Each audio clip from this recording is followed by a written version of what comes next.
In a living nightmare, Blackie stumbled past Jennings and Russian and toward the radio room. Entering the compartment, he saw Peschow hunched over his desk.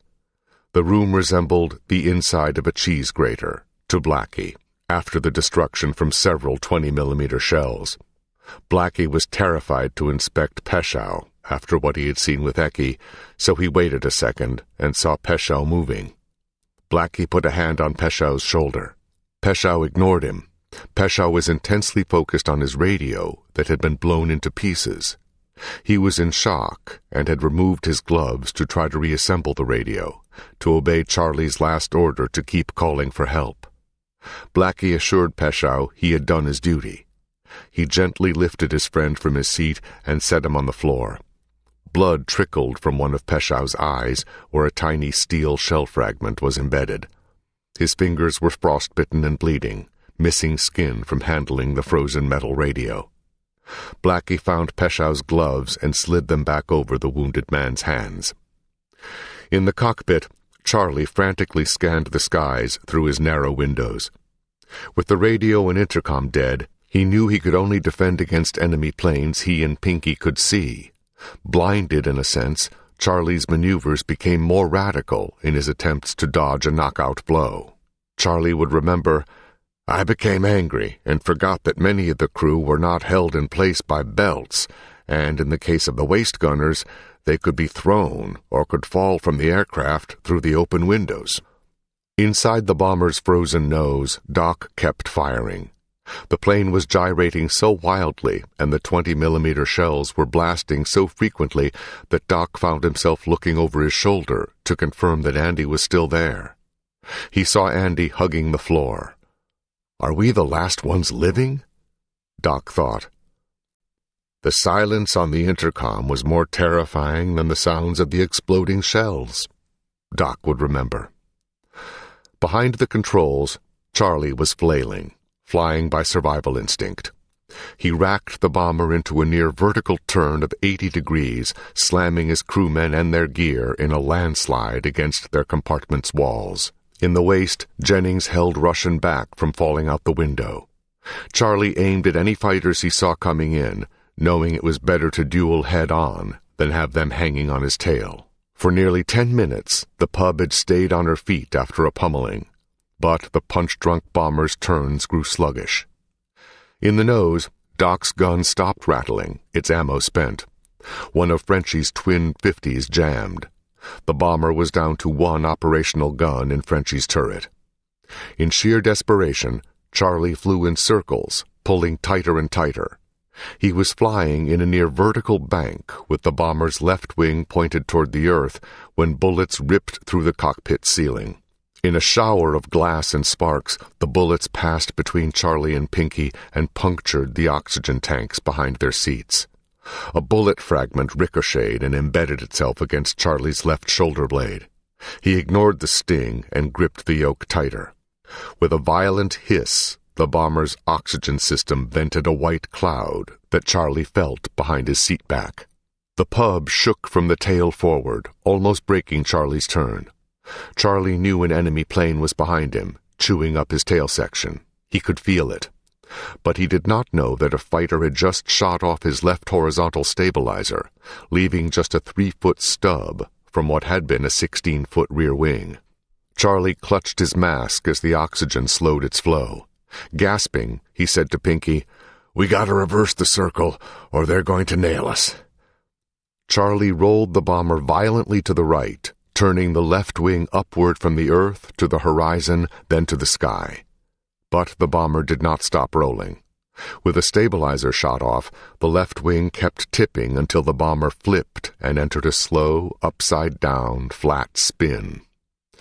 Through his groggy eyes, Charlie saw Pinky hanging upside down by his straps, unconscious. The world outside his window spun. Charlie's mask stopped feeding him oxygen, and he pulled it down around his neck. He gulped for air, but only an oxygen-poor chill filled his lungs. As Charlie's eyes faded, his head went limp. Through the cockpit ceiling window above him, he saw German farm fields orbiting 5 miles below. Then he, too, closed his eyes, as the pub spiraled toward the patchwork earth. At the same time, 30 miles north. From above, the gray 109 with a dark green spine blended with the pine trees surrounding the air base at Jever, Germany. The plane drifted downward, landed on the gray concrete runway, and taxied up to ground crewmen in heavy parkas who directed the plane to park on a slab of concrete. The base had circular parking spaces nestled among the trees, but ground crewmen knew this fighter was not one of theirs. It wore the red Berlin Bear of JG-27's second group, so they guessed its owner was dropping in for a pit stop like others had before from the fighting over Bremen. The 109's white spinner had barely stopped whirling when the ground men swarmed the plane, connecting a hose from it to a fitting in the concrete that led to an underground fuel tank. Others pulled up with the Kettenkrot, a small vehicle that was half motorcycle in the front and half tank in the back. Wooden ammo boxes filled the Kettenkrot's rear bed. The crewmen could see that they were dealing with an ace, because the plane's rudder wore 22 white victory marks and a low number on its flanks, yellow 2. As he slid from the wing in his black leather flight gear, Franz's thick black boots stomped the earth. He knew Jever from his flight instructor days, when the field had been a training school for bomber pilots. It lay on a peninsula northwest of Bremen, just 10 miles from the North Sea. The lead ground crewman, a portly sergeant with his hood pulled over his cap, approached Franz and saluted. Franz had been promoted a month earlier, and now wore the rank of a lieutenant on the shoulders of his jacket. "Any luck, sir?" the sergeant asked. Franz shook his head and explained that he thought he had knocked down a B-17 just northwest of Bremen, but he had lost sight of it before it crashed. The sergeant asked Franz how he had attacked it, but instead of answering, Franz just smiled and pointed to the man's clipboard. Remembering his duty, the sergeant handed Franz the clipboard, and Franz signed off with his hand still shaking, authorizing the ground crewman to start the fuel and ammo flowing into the 109. The time was 12:30 p.m. With wounded bombers limping across Germany, Franz was impatient to get back into the fight. He needed one more bomber victory. Since arriving at Wiesbaden, Franz had shot down 3 bombers, raising the score on his rudder to 22 victories. However, his rudder did not reflect the bonus points for victories over bombers. With bonus points added, his score was 27.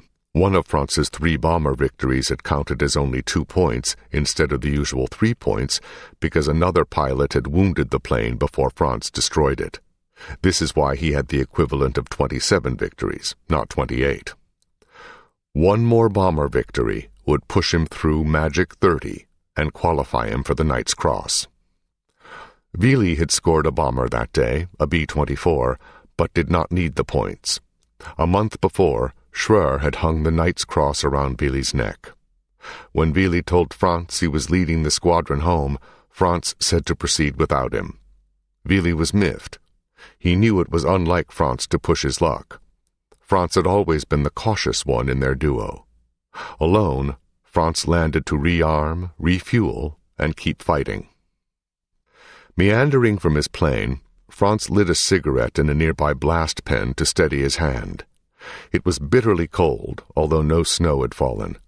Over the speaker system, the air defense radio channel blared across the field, announcing the location of bombers over Germany, along with the packs of American fighters that were trying to shepherd them home. Every time the rumble of an engine or the sound of a diving plane echoed from behind the treetops, Franz and the ground crewmen scanned the skies. Alarmed, the portly sergeant ran to Franz and reported that they had found an American .50 caliber slug in his plane's radiator. The sergeant suggested they wheel the fighter in for repair, but Franz forbid him to, insisting he was going back up. The sergeant looked at Franz as if he was crazy. He had just given the pilot an out, a reason to stay on the ground, and a guarantee that he could live to see another day. But instead, the pilot wanted to go back up into the shooting gallery of a cold hell. The sergeant returned to his men and shook his head, unable to understand Franz's obsession. But to Franz, The Knight's Cross was more than a bragging right. It was a sign of honor that he had done something good for his people. Franz had seen things the sergeant had not.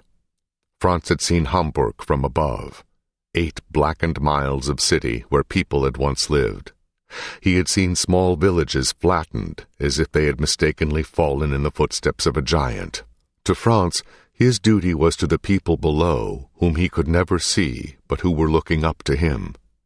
If he stopped a heavy bomber from reaching England and coming back to bomb his people, it would be a personal triumph.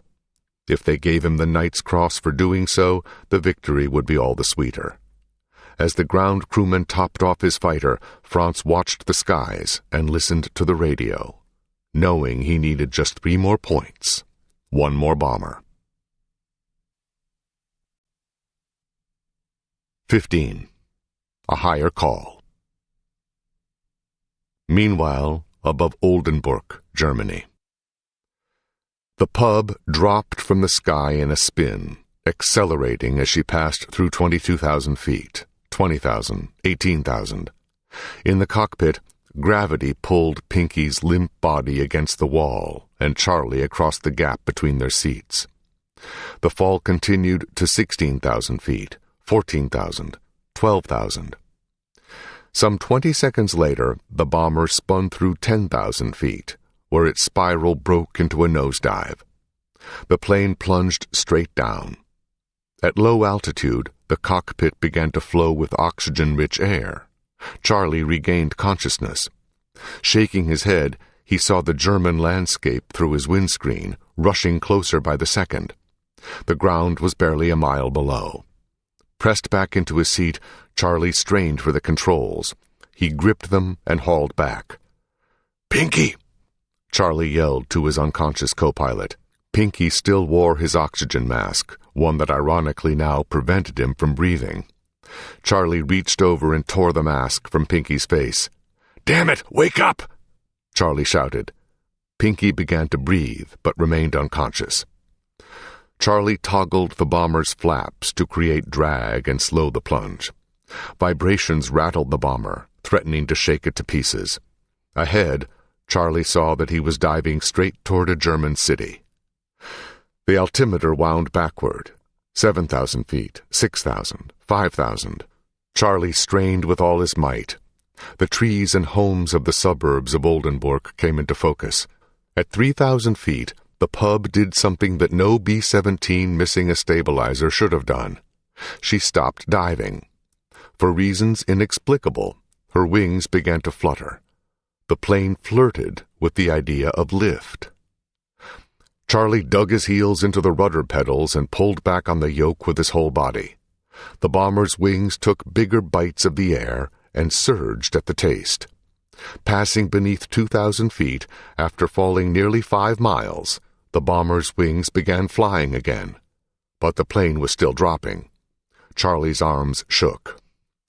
Just when Charlie was sure the pub was going to scrape the houses below, her nose lifted to the horizon and she leveled out, blowing leaves from trees and shingles from homes. Charlie had not flown so low over a town since Buzzing Weston. The German people below him gazed up in awe, forgetting to run from the green bomber that thundered overhead, rattling their windows. Charlie took a deep breath and looked over at Pinky. Pinky held his head and glanced out the window at the treetops passing beneath him. "Are we in England?" he asked groggily. "Germany," Charlie said, uninterested in explaining what Pinky had missed. Charlie scanned the skies around the bomber for enemy fighters, expecting them to have followed him down. He saw only emptiness. "They're probably at the bar lifting steins of beer and singing," Charlie thought. The Germans did claim the bomber as destroyed and gave credit for the victory to Lieutenant Ernst Süß, a 67 Victory ace. That morning, Süß had picked up his pregnant wife at the train station in Oldenburg so they could spend Christmas together. During his attack on the pub, his plane was damaged and Süß bailed out. According to his comrade, Victor Wittmeyer, Süß's parachute failed to open, and his comrades found him, dead, in a field west of Bremen. With trepidation, Charlie raised the flaps, afraid the bomber would drop out of the sky without their lift. But she surprised him and kept flying. Charlie called into his throat mic, "Pilot to navigator." Then he remembered the mics were out. "Get Doc," Charlie told Pinky. Pinky unstrapped himself, leaned into the tunnel that ran under the cockpit floor, and shouted for Doc. Doc emerged in the cockpit. Charlie told him to figure out where they were and establish a course for home. As Doc departed, Charlie shouted behind him, telling him to fetch Andy. Charlie shouted for Frenchie. Frenchie slowly dropped from his turret and poked his head into the cockpit. He moved shakily and held a gloved hand over his temple, where he had smashed his head against his gun butts. Because Frenchie was the plane's fix-it guy, Charlie had a job for him. "I need a damage report," Charlie told him. Frenchie disappeared to check on the plane as Andy climbed into the cockpit. Charlie told Andy to check on the crew. Frenchie returned shortly. "We're chewed to pieces," he said. "The left stabilizer is all but gone. The hydraulics are bleeding from the wings. There's holes in the fuselage big enough to climb through, and up front the nose is open to the sky. I don't know how Doc can work with his charts whipping all over the place." Charlie saw Frenchie wincing and barely able to stand, so he told him to go lie down in the waist with the others. Frenchie insisted on staying near his guns. He sat down against a bulkhead beneath his turret. Doc came up from below and handed Charlie a map. Pointing, Doc showed Charlie that they were northwest of Oldenburg. The fastest way out of Germany, he explained, was to fly north 35 miles to the sea. Charlie looked up and saw turbulent, billowing clouds rising ahead, where Doc's map said the coast should lie. Doc had drawn the course in red pencil. The route was fine by Charlie, but he saw a new problem. Along the coastline, the map showed countless concentric red rings, each identifying a flak battery. They were strung along the entire coast. "Is there any gap through the guns?" Charlie asked. "Nope, they overlap," Doc said. "It's one of the heaviest defended flak zones in all of Germany." The Germans had given a name to their fortified coastline that stretched from France to Germany, then up to Norway: the Atlantic Wall. Its defenses were especially strong where they guarded the homeland, to prevent an amphibious assault. Charlie shook his head. On one good engine, 2 rough ones, and a nose full of drag, the bomber was lucky to be pulling 135 miles per hour, just above its stall speed. As Doc departed, Charlie stopped him. "Tighten your chute," Charlie said. Doc nodded. Andy found Jennings seated against the fuselage wall by the left waist gun, cradling Russian in his lap, with Peschow at his side. Russian's eyes were closed. His mangled lower leg jutted at a right angle to his thigh. Blood was everywhere on the walls and covering the floor. "Is he dead?" Andy asked. "No, the freezing air stopped the bleeding," Jennings said. "But I need help putting a tourniquet on him." Andy saw the pine trees of northern Germany through holes in the right fuselage wall, where the shells had entered that hit Russian.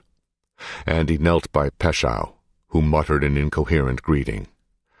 "Where's Blackie?" Andy asked. Jennings said that Blackie was back in his turret, checking if his guns had thawed. Andy moved toward the rear of the bomber. "Don't go there," Jennings told him. "Ecky's dead." Andy heeded his advice. Wheeling, he hurried to the cockpit to report to Charlie. "It's like an operating room back there," Andy said as he described the casualties. "Everyone's out of it."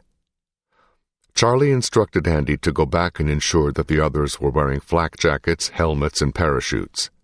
Andy looked confused. "We're approaching the coastal flak," Charlie told him. "We're going to try to barrel through it." Andy started to say something, but no words came out. Pinky's cheeks could not have sagged further with a look of dread. Andy hurried from the cockpit to retrieve his flak vest. But there was an error in Doc's course that neither he nor Charlie had spotted.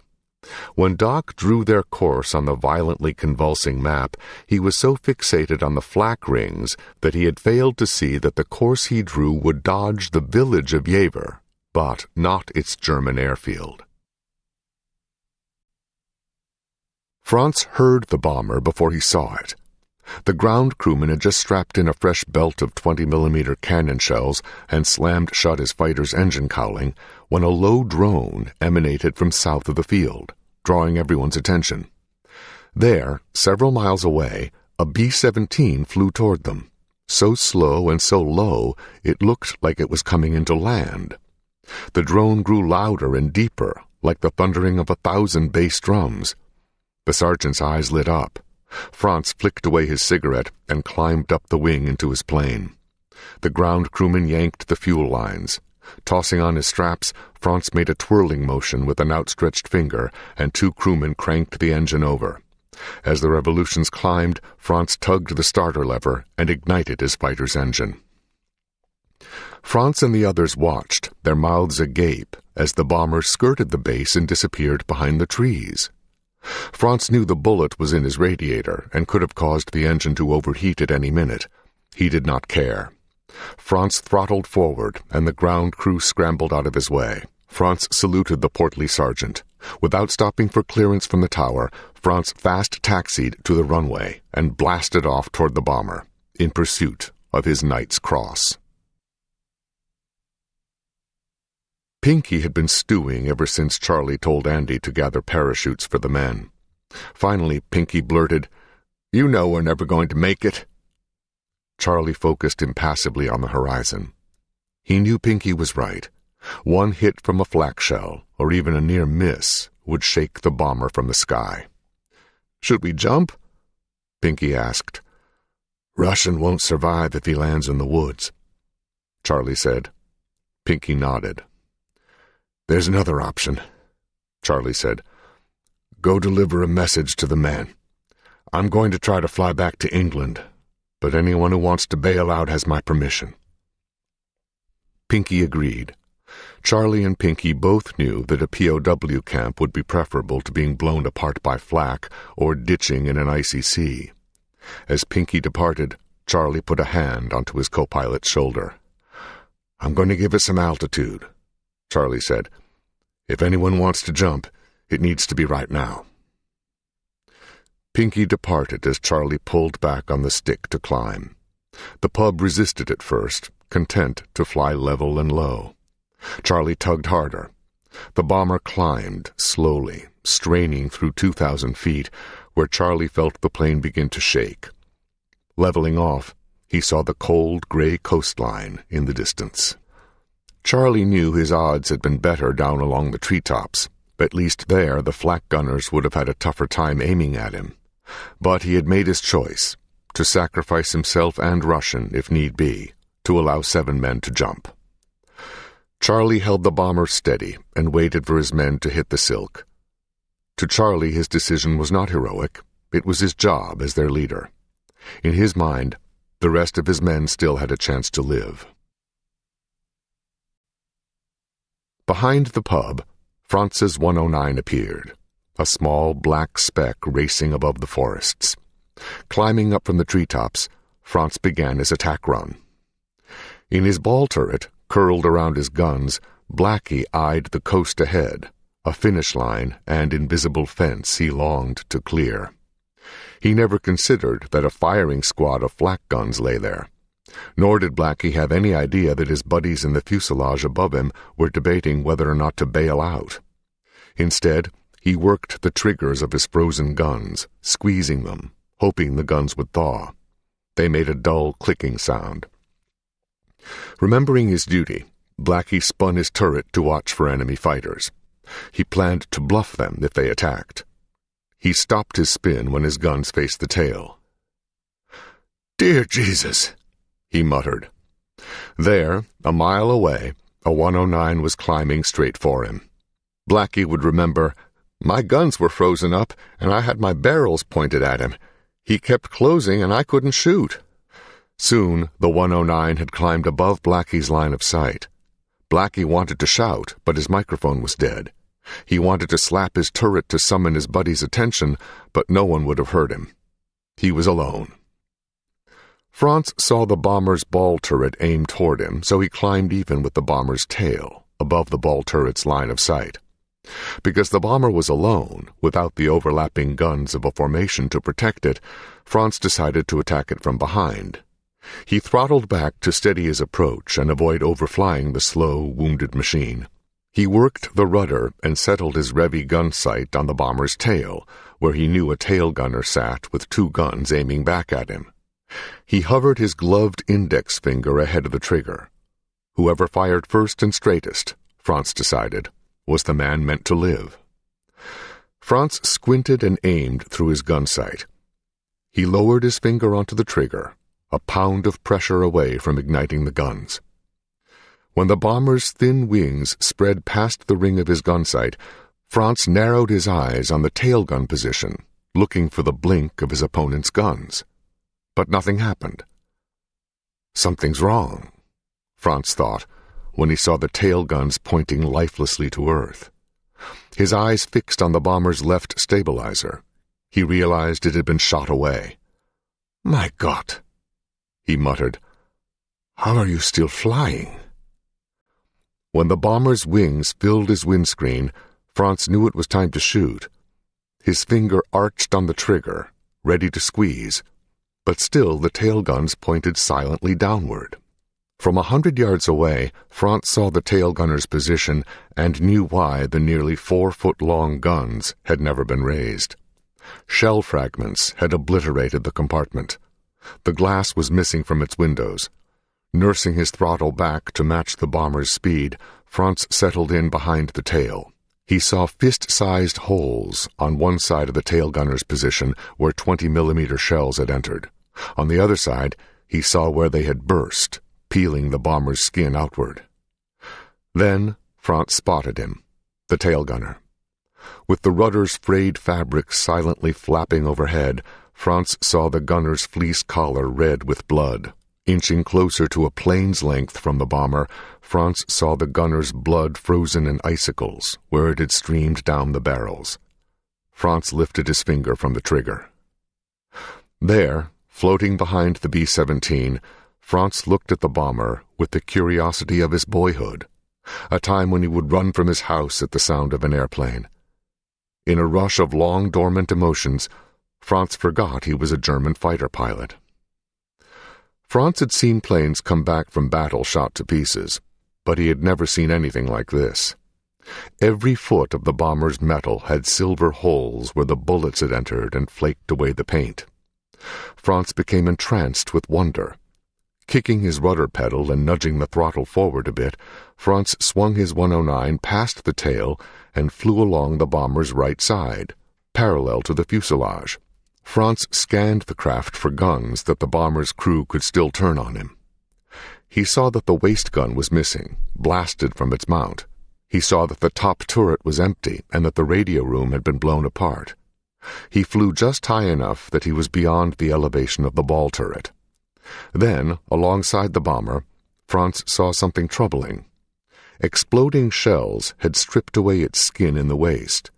Through the plane's exposed ribs, he saw its crew, huddled over one another, caring for their wounded. Moving forward, Franz settled his 109 into position above the bomber's right wingtip. He could see that the bomber's nose was blown away. The bomber flew as if held up by an invisible string. What now? Franz thought. Suddenly, movement beneath the bomber drew his eyes. Franz watched as the ball turret gunner swiveled his guns toward him. You'd shoot me if you could, Franz thought. He knew the turret lacked the elevation to aim at him. From his turret, Blackie looked in shock at the 109 pilot. A minute before, Blackie had prepared to die, expecting the 109 pilot to shoot him from the sky after disappearing behind the tail. But the pilot had never fired. Now, instead, the German fighter pilot flew formation with the American bomber. Blackie would remember, he came up on our right wing, so close that his wing actually overlapped ours. I kept my dead guns trained on him. We looked directly at each other. Blackie abandoned his efforts to clear his guns. Instead, he folded his hands. "What are you waiting for?" Blackie said quietly, as the German's eyes met his. The Franz Stiegler who went to Africa to avenge his brother's death would have had an answer. He would have destroyed the bomber and killed its crew. But there, in the desert and over ancient Sicily, the last of Europe's knights had taught Franz Stiegler a new code. Their code said to fight with fearlessness and restraint, to celebrate victories, not death, and to know when it was time to answer a higher call. Franz gazed at the men in the waist tending one another's wounds.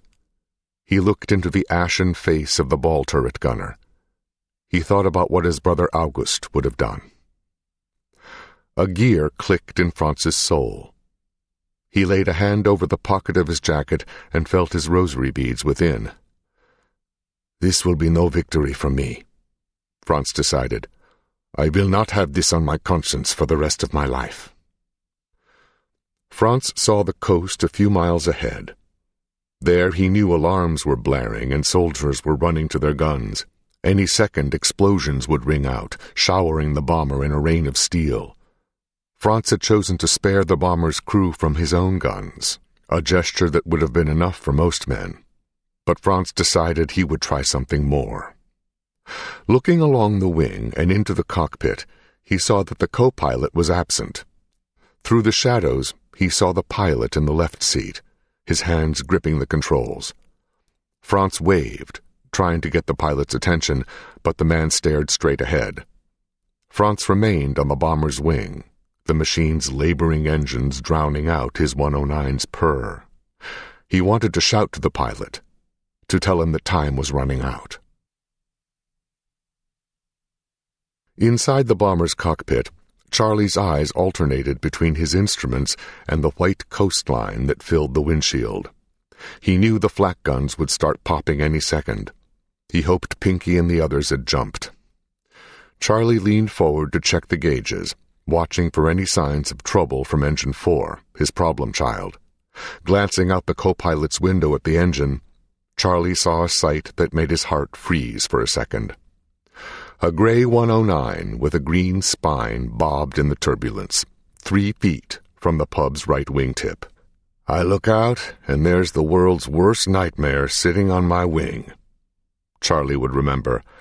That little sucker looked like he owned me and belonged there.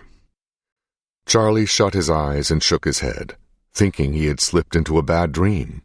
But when he opened his eyes, the 109 was still there. In the nose, Doc caught a glimpse of the same dark shape through Andy's window. He locked his eyes on the 109 and witnessed something unbelievable.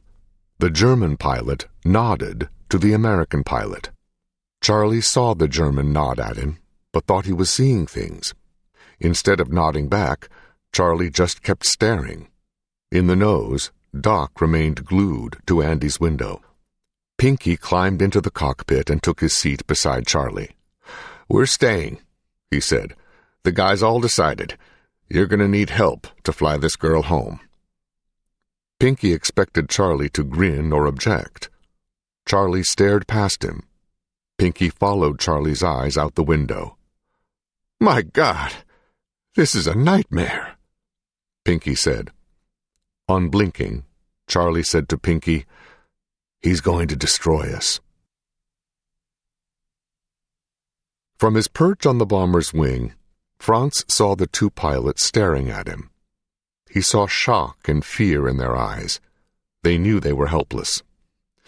With his left hand, Franz pointed down to the ground, motioning for the pilots to land in Germany. He knew it was preferable to be a POW than to have one's life snuffed out in a flak burst. But the American pilots shook their heads. Franz cursed in frustration. He knew he could be shot for letting the bomber go.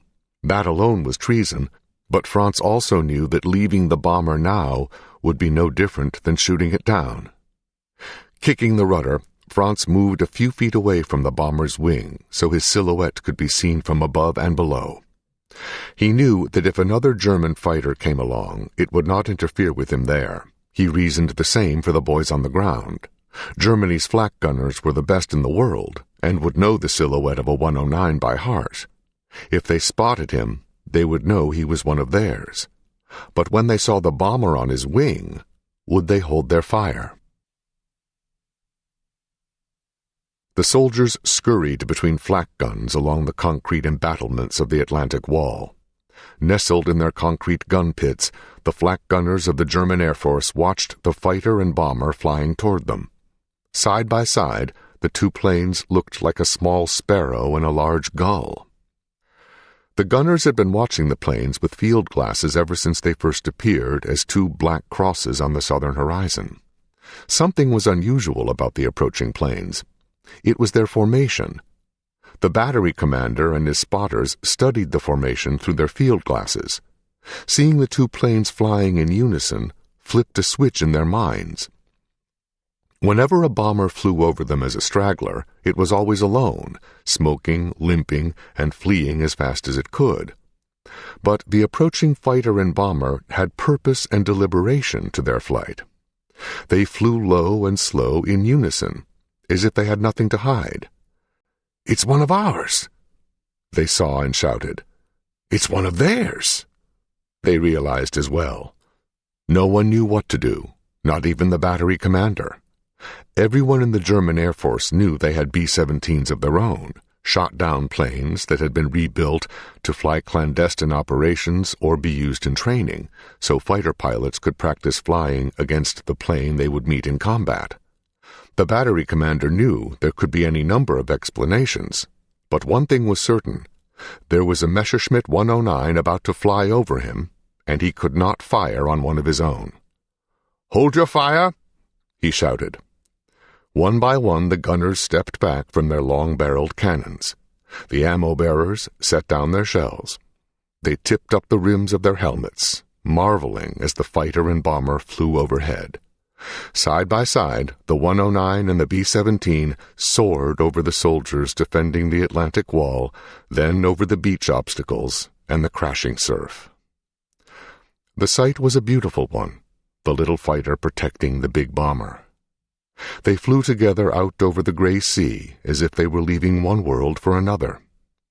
The gunners watched, their hands shading their eyes, squinting as the two planes flew away and shrunk in the distance.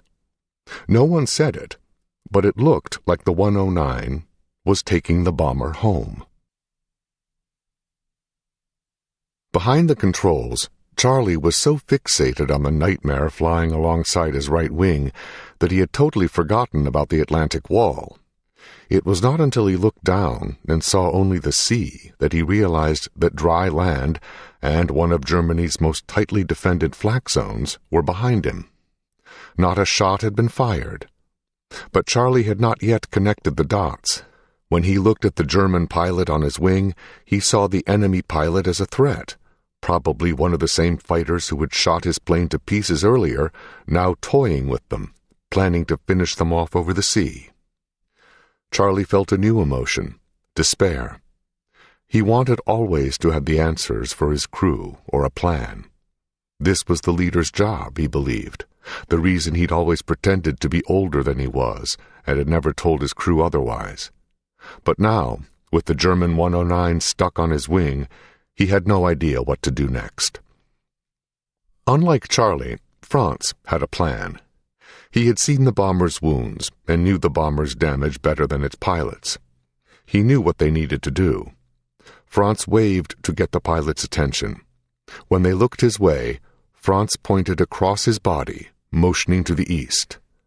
"Sweden," he mouthed to them. "Sweden." Franz knew that neutral Sweden was just a 30-minute flight away. He saw the Americans slowly turning west and knew they were going to attempt a 2-hour flight across the sea to England. All they needed to do was fly to Sweden, land, and be interned. There, doctors could care for their wounded, and together the crew could all outlive the war in peace and quiet. Franz pointed again, with greater vigor, and mouthed, "Sweden!" The American co-pilot just shrugged. Flying over the sea was a scary prospect for Franz in his small fighter. He could not imagine what the bomber pilots were thinking in their plane that was slowly falling apart. "Sit out the war," he wanted to shout to them. "It's better than a watery grave." But the B-17 co-pilot just looked at him, perplexed. Franz knew he was not getting anywhere with the co-pilot, so he decided that the pilot was perhaps a more sensible man. Gently nudging his rudder, Franz leapfrogged the bomber, his shadow passing over the cockpit. Hovering above the left wing, Franz saw long brown oil stains creeping backward from the bomber's knocked-out engine. Now he was absolutely certain. They needed to turn to Sweden, or they would never make it home alive. When the bomber's pilot looked at Franz, he did so with resignation, as if he had hoped that the German had left him for good when he departed the right wing. Again, Franz pointed toward Sweden and mouthed the word Sweden. But the bomber's pilot shook his head, confused. "What a dumb guy," Franz thought. "He ignored my signals." Franz would remember. He and his crew needed doctors. I kept motioning to him, but he kept going, both arms wrapped slightly around the controls. The bomber, I believed, was doomed to crash in the sea. All aboard would be killed. Inside the cockpit, Charlie asked Pinky, "What is he getting at?" Pinky had no idea. Charlie's mind was so frayed from having passed out earlier that he never considered Sweden as an option. Charlie shouted for Frenchie, who crept into the cockpit, having fallen asleep. Frenchie could not believe his eyes. "Look how relaxed he is," Pinky marveled. "Audacious SOB, huh?" Charlie said. Frenchie was at a loss for words. Charlie told Frenchie the German was probably one of the ones who had shot them up earlier and was now out of ammo, or else he would have shot them down. "He's just curious," Charlie concluded. Pinky told Frenchie the German was pointing, trying to tell them something. "He probably wants you to turn and fly back to Germany," Frenchie said.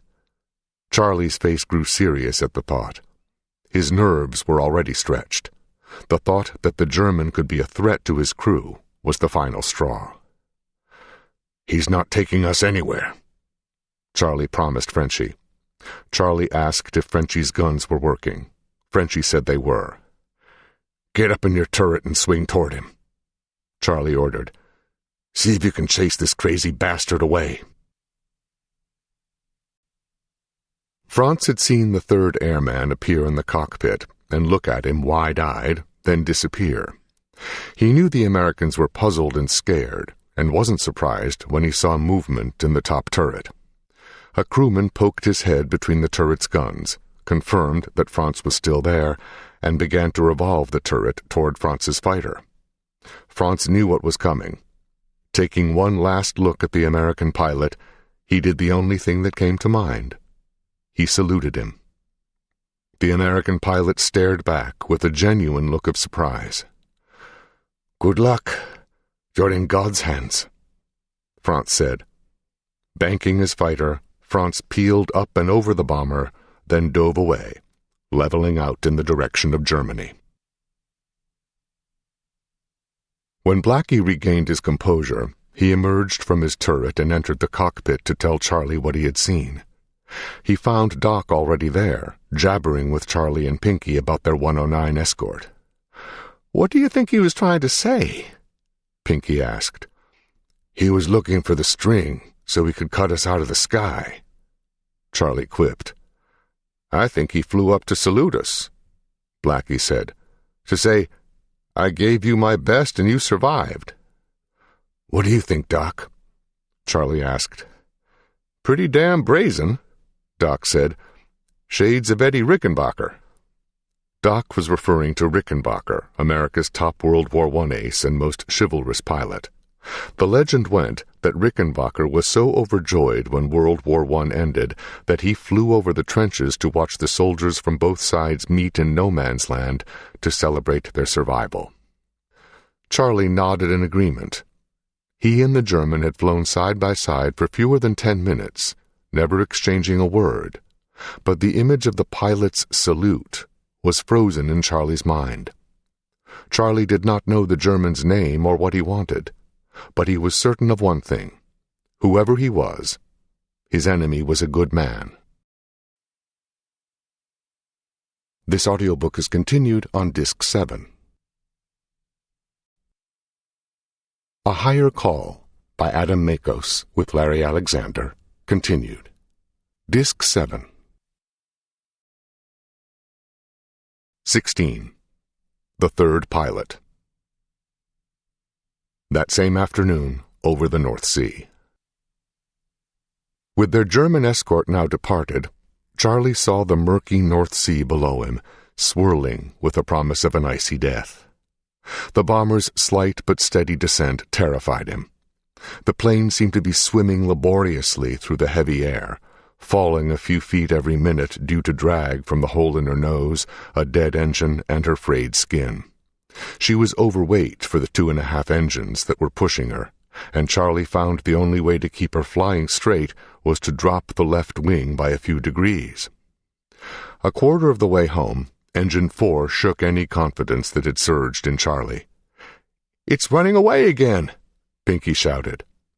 By then, Pinky knew the routine too well and launched the shutdown procedures, praying the troublesome engine would restart. It did, but the momentary loss of power cost the bomber 200 feet of altitude. Charlie wondered if they had enough altitude to cross all 300 miles of ocean at the rate their height was bleeding away. He knew the answer. No way. Charlie called for Frenchie, who stumbled in from his turret. "Spread the word. Have the men toss everything that's not nailed down," Charlie said. Frenchie nodded. "My guns too?" he asked. Charlie thought about it. They would be truly defenseless without Frenchie's guns, but that German pilot's strangely uneventful escort had given Charlie a sense of hope that they were going to make it home. "Dump 'em," Charlie said. The crew roamed the length of the plane, gathering anything they could expel. From the waist windows they tossed machine guns, flak vests, and oxygen bottles. Belts of bullets trailed through the sky. The men got on their hands and knees and scooped brass shell casings into helmets and shoveled them out to sea. Peschow amazed the others when he appeared at the waist, a bandage over his eye, his beloved radio set in his arms. He heaved out the black box. Frenchie suggested removing Ecky's guns, but Blackie warned him not to go back there. Frenchie returned to the cockpit and told Charlie it was done. "All we can do now is pray," Charlie said. Frenchie draped his arms over the seatbacks of Charlie and Pinky, as if he was afraid to be alone. Although battered beyond the endurance of most aircraft, the pub continued to claw at the stormy sky through scattered, misty clouds. Halfway home, with the sea still spanning the horizon, the needle on the altimeter slowly ticked backward as the bomber slipped beneath 1,000 feet of altitude. Blackie appeared in the cockpit, grinning like he always did. Charlie asked how his feet were feeling, and Blackie said he couldn't feel a thing below his knees. Charlie asked if Russian was stable. "The morphine has him in la-la land," Blackie said. Blackie stopped talking when he noticed the altimeter. Frantically, he looked out both windows to see the altitude for himself. "Yep, we're dropping," Charlie said. Blackie suggested he was going back to go hit the morphine himself. 30 minutes later, the bomber dipped below 500 feet. The lower we dropped, Charlie would remember, the more ominous the North Sea appeared, with its dull gray mantle interspersed with large white caps indicating strong wind and high waves. They were 3/4 of the way home, but the ocean still filled the horizon. Pinky trembled, his arms shaking the yoke.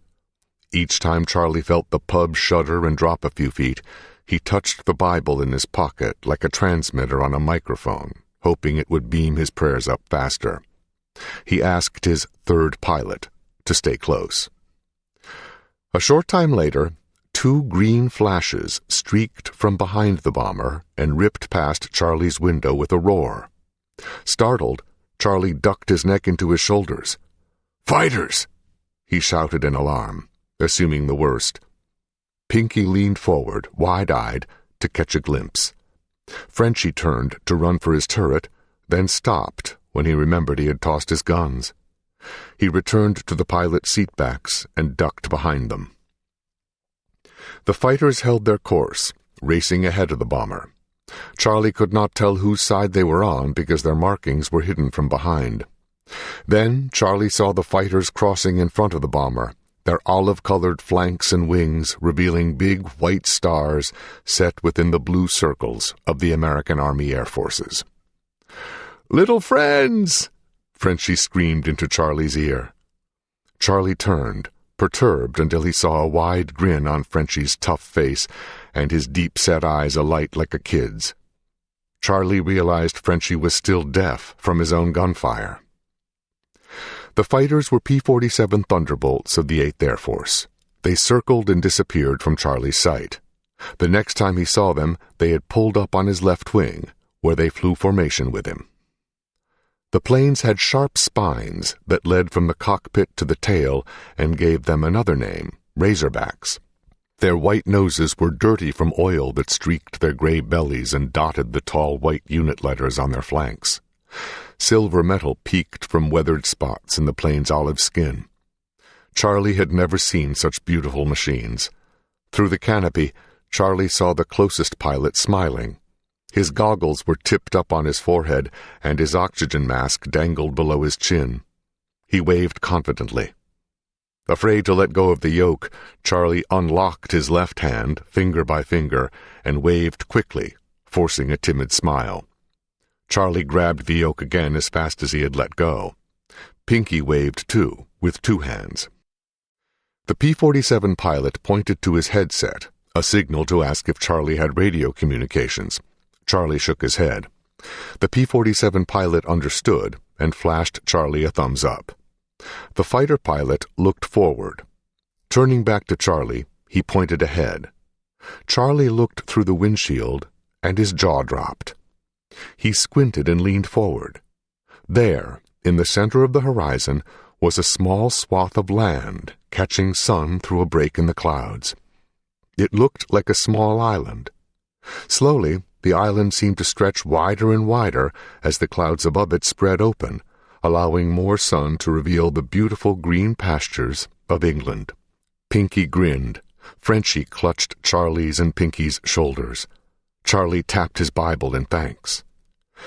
The P-47 pilot saluted Charlie and raced ahead with his wingman.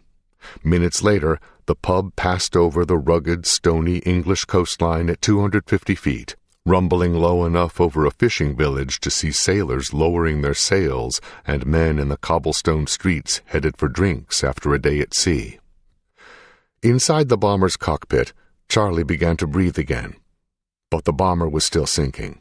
As it passed through 200 feet, Charlie told Frenchie to get Doc out of the nose and to tell the others to prepare to crash land.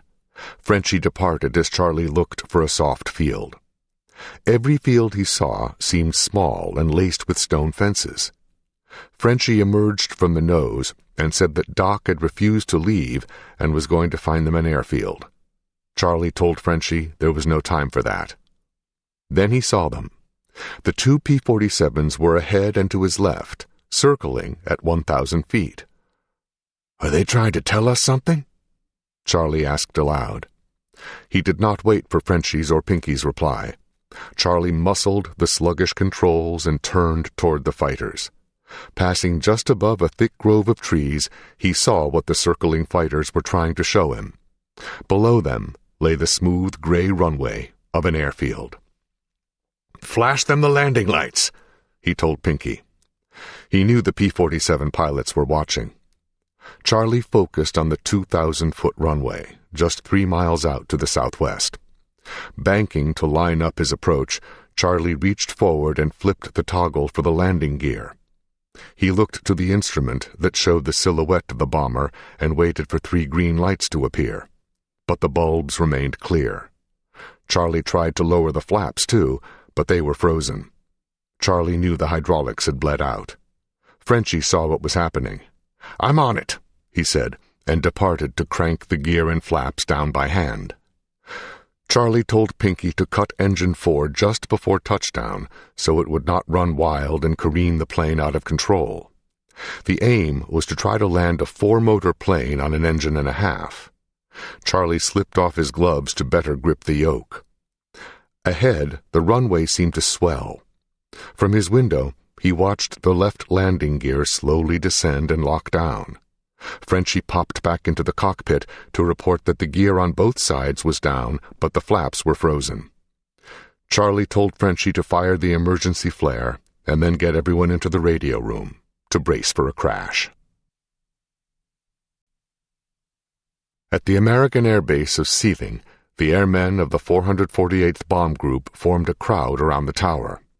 They had poured from their quarters and hangouts when they heard the P-47s circling overhead. Now they watched the damaged B-17 shakily descending from the distance. The men of the 448th had been in eastern England just a month and had yet to enter combat.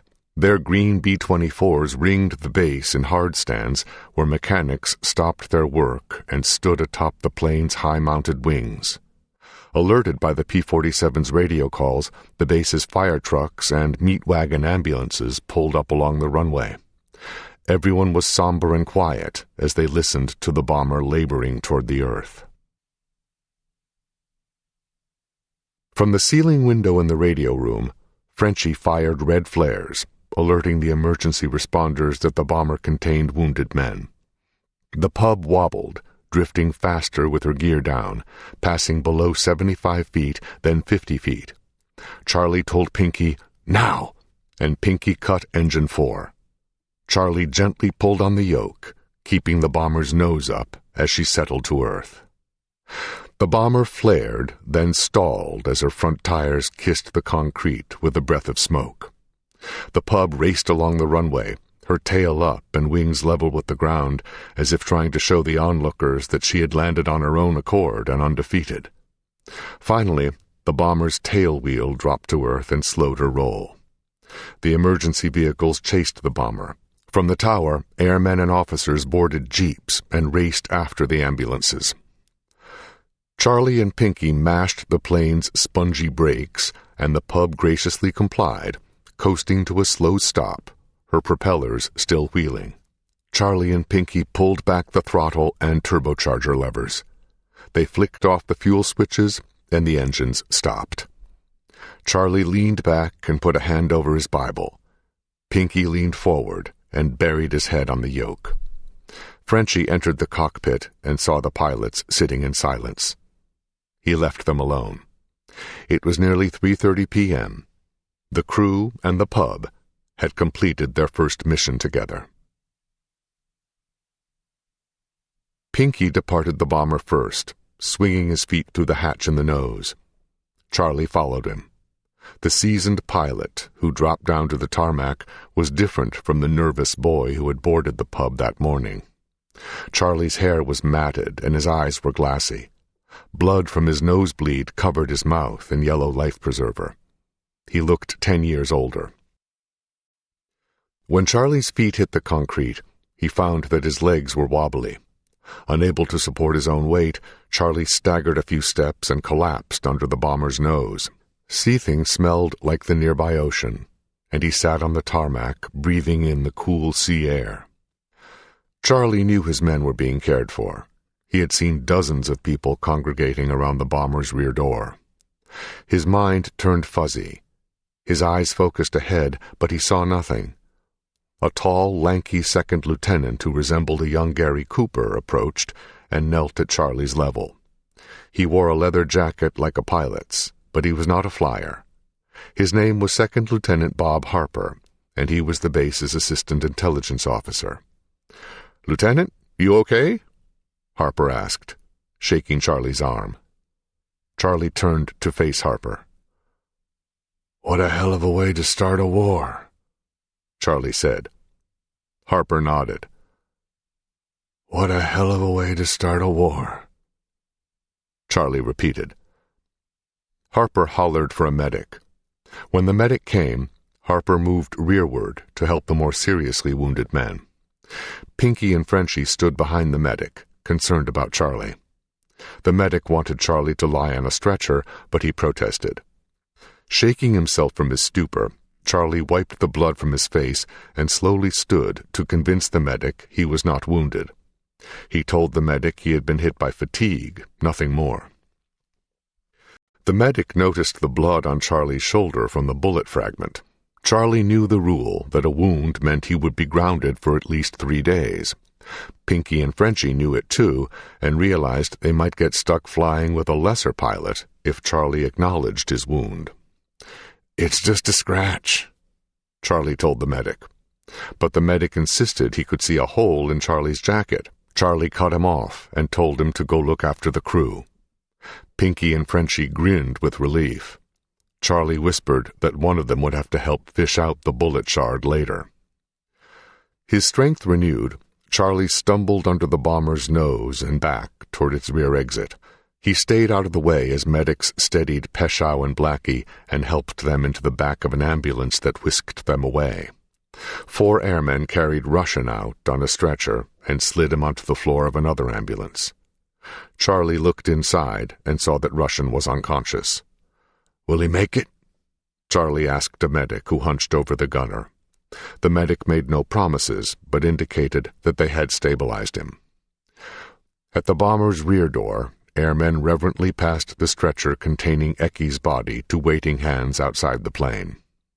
A blanket covered Ecky, but not his small flying boots that pointed skyward. The stretcher-bearers loaded Ecky into the ambulance with Russian, then slammed the vehicle's double doors. Charlie watched the ambulance drive away. One of the stretcher-bearers wore a leather pilot's jacket and wiped his bloody hands on his pants as he approached Charlie. He was an older man with silver hair and a small mustache that gave his strong face a dashing quality. He introduced himself as the 448th's commander, Colonel Jim Thompson. Thompson asked Charlie if he was the pilot, and Charlie said he was. The colonel laid a hand on Charlie's shoulder. "Son, your men are okay. You did your job. What can we do for you?" Charlie saw Pinky, Frenchie, and the others tossing their flight gear into jeeps. He knew he had to call Kim Bolton and probably attend a debriefing. But something more important was on his mind. "Sir, I'd just like to use the bathroom," Charlie said. "I've been holding it for 8 hours. Across the North Sea, Yavor Airfield. Some 20 minutes after his encounter with the B-17, Franz landed at Bremen Airport to have his radiator changed. He wanted to get home to Wiesbaden, but also knew he could not risk catastrophic engine failure on the flight there. He had chosen Bremen Airport over Yavor Field to avoid questions about his encounter with the American bomber. Franz knew from the moment he had peeled away from the bomber that he had committed a dangerous act. He could not tell anyone the truth. He had helped the enemy escape. If anyone pinned him to that act, he knew he would face a firing squad. People in Germany had been killed for far less. The prior June, a woman had been executed for telling a joke during a break from work at a munitions factory. Her crime was to say, "Hitler and Goering are standing atop the Berlin radio tower. Hitler says he wants to do something to put a smile on Berliners' faces. So Goering says, 'Why don't you jump?'" That was it. Someone overheard her tell that joke and turned her in. The fact that the woman was a war widow made no difference. Hitler's blood judge, Roland Freisler, ordered her to be killed for violating the subversion law. Franz wanted to get as far from the scene of his crime as possible. He asked a mechanic to go to work on his plane so he could fly home that night. "You won't be going anywhere," the mechanic said. "This will take hours." Reluctantly, Franz prepared to stay the night. If the Gestapo came looking for a pilot who would let a B-17 escape, Franz would play dumb and pray for the best. His fate, he knew, was in God's hands. Franz headed for the tower to call Wiesbaden. On the way, he saw a small Fieseler Storch observation plane in a hangar, its high wing and ungainly long landing gear giving it the look of an insect. Franz was eager to escape the base, even for a few hours. After reporting his status to Wiesbaden, He got permission from the Stork's pilot to borrow the plane. He lifted off and flew northwest of Bremen. There, he scanned the countryside, looking for the crash site of the B-17 he was sure he had downed earlier. He spotted the bomber in a farmer's field. Franz wondered what had happened to the pilots. Did the farmer have them in his barn, waiting for the military to pick them up? Or worse, had he called the Gestapo? Franz decided to investigate, to ensure that the men had been treated with civility. Franz knew the Stork could operate from rough, unfinished airstrips, so he assumed the farmer's field would be no problem. He eased the plane down toward the earth, aiming to land alongside the crashed B-17. But Franz's mind was back at Jever, wondering if the Gestapo would be waiting for him when he returned to the base. He failed to notice that the farmer's field was deeply furrowed. The Stork touched down, caught a furrow, and nosed over, its wooden propeller snapping away. Franz emerged unhurt and shook his head as he looked over the wrecked plane, cursing his luck. The farmer who owned the field ran to his aid. He informed Franz that the entire crew had been taken prisoner by the German Air Force. Franz breathed a sigh of relief. He knew the Air Force would treat the American pilots fairly. A captive Allied airman made a tempting candidate for a lynching by mobs of civilians displaced from their cities, or German farmers if their livestock had been strafed by fighters. Worst of all were the SS, whose capacity for mercy was epitomized by the death's head insignia on their black caps. In seeking out his enemy to guarantee their safe conduct, Franz's actions were not exceptional. Somehow, even during the destruction of their homeland, many pilots of the German Air Force continued a style of chivalry similar to that of the desert. No longer did they seek out their downed opponents to talk with them. Now, they sought them out to save their lives. Since German pilots often did battle over their bases, they would often land, grab a driver, and hurry to locate their downed opponents to ensure their protection before their countrymen could reach them. Author's note: decades later, when I talked with American bomber crewmen who had been taken prisoner, almost to a man, they would admit, "I was never so glad to see the Luftwaffe when a German pilot showed up to take them prisoner, as opposed to the alternative, who often wanted their heads." Using the Stork's radio, Franz called Jever Field for a ride. Franz explored the downed B-17 as he waited for his lift. As Franz sat on the wing of the downed bomber, his thoughts raced to the bomber he had escorted out of Germany. He wondered if its crew were alive, kissing the tarmac and hugging one another in relief. Or were they floating in a raft in the North Sea, or on the bottom of the ocean in their four-motor tomb? Their fate mattered to him. He could not get the thought out of his mind. Was it worth it? At the same time, Seething Airfield. After a bathroom break and nap in the tower, Charlie asked Colonel Thompson for permission to visit the pub. Thompson agreed. He told Charlie he had notified Kim Bolton of the crew's predicament. The 379th was sending a B-17 in an hour or two to take them home.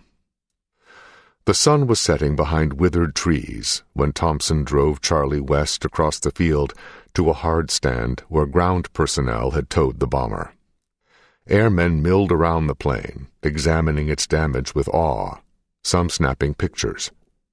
Charlie and Thompson circled the bomber, marveling in the same way. In the soft, waning glow of the sun behind her, the pub looked defiant as she stood on her own legs. A mechanic walking the plane's wing drew Charlie and Thompson's attention to the No. 3 engine. He had made a discovery. A 20-millimeter round had blown off the top of the fuel tank, but never ignited the fuel. At the tip of the right wing, Charlie looked up through the hole where the 88 shell had passed through, leaving a gap the size of a softball. Charlie and Thompson stopped at the tail section. Someone had draped a tarp across it to hide the sight of the deceased gunner's blood. Charlie told Thompson that his gunner, Ecke, had been looking forward to the base Christmas party that night. Circling farther, Charlie saw the stub of the horizontal stabilizer and shook his head. Looking up at the remaining half of the rudder, he saw that all but one of the rudder's control cables had been severed. "When I saw the condition of the airplane, it frightened me more than anything in the air did," Charlie would remember. "It seemed as if a hand had been holding us up in the air, and it wasn't mine." Their inspection completed, Thompson told Charlie he was going to recommend medals for the entire crew, including Charlie. He said he had one last question. "Why didn't you hit the silk over Germany?" "Sir, I had a man who was too injured to jump." "So you and your crew stayed for just one man?"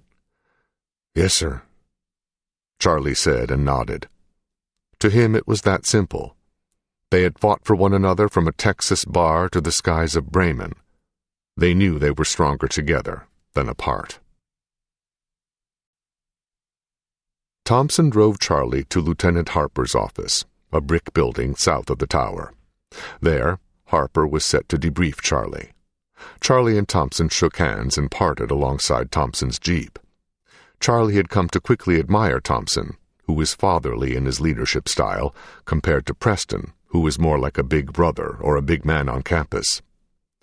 Some 3 months later, Colonel James Mackenzie Thompson led his group over Germany on April 1, 1944.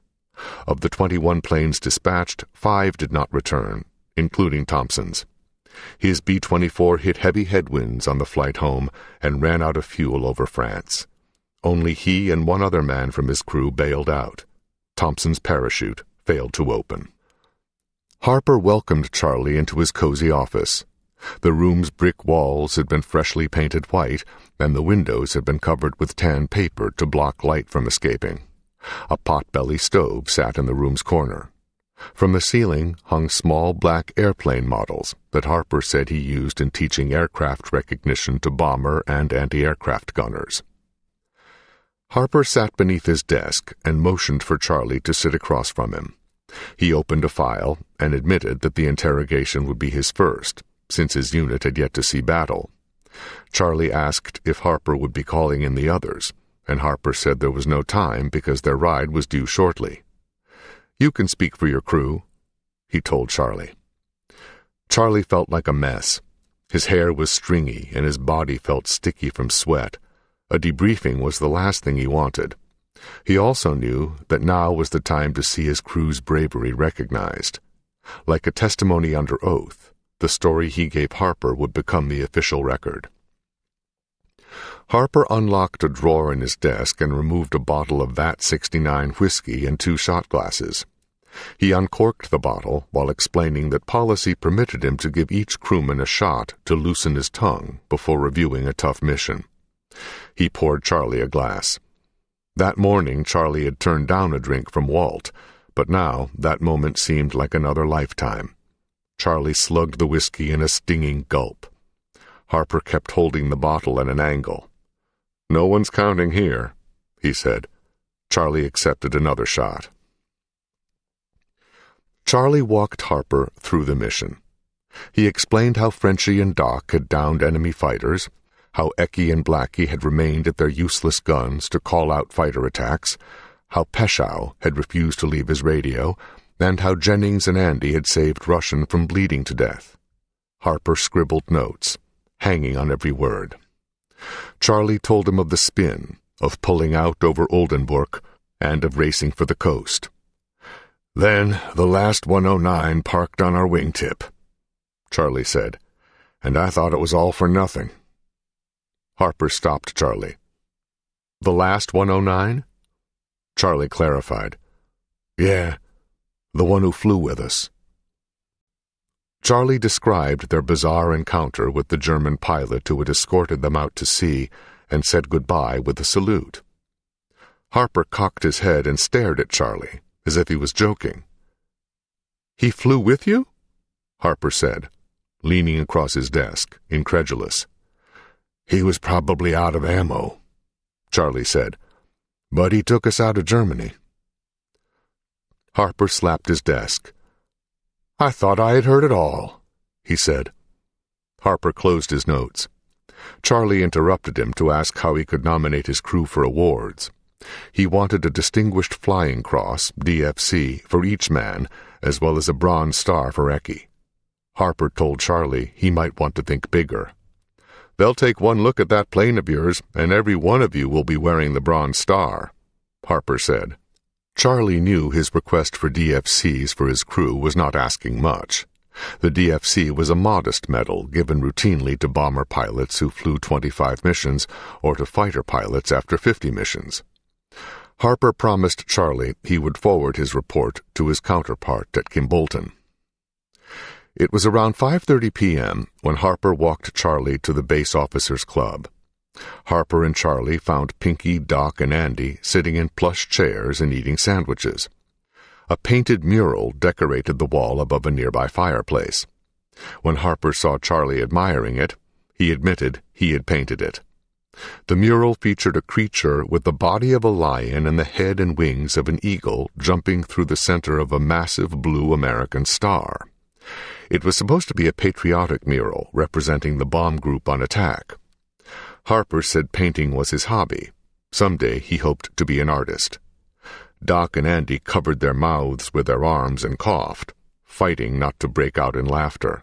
They found Harper's artistic rendition to be hilarious. Harper excused himself to call his superiors at 8th Air Force headquarters. He had told Charlie on their walk to the pub that he saw tremendous PR value in the story of a miracle plane and the crew that stayed together to stay in the war. He departed with a wave. Charlie told his officers about Harper's reaction. They grinned at the thought of how Harper would paint them as heroes. Charlie and his officers heard the B-17 land at 6:30 p.m., even before the orderly stuck his head into the club. The orderly informed them of a hitch. The B-17 had developed an engine problem and would need to be grounded for a while before its flight back to Kimbolton. The mechanics were working on it. Doc grumbled something about missing the dance. 3 hours and many cokes and sandwiches later, the orderly returned. The bomber was ready to fly again. As Charlie and his men donned their jackets, Harper entered the club with a wild look of concern. He was glad to have caught them before they left. Harper pulled Charlie to a nearby table and asked him to sit down. Charlie told his men to board the plane and that he'd catch up. "I told them your story, just as you told me," Harper said. "But when I mentioned the part about the German, they went berserk." Charlie sighed with relief. He thought Harper had come to deliver bad news about Russian. Harper explained that 8th Air Force headquarters had given him orders to pass along. "When you see your crew, you are to instruct them not to discuss the mission with anyone." Charlie raised an eyebrow. "Here's the worst part," Harper said. "Forget about any medals for your crew." "That's bullshit," Charlie said, standing. Harper rose to Charlie's level. "I tried as hard as I could. I know what headquarters is thinking. If your men get medals, people will ask how they got them. Then, if your men tell the story, they'll mention the Kraut pilot." Charlie shook his head in disbelief. "The brass wants you to forget this day ever happened," Harper said. "Those are the orders." 3 words crossed Charlie's mind. Go to hell. But he held his tongue, tossed on his jacket, and started for the door. Harper caught Charlie by an arm and leaned in with a sudden whisper. "Listen, suppose another of our planes gets in a similar fix, and suppose our gunners hold their fire just as a 109 swoops in because they heard some story about how he's going to fly with them. Now suppose this Kraut isn't as nice as yours and blows our boys out of the sky." Charlie thrust his hands in his pockets. Harper had a point. "What am I supposed to tell my men?" Charlie asked. "You tell them they did what they came here to do," Harper said. "Bomb Germany, fly home, and go back to do it again." Charlie gave a terse nod. He and his crew weren't in it for the medals. Surviving a horrendous attack was just doing what they had volunteered to do. He looked straight at Harper. "What about Eki? Would you at least help me nominate my tail gunner for a commendation, for his family's sake?" "Write it up, and I'll grease the wheels," Harper said. In the dim light of a quarter moon, Charlie jogged toward the tower. His ride to Kimbolton lay idling behind the tower. Peering across the field, Charlie looked for the pub, but couldn't see her. He passed the tower and approached his ride to Kimbolton from the tail. Blue exhaust flames spit from beneath the bomber's engines. Charlie removed his crush cap and tucked it under his arm as he crossed through the prop wash. A crew chief waited with a flashlight near the bomber's rear door. For a moment, Charlie hesitated before he entered the plane. The crew chief had barely shut the door when the pilots gunned the engines, hurrying to make the 30-minute hop to Kimbolton, 77 miles west. Charlie found Pinky, Doc, Andy, Frenchie, and Jennings in the radio room. Charlie apologized for not wanting to sit with them and explained that he was curious to see what England looked like at night, from the plane's nose. The pilots swung the bomber around onto the main runway as Charlie took his seat in the nose. The pilots gunned the throttles. The bomber barreled along the runway and had just lifted off when Charlie heard a popping sound from the left wing, followed by sputtering. The bomber had an engine problem again, this time a blown supercharger. The pilots lowered the plane back toward the earth and touched down. They slammed on the brakes, and Charlie thought he heard an unusual squeal.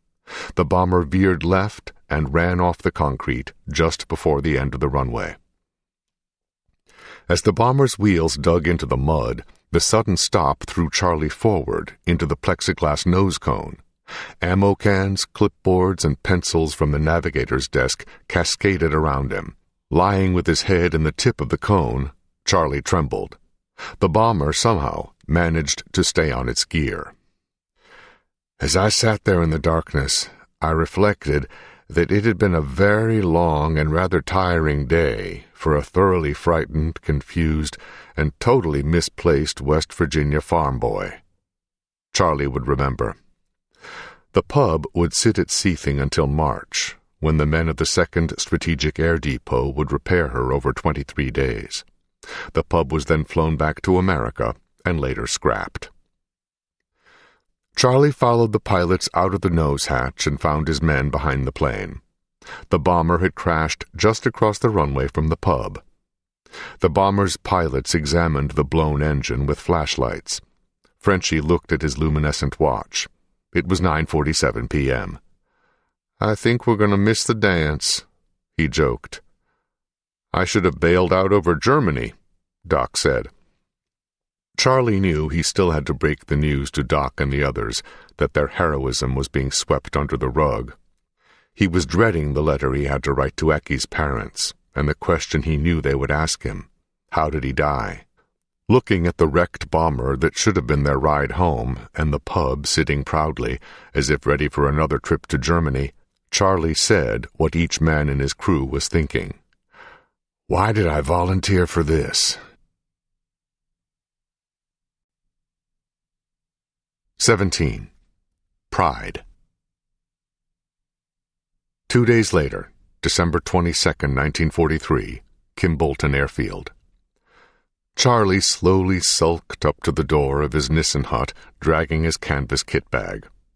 48 hours after his traumatic flight over Germany, Charlie still wore his same heavy flying uniform.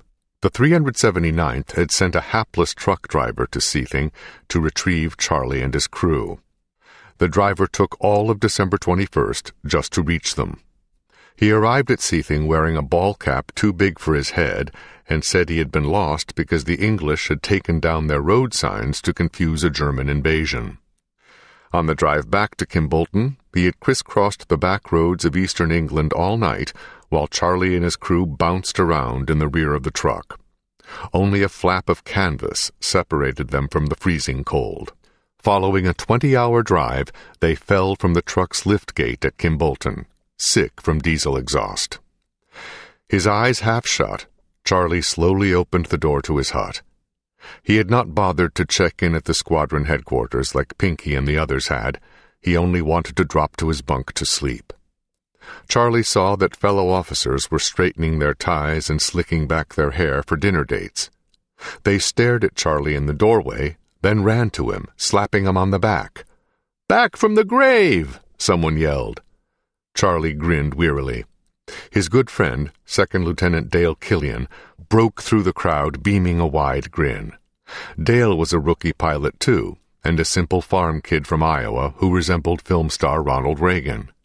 Dale was 22 years old, so Charlie looked up to him, although Dale's gee-whiz mannerisms made him seem younger.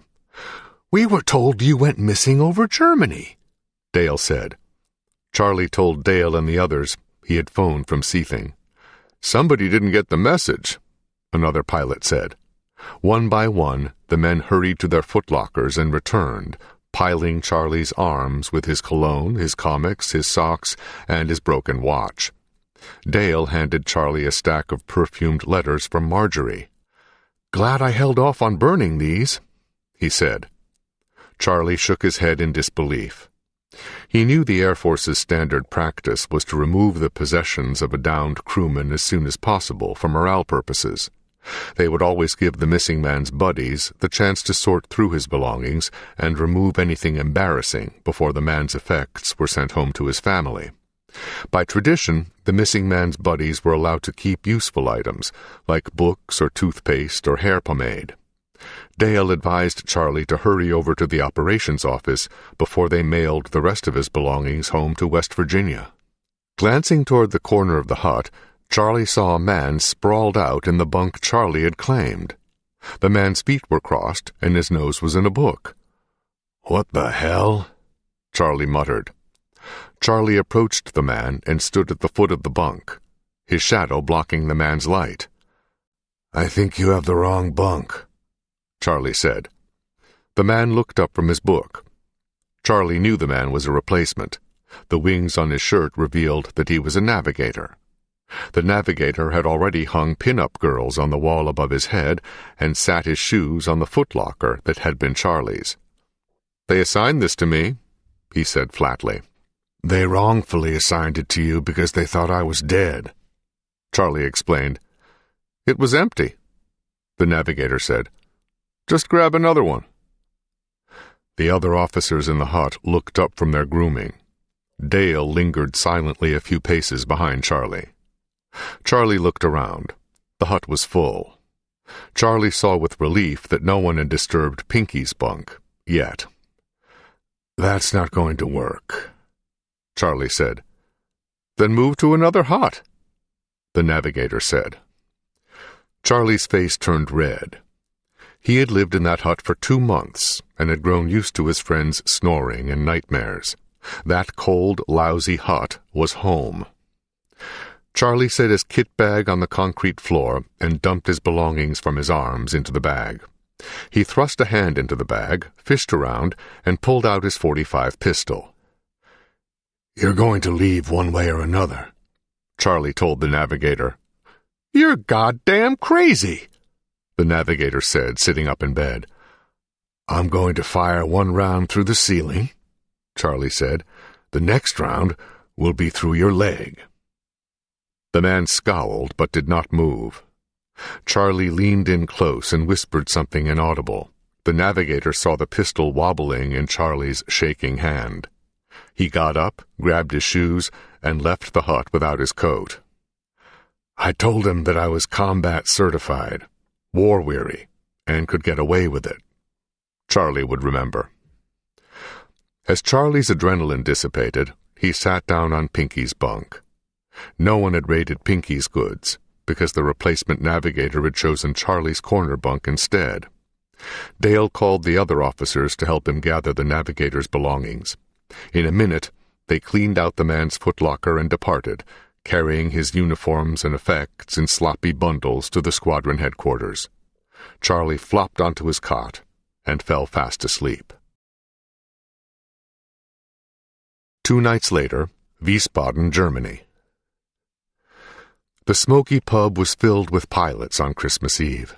The party was rowdy and coarse because the married men were away with their wives. Franz was in the center of it with Bobby.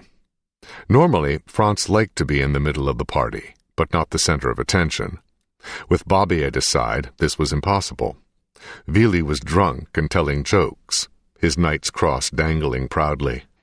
When Franz had returned from Jever, he told Willi he had found the B-17 he downed in the farmer's field, but had no witnesses to confirm the victory. He never mentioned the bomber he let escape over the sea. "You won't get anywhere by not claiming victories. I'll confirm it for you," Willi had said. "Your word is good enough." Franz had never been closer to the Knight's Cross, but to him the cross had taken on new meaning. He had seen the eyes of the wounded bomber crew, young men no different than the ones he had been killing for 2 years. He knew the cross stood for bravery, but Franz now realized it also represented a man's success at his most corrupted service to the world, his prowess at killing other men. Franz knew he could not stop fighting, the war would not let him, but never again would he celebrate his job as a fighter pilot, the role he had volunteered for. On December 20th, 1943, he had given up on the Knight's Cross for good. "Don't bother," he had told Willi. "Let's go get drunk."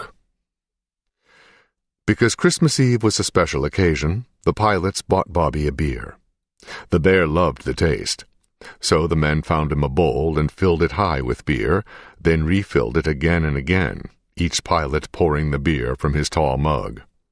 The men got drunk with their mascot. Franz finally stopped his comrades from giving Bobby any more beer by insisting that they would need to help carry Bobby home if he became too inebriated to walk. The pilots sang obscene songs to one another, but changed their tunes when the local girls trickled in after midnight mass. At some point, they began singing Christmas carols, including a sad rendition of Silent Night, a German song by tradition. Franz would remember, "At that time, religion wasn't the highest thing in Germany, but that did not stop us." Franz stumbled out into the cobblestone street with Bobby. Drunkenly, man and mascot plodded to their apartment. With the voices of his comrades still singing in the background, Franz smiled, unaware that their time together was coming to an end. 11 days later, January 4th, 1944, Kimbolton Airfield. Charlie and his officers ate their lunches in silence in the nearly deserted mess hall. Dark circles sagged beneath their eyes. Instead of talking with one another, they looked around at other crews, at the swinging doors, at every sound outside the windows. They picked at their food and dropped their silverware, jittery. That morning, they had been assigned spare gunners and a temporary B-17 called Anita Marie. Soon after takeoff, they had lost an engine and returned to base. Now the group was away, bombing the German ports at Kiel without them. Charlie and his officers had just wanted to log another mission to put December 20th behind them. Charlie had broken the news to them about their heroics being quashed. The men couldn't care less. Russian and Peschow had survived and were going home. Rumor had it that Blackie was coming back. What bothered them was that they had been stuck in limbo for 14 days. 3 times they had gone to bed expecting to fly the next day. 3 times they had tossed and turned all night, only to wake up beneath the orderly's flashlight beam and to hear his voice, "Sorry, sir, mission scrubbed." Now, instead of talking with one another, they talked to themselves and thought themselves in circles, pondering the odds against their survival. They imagined what they could do to improve their chances, like sitting on a flak vest, finding a new lucky charm, or going to the chapel more.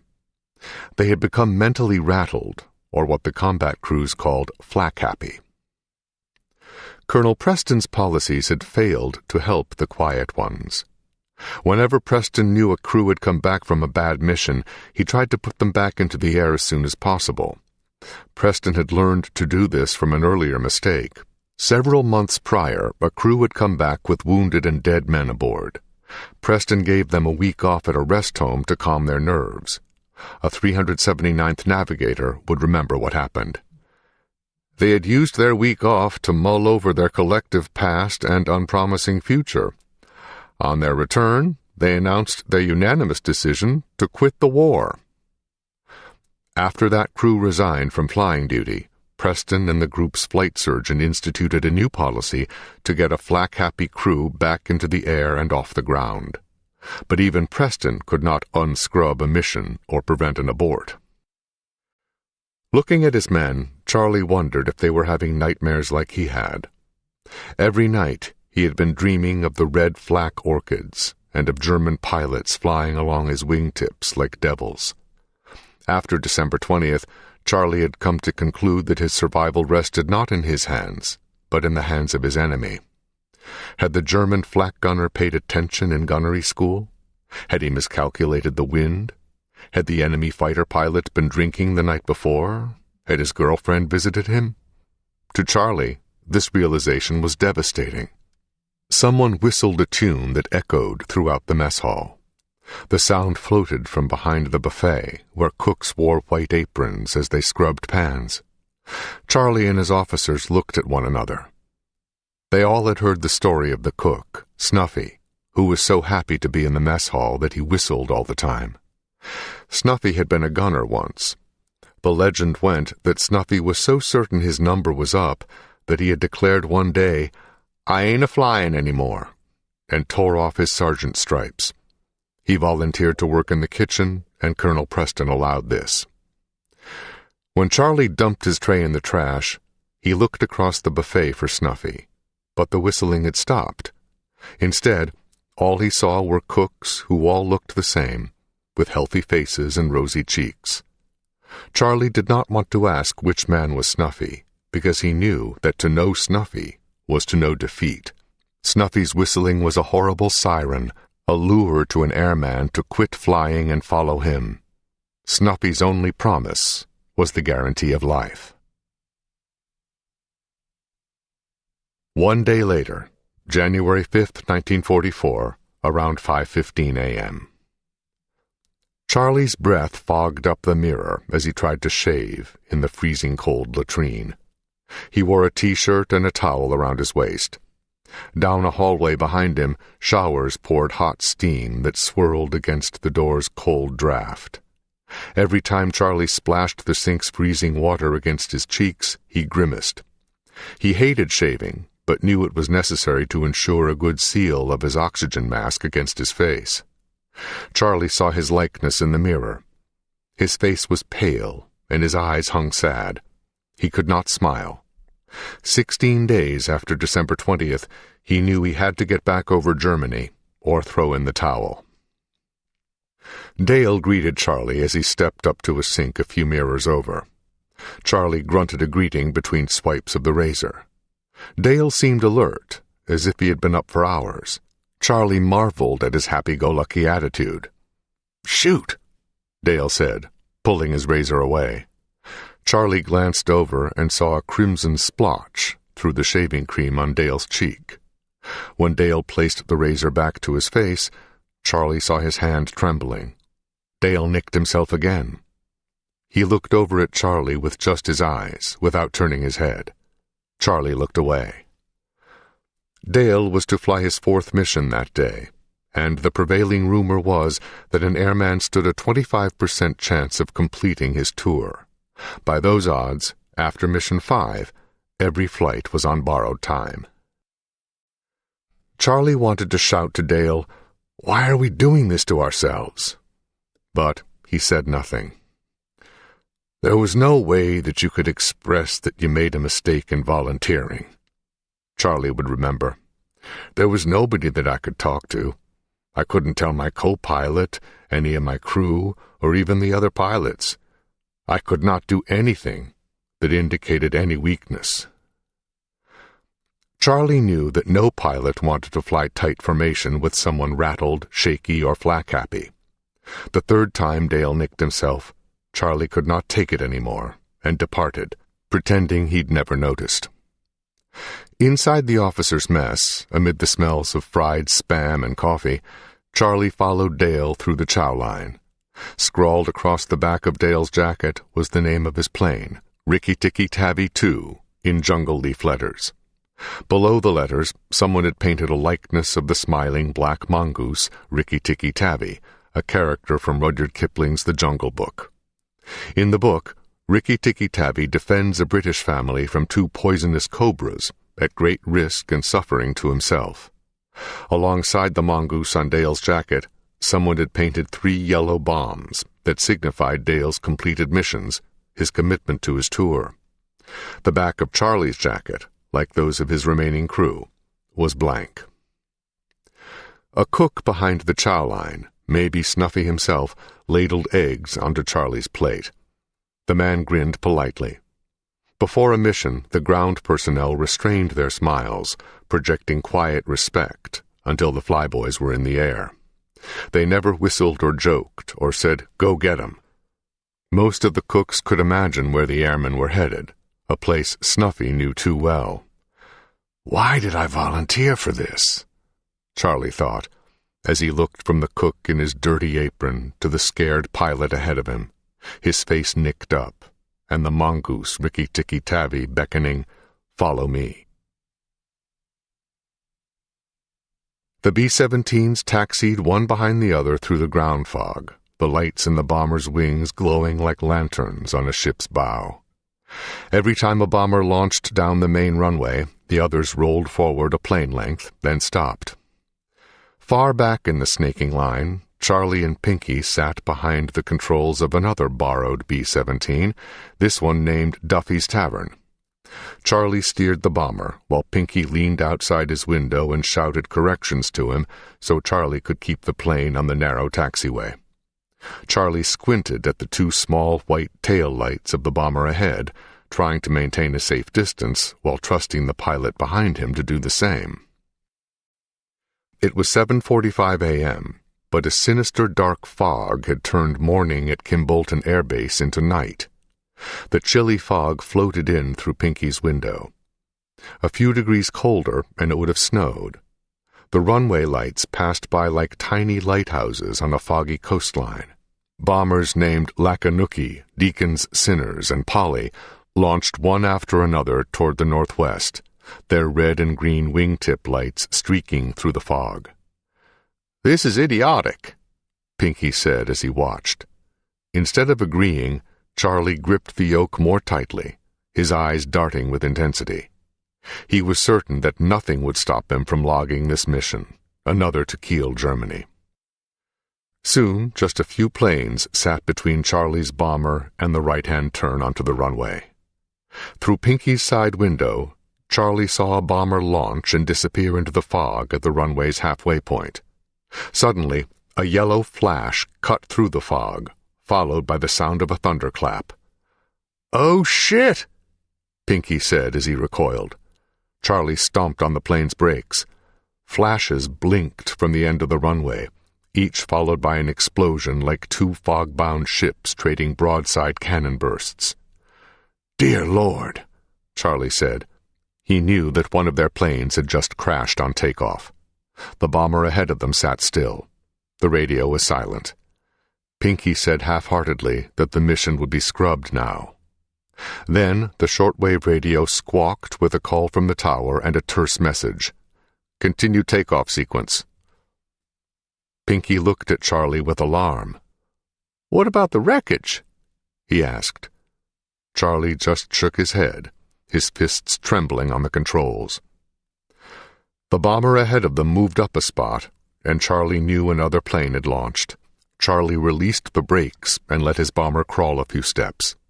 He and Pinky could see the orange glow of the wreckage, but had no sense of depth or distance. 2 planes ahead of Charlie, Rikki-Tikki-Tavi 2, turned onto the runway with Dale at the controls. The bomber revved its engines, sucking the fog around its body and blowing gray wisps from its tail. The lights of the bomber behind it lit Rikki-Tikki-Tavi 2's tail as it rolled forward and launched, vanishing like the others into the fog. After the bomber ahead of them had begun its takeoff roll, Charlie revved the engines on the left wing and began swinging his plane onto the runway. It was his turn, finally. He leaned forward, trying to see the white marks of the runway's centerline. An explosion, a bigger one, erupted in the sky ahead. Its orange tentacles of fire curled among the clouds. "Holy shit!" Pinky yelled. "That has to be another one of ours," Charlie said, his eyes fixed on the orange glow as it fell through the clouds to Earth. "There goes another mid-air collision," someone said calmly over the radio. A heavy thump, thump, thump drew Charlie's attention forward. His eyes widened as his bomber rolled off the runway and onto the grass. Distracted, he had forgotten to complete the turn. He stomped on the brakes and cursed. Gunning the engine, Charlie tried to swing the bomber back onto the concrete, but it had dug into the soggy ground and would not budge. Charlie ripped off his headphones and slapped them against the instrument panel. His cursing increased when he felt his bomber shake as the planes behind him took off, leaving him and his crew behind. Pinky leaned back in his seat and held his face in his hands. He looked like he wanted to cry. "Is everything okay up there?" a crewman's shaky voice asked over the intercom. Charlie slumped over the control yoke in disbelief. Pinky turned to Charlie and asked if he should call for the aircraft's evacuation. "No. We're flying this goddamn mission," Charlie shouted, his eyes turning wild. He pushed the throttles full forward. The bomber's wheels trembled but would not budge. When Charlie pulled back on the throttles, the plane seemed to rock back on its heels. Revving the engines again, Charlie cursed like a madman. Pinky shouted, imploring him to stop, telling Charlie the bomber would never move with a full bomb load. The bomber shook from the engine's fury. Its wheels vibrated, wanting to break free of the mud. Pinky reached and pulled the throttles back, shouting, "Let's wait for the ground crew!" Charlie shoved Pinky's hand away and pushed the throttles forward. The bomber trembled, then broke free. Its tires rolled up and over the troughs in the mud, then onto the concrete runway. Charlie pulled the throttles back to align the bomber's nose with the centerline, then rammed the throttles forward again. The bomber roared down the runway and leapt into the skies, soaring over the first burning bomber that had crashed in the field beyond the runway, and over the two others that had collided barely 3 miles from the runway. Charlie flew the bomber blindly up through the clouds, looking for the group. 10 minutes later, Charlie flew in the clear above the clouds. He was still over England when Doc told him over the intercom that they stood no chance of catching up with the formation. "We either turn back or go to Germany alone," Doc said. Charlie scowled as he stared ahead, as if he could see Germany. Pinky turned to Charlie with fear in his eyes and said, "For God's sake, don't." Charlie's scowl softened and dropped into a look of defeat as he banked the control yoke left and turned back for Kimbolton. He flew tight-lipped, without asking Doc for a heading. Charlie knew the fires on the ground would guide him home. That same morning, an hour later. In the quiet warmth of the officers' club, Charlie sat at a square cocktail party and sipped from a glass of scotch. 2 shot glasses sat before him, empty. On a sign above the club's door, red letters spelled Duffy's Tavern, the club's nickname. The B-17 Charlie had flown that day had been named in the club's honor. A few officers sat around the bar and drank Bloody Marys beneath a red and white striped awning that gave the bar a poolside flair. Someone had painted a beautiful blonde in a white bathing suit on the bar, and another reclining, with her back turned over the club's entrance. Charlie glanced at his watch with glassy eyes, following the group's progress in his mind. He knew they were approaching the German coast. When anyone entered the club, Charlie looked up at them with guilt. With 2 aborts in a row on his record, he knew he had become what the pilots called an outcast, a pariah. The real reasons behind the aborts, a bad engine and getting mired in the mud, didn't matter. What mattered was that he had done it twice. Every pilot knew that 1 abort was common because B-17s were complex machines that often broke.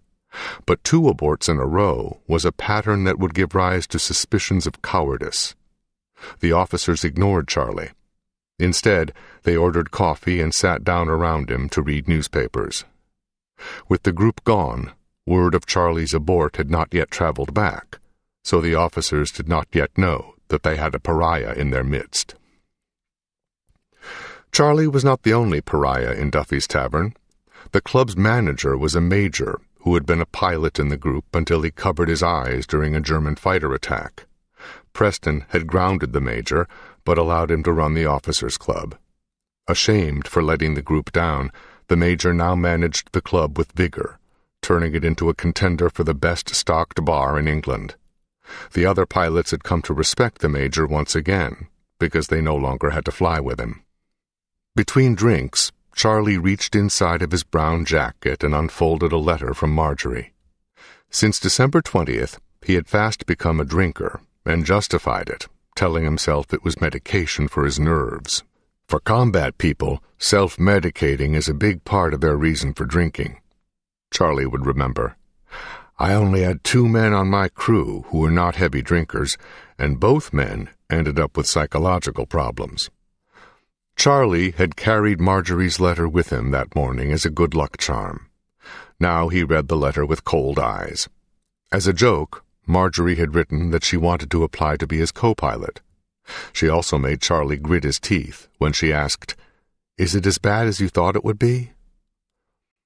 Charlie wanted to tell her so much. He wanted to tell her about watching Dale Killian's hand shaking as he shaved that morning. He wanted to tell her about how Ecky's chubby little boots pointed up from the stretcher. He wanted to tell her that he had just watched 30 young men die an hour prior.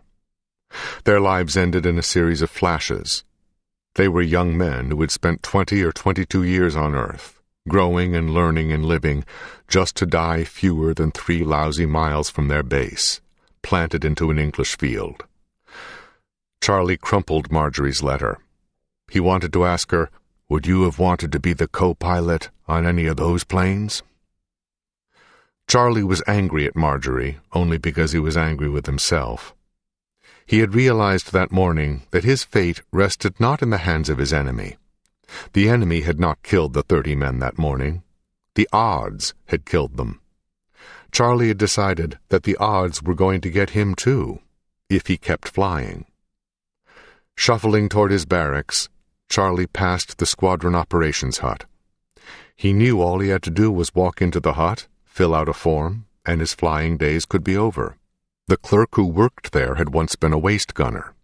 Rather than resign from combat duties, the man had taken his gloves off at high altitude and held his hands out in the slipstream until his fingers were severely frostbitten.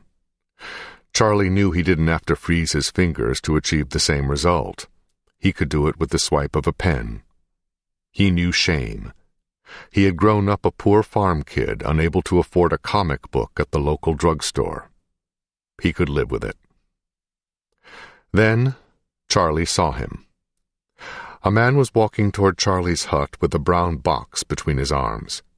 Charlie knew the man, the orderly who gutted men's footlockers when they went missing. The man opened the hut's door and slipped inside. Charlie's eyes bulged with alarm. He ran across the field after him. Charlie entered the hut and found the orderly walking from bunk to bunk, looking for someone's footlocker. "Can I help you?" Charlie asked defensively. "No, sir. I don't mean to be a bother," the orderly said as he opened a footlocker, sorted through some papers, and shut it. Charlie folded his arms. Turning to Charlie, he asked, "Sir, maybe you can help me. Do you know which locker is Lieutenant Killian's?" Charlie's face turned white. He dropped his arms. "Why?" Charlie asked. "Lieutenant Dale Killian and his crew were killed this morning," the orderly said, shaking his head. "The mid-air." Charlie sat heavily on the edge of a nearby cot as the orderly gave him the details. Dale's plane had collided with a B-17 from the 303rd Bomb Group. Charlie knew the 303rd was based just 6 miles to the northwest, at Molesworth. The flash he had seen in the clouds had been Dale's death. The official accident report would declare that no one was responsible because it is impossible to avoid such accidents with so many aircraft in the same vicinity. Seeing Charlie's face twist with emotion, the orderly apologized for bearing such news. Without a word, Charlie pointed to the bunk opposite his. The orderly knelt and opened the footlocker. He told Charlie he had to empty the lieutenant's locker of his belongings. "It's a shitty job, sir," he said, "and I've got 9 more to go." Charlie nodded, afraid to speak for fear of breaking down. The orderly gave Charlie permission to sort through Lieutenant Killian's belongings first, if he wished. Charlie thanked him. He knelt and sifted through the box as the orderly stood back. Charlie held Dale's Guide to Understanding England book, and Dale's postcards of California, where he said he planned to live after the war. Stuck to the lid of the box with tape, Charlie saw photos of Dale with his farm family and a photo of him standing proudly in front of his B-17, his hands on his hips. Charlie's frown lifted slightly as the thought struck him. He and Dale had gone from being farmhands to captains of B-17s. Charlie suddenly remembered the pride of flying a B-17. He remembered how the gunners waved when he formed up on another bomber's wing. He remembered seeing white American stars on the flanks of bombers that stacked up to the heavens. He remembered looking across the frozen gap between cockpits and seeing a pilot like Dale or Walt look back at him and nod. The other pilots were just as scared to die as he was, but up there, Charlie knew they had mastered their fears by keeping the formation tight and sticking together. After 2 weeks away from the formation, Charlie had forgotten his pride. Looking at Dale's photos, he remembered why he would not back out of the brotherhood he had volunteered for. Charlie stepped from the footlocker and backed toward his bunk. The orderly scooped up Dale's belongings into his cardboard box, nodded to Charlie, and departed, the box between his arms. Charlie sat on his bunk in the empty barracks and looked across the aisle to where Dale's footlocker sat empty. He suddenly knew what he had to do.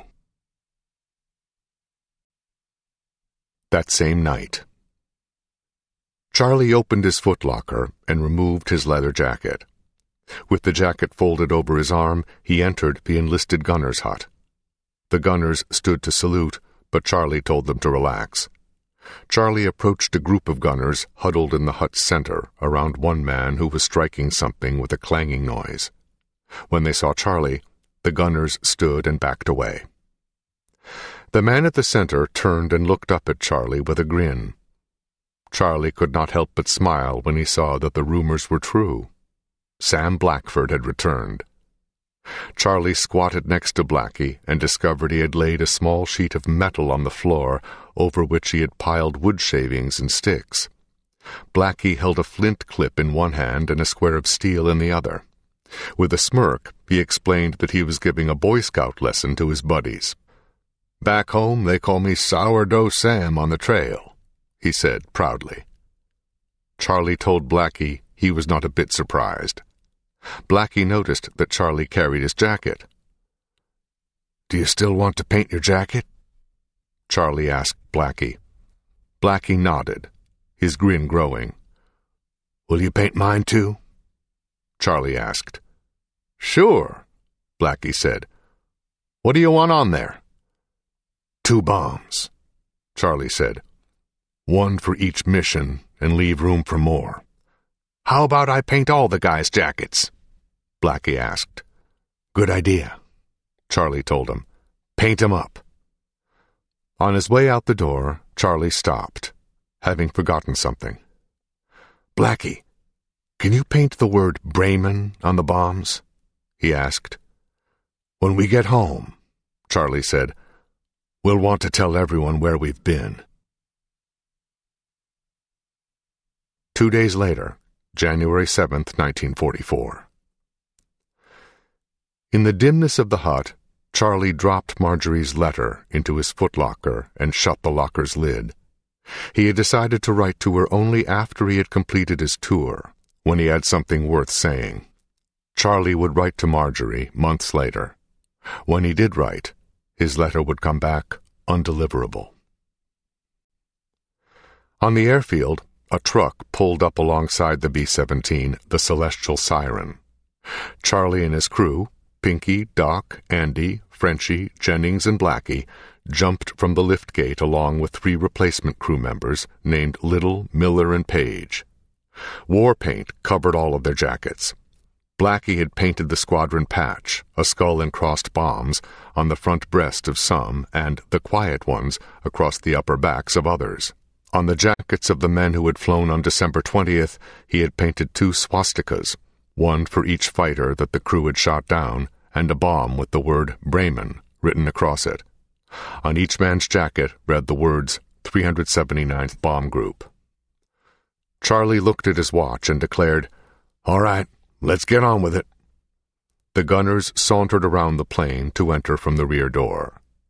Charlie waited while Doc, Andy, and Pinky swung up through the hatch beneath the nose. The tired old crew chief, Shack, and his ground crew stood watching. Charlie tossed his kit bag through the hatch. He reached up and, with an underhand grip, seized the bar that ran across the hatch. In one smooth motion, he curled his legs and swung up and into the bomber. His hand reached back down and slammed the hatch shut.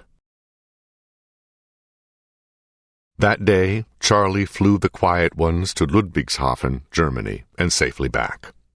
In the days that followed, the quiet ones would be issued a bomber of their own, a B-17G named Carol Dawn. They would fly their next 26 missions together. They would survive a mission to Brunswick when the bombers on their right and left wings would be shot from the sky, and the ride home from Berlin when they would lose 2 engines simultaneously over the sea. They would return from Frankfurt when a massive headwind slowed them to a crawl over a flak zone. During those moments of terror, Charlie would have flashbacks and glance at the bomber's right wingtip, expecting to see the German pilot there, flying with him. On April 11th, 1944, Charlie and his original crew would complete their 28th and final mission after an 11-hour flight to Zorau, Germany. Beneath their bomber's nose, Charlie would smoke a cigar and drink from a bottle of whiskey that he would pass between Pinky, Doc, Andy, Frenchie, and Blackie. Even Jennings would break his rule and take a sip. They had survived their tour and more. By the war's end, they and other young men like them would have helped the 379th earn the title the Grand Slam Group for flying more missions, dropping more bombs, achieving higher bombing accuracy, and suffering fewer losses than any other group in the 8th Air Force. By war's end, the 379th would be the best in the bombing business. On that day, when Charlie would watch his men toast their survival, in the back of his mind, he would wonder about the German pilot who had escorted them out of hell. Who was he? And why did he let us go? Charlie would look to the eastern horizon and secretly hope that his enemy would survive the war. This audiobook is continued on Disc 8. A Higher Call by Adam Makos with Larry Alexander, continued. Disc 8. 18. Stick Close to Me. That same winter, March 19th, 1944, Southern Austria. Light flurries fell from the gray clouds across the grass airfield as Franz knelt on the wing of the 109. Behind him, the wind blew across the city of Graz from the snowy blue mountains to the north.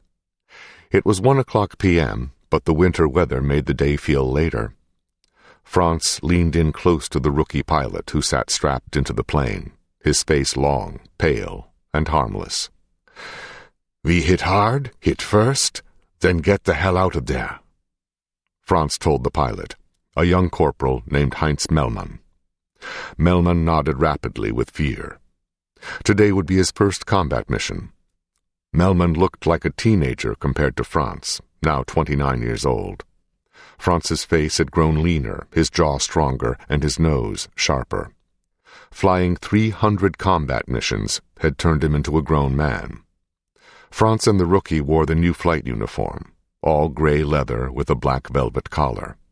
The rookie wore the other new fashion, a forage cap, a boxy ball cap with a long brim that kept falling snow from one's eyes.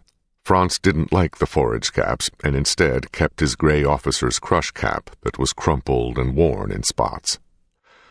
Franz gazed south across the airfield and saw 3 squadrons, some 36 fighters, scattered about. Graz airfield was an earthen strip set almost within the city's southern limits. On some days, the grass runway wore a blanket of snow. On either side of Franz and Melman sat 10 other pilots in their 109s, each waiting for a flare to arc across the field and tell them to start their engines, the sign that the 4 motors were near. The ground crewmen in their dirty black coveralls kept their distance, out of respect for the aviators. 2 months earlier, Ruddle had taken Franz from Bobby, Willi, and his comrades in Squadron 6 and shipped him to Yugoslavia. Ruddle had promoted Franz and made him the leader of JG-27's Squadron 12. 11 pilots came under Franz's care. Bobby had to remain with Squadron 6 because he was their mascot, but before Franz and Willi parted, Willi had promised Franz, "Don't worry, I'll look after the bear." Just 3 days prior, Franz had led Squadron 12 to its new home at Graz. At Graz, new faces appeared, rookie replacement pilots.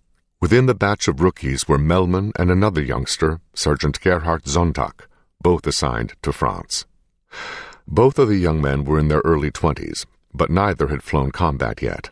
That day, Franz had scheduled them to fly as his wingmen on their first mission. He knew if they survived a week's worth of missions, they might just make it as pilots. Franz thrust a hand into his thigh pocket and scooped out a handful of roasted coffee beans. He chewed a few, savoring the caffeine kick. Franz offered some to Melman, who declined. The days were gone when replacements were veterans of Spain or the Channel Front.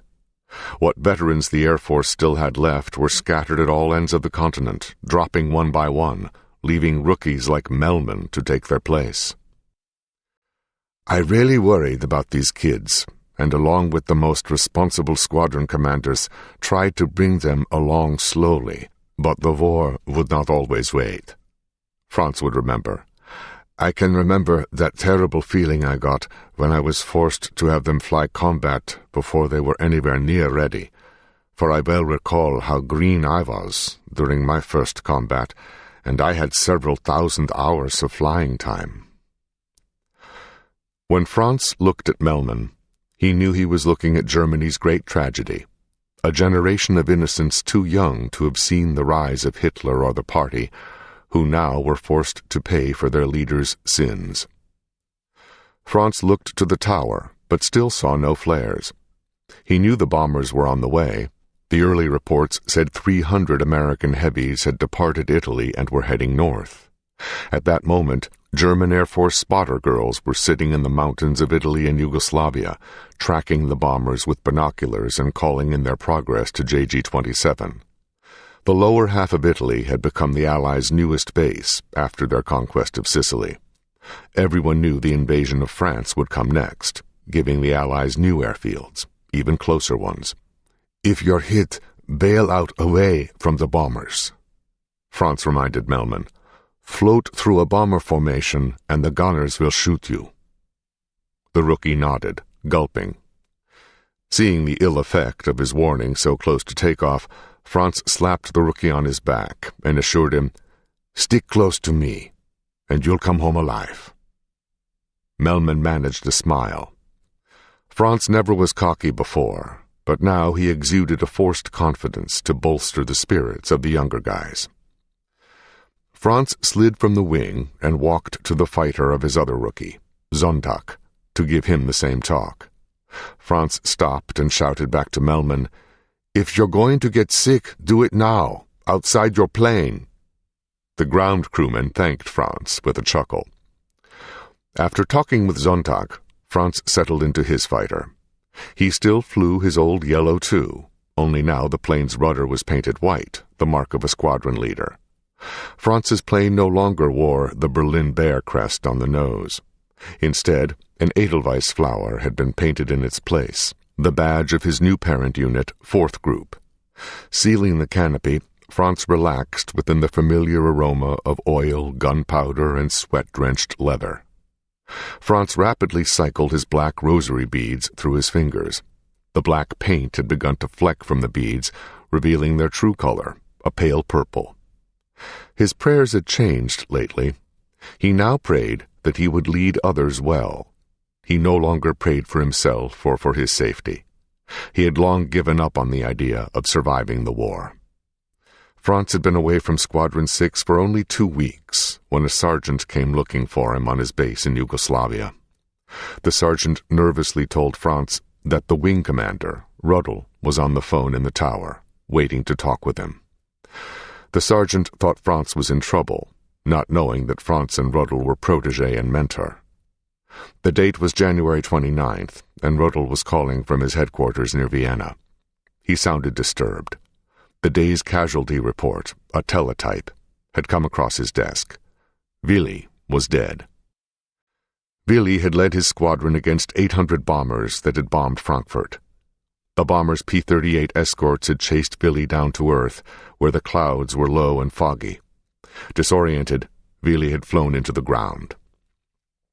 Franz could not believe it.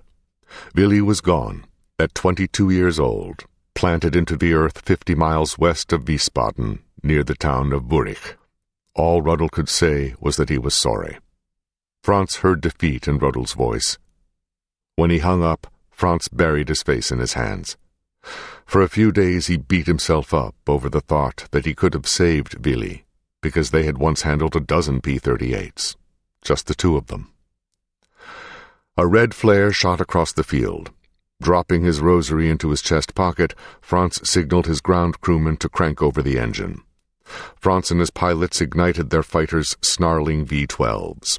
The spinners of planes belonging to their sister squadrons, Squadrons 10 and 11, also spun to life around the fields.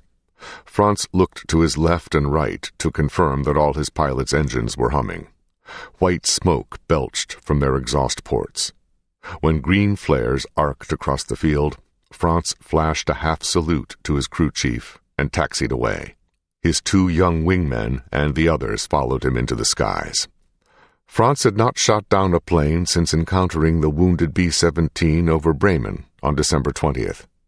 Since that encounter, Franz's priorities had changed. He no longer strove for victories. Now his mission was to get his boys home. With the arrival of 1944, the benchmark for the Knight's Cross had been raised to Magic 40. Franz couldn't care less. 20 minutes later, 40 miles southwest of Graz. From his perch at 29,000 feet, Franz and his squadron mates circled. Franz smiled through his oxygen mask. Some 10,000 feet beneath him flew 35 B-24 Liberators without fighter escort. The B-24s looked like mustardy brown teas against the thick winter clouds. Several miles behind the bomber formation, Franz saw a second batch of B-24s that looked to be even fewer in number. Checking his wingtips, Franz told his rookies to tighten up.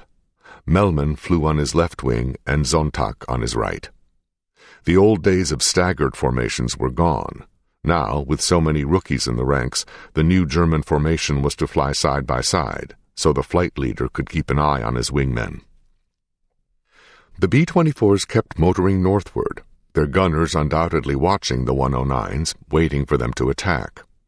His heart pounding, Franz scanned the skies for their escort fighters.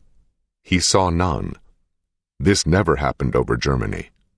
Franz was accustomed to raids of 500 bombers, and had heard that the 8th Air Force was now sending 1,000-bomber raids since February 20th, a milestone the Americans called Big Week. What Franz saw below him seemed too good to be true. "Keep your eyes peeled for escorts," Franz's group leader snapped over the radio. The group leader was talking to him. "Yes, sir," Franz replied. Franz's squadron was on high patrol, and their job was to watch for escort fighters and cover the other squadrons so they could attack the bombers. Below, Franz could see the group leader as he led the unit's other 2 squadrons. Franz scanned the skies again but was certain that the bombers had come without escorts. "Sir, you're clear to attack," he radioed the group leader. But something was wrong. The group leader was not attacking. Instead, he led his 24 fighters in an orbit beyond the range of the B-24's guns. "Sir, no enemy escorts in sight," Franz said again. "Keep looking," the group leader replied tersely. Franz saw the B-24s turning northeast. Franz's heart sunk. The bombers were aiming for a target near Graz, maybe one in the city itself. "Sir, what are you waiting for?" Franz asked the group leader, alarmed. "Shut up," the group leader retorted. "I'm watching for their escorts." Franz had seen some leaders, after they had won the Knight's Cross, grow cautious and weary of combat, as if their incentive to fight had waned. But this group leader had no Knight's Cross and half the victories that Franz had. Still, he was in command. As the B-24s curved right toward Graz, their American crews marveled at the sight of so many 109s doing nothing. In the lead plane, a navigator of the 450th Bomb Group would report, "From the lack of aggressiveness displayed, it was evident that the enemy aircraft were trailing our formation, waiting for stragglers damaged by flak." Angry, Franz radioed the group leader and told him they needed to attack at once. He could see they were headed for Graz, the city of all cities that they were to protect. The group leader did not reply. The first 35 bombers got away. Franz could see them, turning onto their bomb run. Flashes blinked through the gaps in the clouds over Graz and told Franz the bombers had dropped their payload. Franz saw the second formation of 19 bombers now passing beneath him. Franz radioed the group leader and asked permission for Squadron 12 to attack the bombers below. "Hold position," the group leader replied. The second flight of bombers slowly slipped away. Franz had heard that Ruddle was in the air with planes from 1st Group and 3rd Group, patrolling northwest of Graz, but summoning him would require an act of mutiny. Switching radio channels, Franz called the radio operator back at the airbase. A female voice replied. Franz told the woman to alert Ruddle's flight that the heavies were approaching Graz from the south. A few minutes later, the female controller reported back that Ruddle was near Graz and preparing to attack. Relieved and emboldened, Franz radioed his squadron. "Follow me." In defiance of his leader, Franz throttled forward and engaged the supercharges, hidden behind his fighter's bulges. Finally, after repeated calls to my commander, and furious because we were allowing a prize opportunity to slip through our fingers, I initiated the attack. Franz would remember. His 109 surged. Franz felt the torque build through the stick. With his squadron behind him, Franz raced north to catch up to the heavies. Far ahead, Franz saw a swarm of 109s, Ruddle and his pilots, diving and attacking the bombers. Franz wanted to cheer. Minutes later, Franz caught up to the B-24s. On the tops and sides of the bombers' tails were 2 white circles, one containing a black number 1 and the other a black diamond, the markings of the 454th Bomb Group. Franz told his rookie wingmen to wait a few seconds, then follow him. He radioed his men, "Let's get them!" and unleashed his squadron. Breaking from flights into solo elements, they dove on their prey. Franz pulled up and over and dove toward the B-24s from an almost vertical angle. A screaming plummet from the heavens had become Franz's attack method of choice against bombers. He aimed just ahead of the rearmost bomber. As his altimeter wound backward, Franz had no time to look back to see if his wingmen were there. He knew that of any attack, this eye-watering test of courage was their best chance at survival. Through his gun sight, Franz saw his target from above, and at its widest. He knew the bomber was also at its weakest. Only its top turret gunner could fire at him, but to shoot, the gunner had to aim straight up into the sky. Franz's cheeks sucked back against his oxygen mask. His fighter's wings quivered. The 109 raced toward the earth like a bolt from the blue. Franz's control yoke and rudder grew heavy from the terrifying speed. As Franz neared his target, time seemed to accelerate. As the bomber flew faster, its wings seemed to stretch and swell. The B-24 grew vivid in color, sharper in detail. Suddenly, it filled Franz's windscreen. Franz mashed his triggers, awakening his fighter's machine guns and cannon. His guns belched their mechanical rage for a split second, stitching the bomber between its wings. Franz twisted his fighter and dove past the bomber's double tail, barely missing it. He felt his fighter shake from the bomber's wake. Franz did not know if the rookies had fired their guns, nor did he care. "You did it! Now head for home," Franz ordered Melman and Sonntag as they pulled up behind him. In Franz's mind, his purpose had been served, to get them through the first pass. Now, he was fighting for the people of Graz. With his rookies disengaged, Franz used the speed from the dive to climb back up and dive again. In his second dive, another B-24 fell, and then another fell on his third pass. Each time as he dove through the formation, the bomber's gunners stopped firing, afraid to hit other bombers. Of the two breeds of four motors, B-24s were easier to shoot down than B-17s. B-24s were faster due to their thin, high-mounted wing, but also more fragile. Their wings would fold if hit at the spot where they conjoined, and liberators had fuel lines leading into the bomb bay that could be easily ignited. When they caught fire, they would quickly burn the plane from the center out. Rudol's fighters kept pummeling the formation. Soon 8 plumes of black smoke rose from crashed bombers in a path along the road to Graz. But Graz would not be unscathed. The first formation of bombers that the group leader let escape had dropped 105 tons of bombs on a factory in the city and across the south side of the town, as their after-action report would record. Only half the bombers of the second formation would bomb Graz.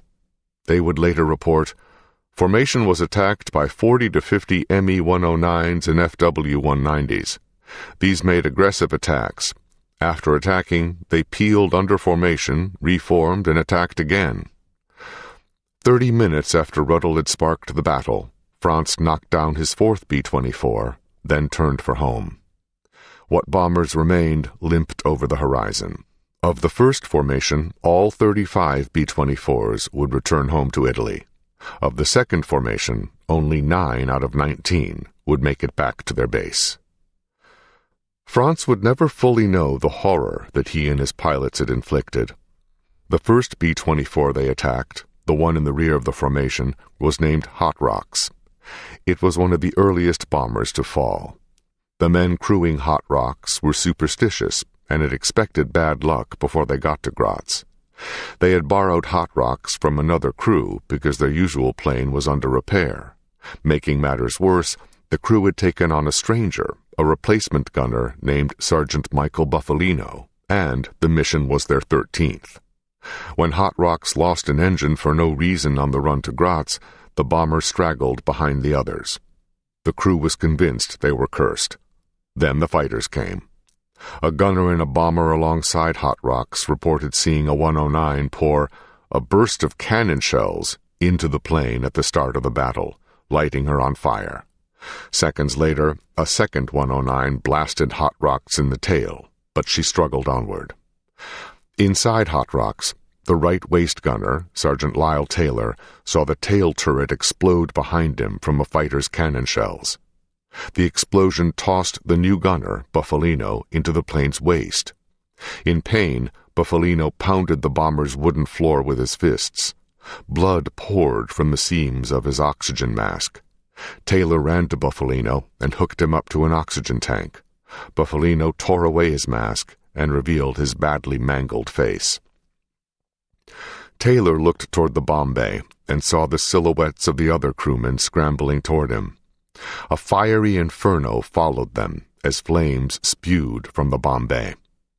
There was now only one way out of the Liberator, a hatch by the tail. The gunners ran for it, while Taylor cared for Buffalino. The parachute of one of the gunners must have been on fire, because when he jumped it never opened. From lack of oxygen, Taylor passed out. The fire's heat on his face woke him. Through stinging eyes, he looked for Buffalino, but he was gone. Buffalino had chosen to jump without a chute, rather than perish in the flames.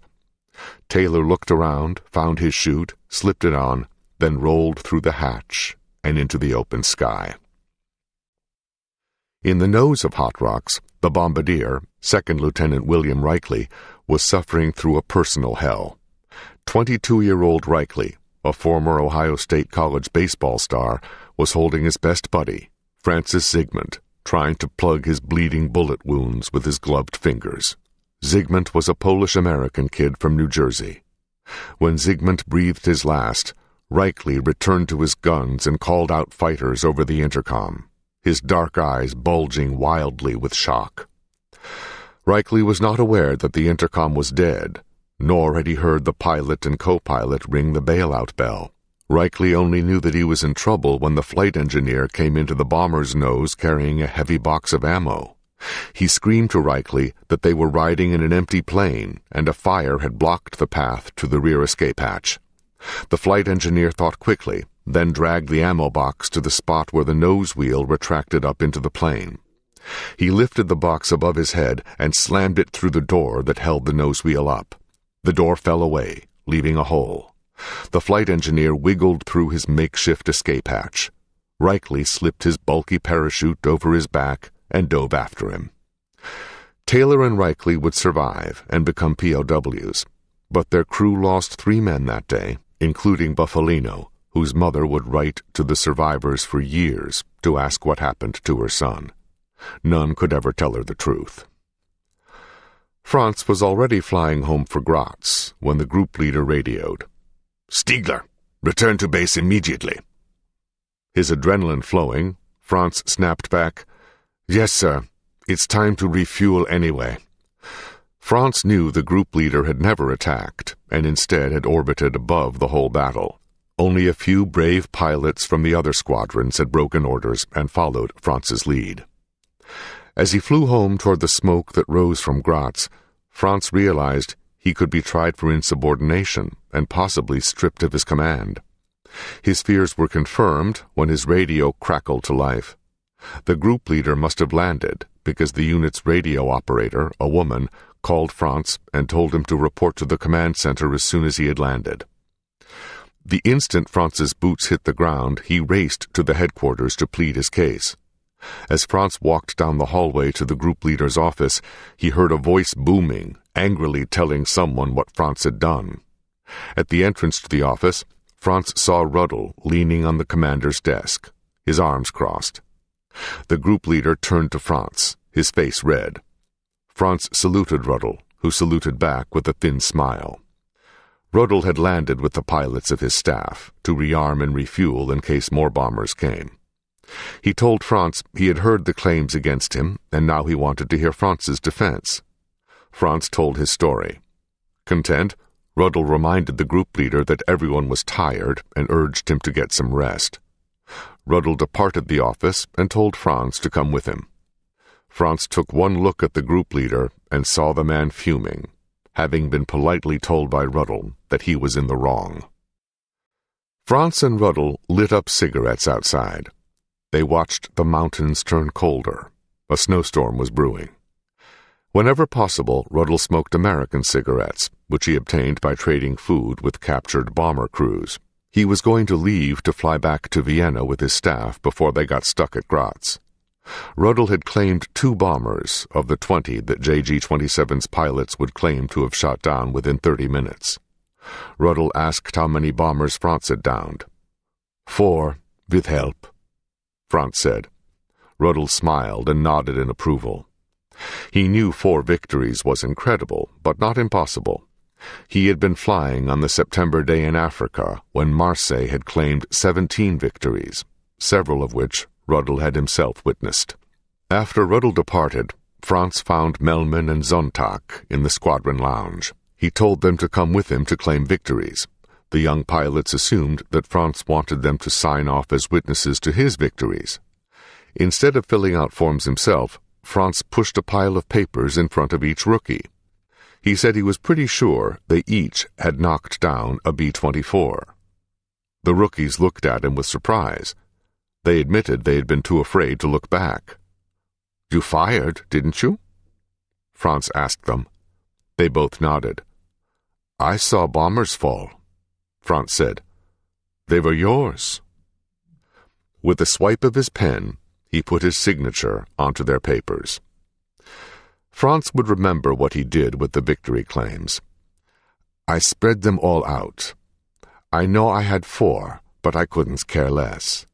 We shot them down. That was the important thing. We were quite elated, of course. The crashes were all in Austria, so no one could say you didn't shoot them down, because the wreckages were there. The boys were on their first mission. That's the reason why I did it." In the local pub that night, Melman and Sonntag would rehash the battle using their hands in place of planes, while Franz watched quietly from a distance. Willi had told Franz he would never get a Knight's Cross by not claiming victories. If only Willi could have seen him now, giving away victories. Franz knew the rookies would write home of their victories to their parents. Their parents would tell friends and neighbors. But looking at them, Franz felt a wave of sadness. He knew the odds, and the odds said they would not survive the war. He would be right. 4 months later, Heinz Melman and Gerhard Sonntag would both be dead. A week later. When Franz and his squadron entered the banquet hall in Graz, each man wore his dress uniform and had brought a date, gathered from the ample supply of the town's lonely girls. The entire citizenry of Graz, it seemed, had turned out to honor the pilots. Because Franz and the others had knocked down so many B-24s, the townspeople overlooked the bombs that had fallen and threw a party instead. Beneath the banquet hall's high ceiling, tables with hot food awaited the men, while an oompa band played lively tunes, its members wearing tiny fedoras with feathers. Franz dismissed his squadron and told them to have a good time. The townspeople handed them glasses of hot red wine. Franz's date hugged his arm. She was an 18-year-old girl who studied at the local university. Her name was Eva. Franz had met her through a friend who knew he needed a date for the dance. Eva was an aspiring actress and was as beautiful as a film starlet. Her curly hair was dark brown, her face was wide with prominent cheeks, and she wore a heavy dark jacket with a leopard print collar. Beneath that was a fancy dress with real lace, probably a gift from a prior suitor. Eva asked Franz to dance, but he said he preferred to watch. The merriment around him troubled him. No one danced cheek to cheek. Hitler had called that kitsch or distasteful, and had outlawed it, along with music such as swing, jazz, and the blues. Yet still the people danced and smiled. Franz envied their optimism, and knew it would change when the Allies' invasion landed. But Eva's personality was strong and charismatic. She would not give up. "It's just a dance," she laughed.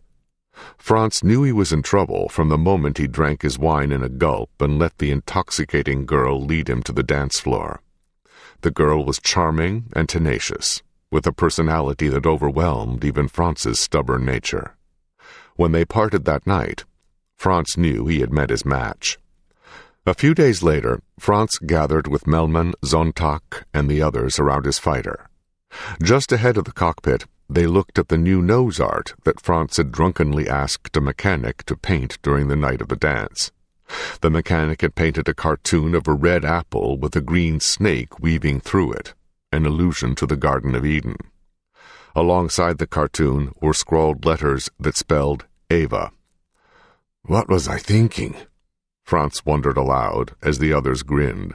They had seen their leader, like them, 3 sheets to the wind. In the days that followed, Franz would not have time to second-guess himself. An orderly greeted him one day with a telegram and tragic news. Franz's father had been killed, kicked by a horse while shoeing it for the army. At 65 years old, the aged veteran had paid a final price for his service. As Franz flew his fighter home for the funeral, he flew with a face of stone. The war had taken his brother and now his father. He mourned the most for his mother. He knew that for the rest of her days, when she sat down to drink her nightly beer, she would be drinking alone. 19. The Downfall. 7 months later, late October 1944, near Dresden, Germany. The days and nights had blended into a blur to Franz as he led his squadron in taxiing along the edge of the pine forest to park. Beyond his right wingtip, he saw the ground crewmen congregating at the tree line. They waited for the 109s to shut down so they could push the fighters back under the trees to keep them safe from prowling Allied fighters. Franz's 109 still wore the Eva nose art. He and Eva had continued dating ever since the party at Graz, but Franz had kept his distance so things would not become serious.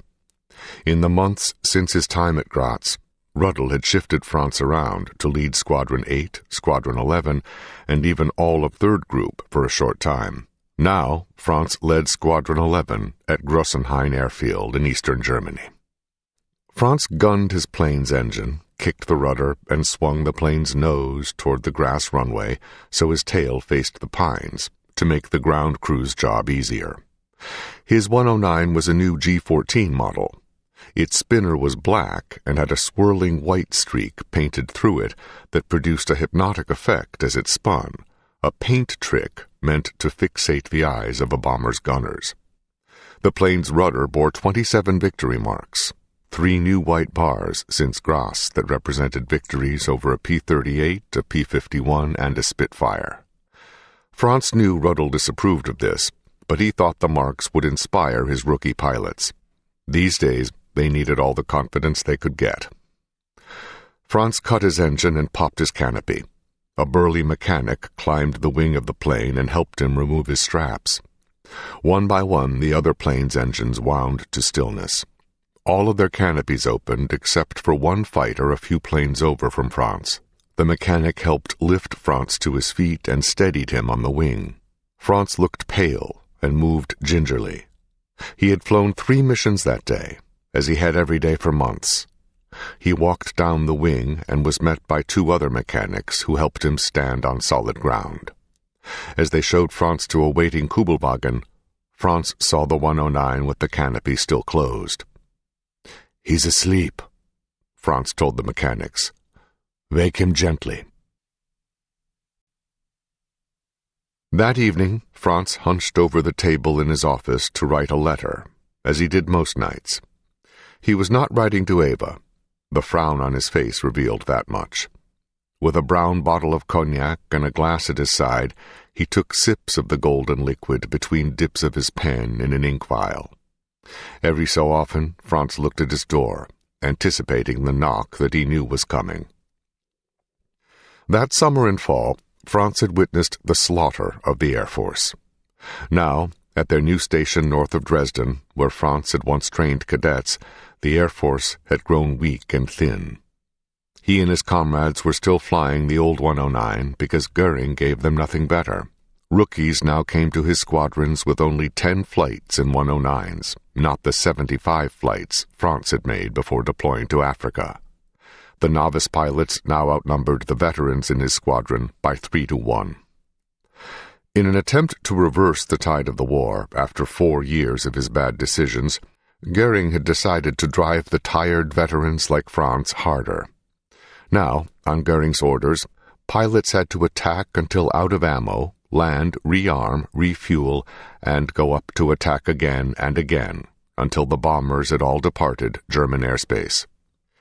Goering's new rule succeeded best in breaking men, causing them to lose their nerve and pass out in their cockpits to the hum of their engines.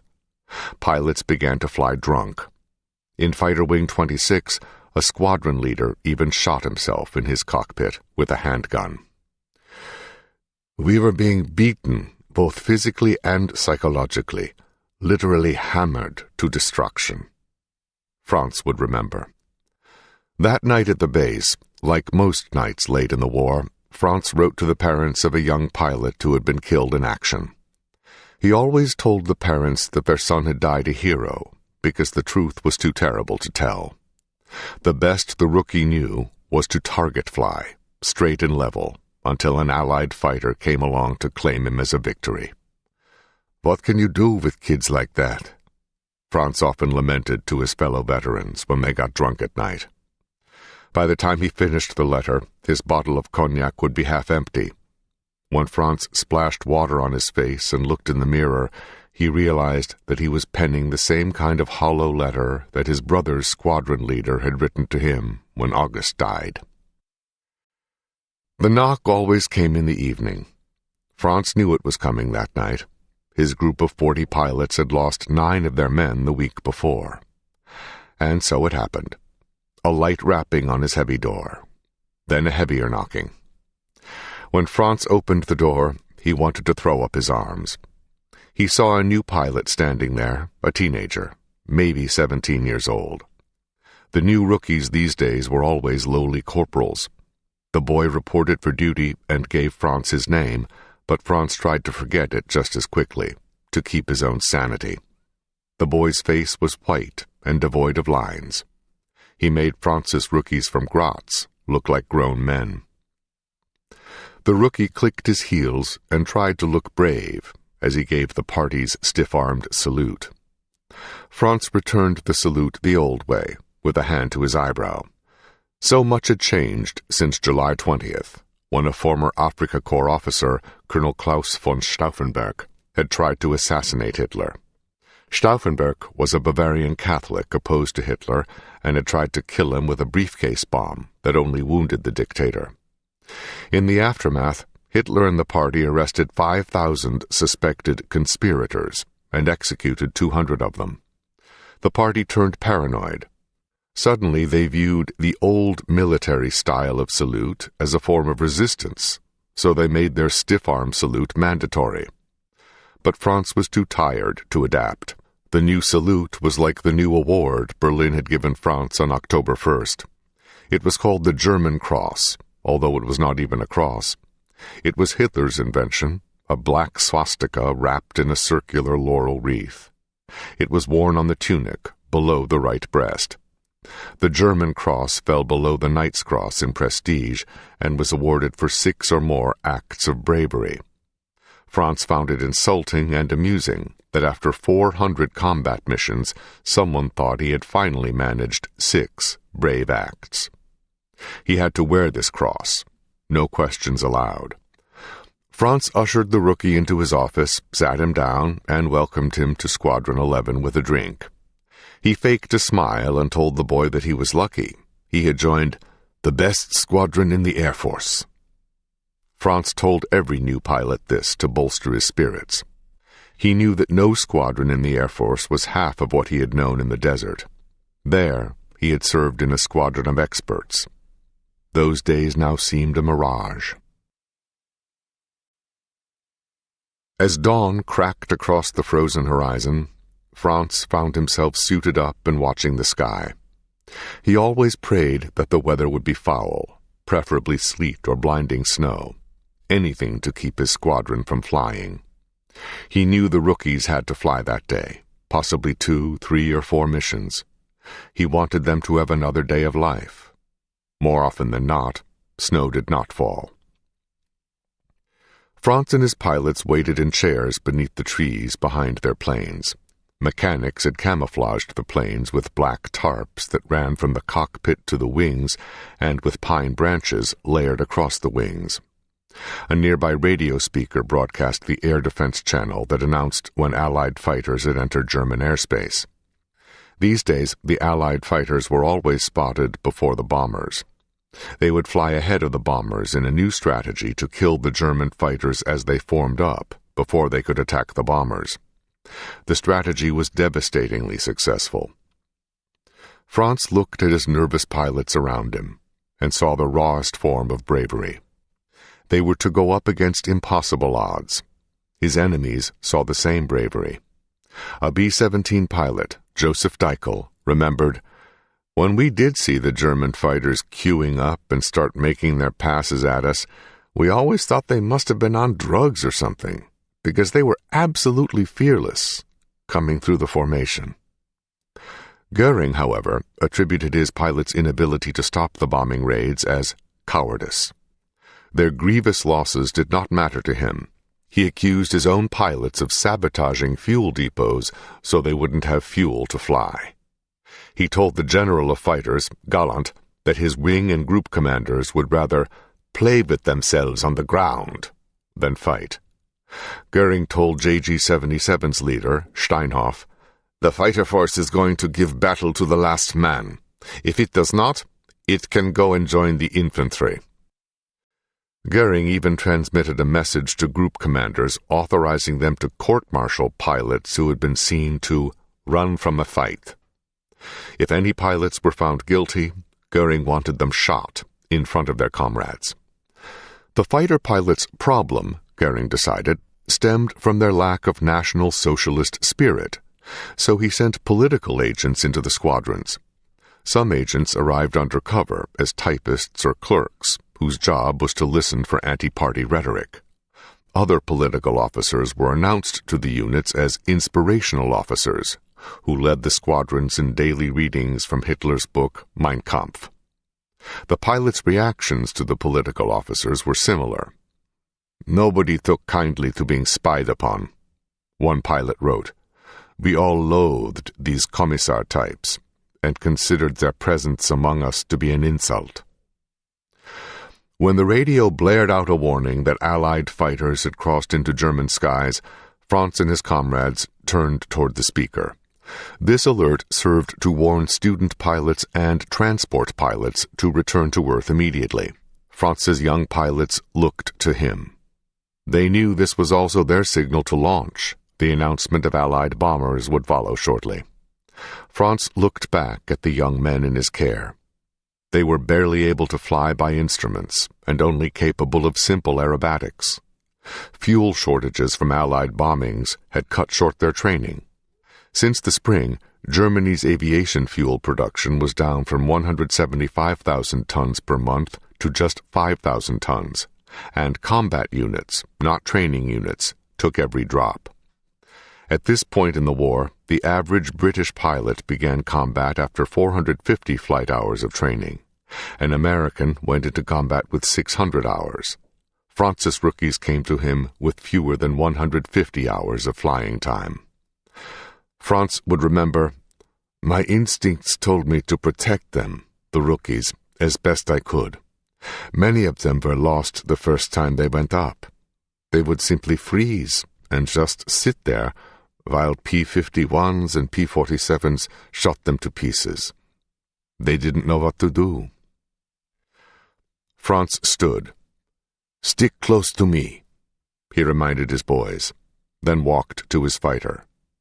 He no longer told them, "And you'll come home alive," because he knew it was no longer true. He had seen too many veterans die when trying to rescue rookies from hopeless predicaments. Since Graz, Franz himself had been shot down more times than he could count. In 7 months, he had bailed out 4 times and belly-landed his fighter just as much.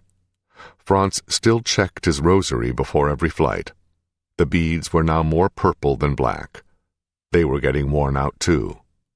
Still, off Franz went with the men and boys of Squadron 11 into the skies that others fled. Several days later, October 26, 1944. Franz's 109 taxied slowly to a halt along the trees. Its engine shut down, but the canopy did not open. The ground crewmen saw this and ran to the plane. The first to climb the wing popped the canopy open and saw that the windshield's glass had cracked like a white web. In the center was a hole the diameter of a man's pinky finger. Grabbing Franz's shoulders, the crewman pulled his body toward him.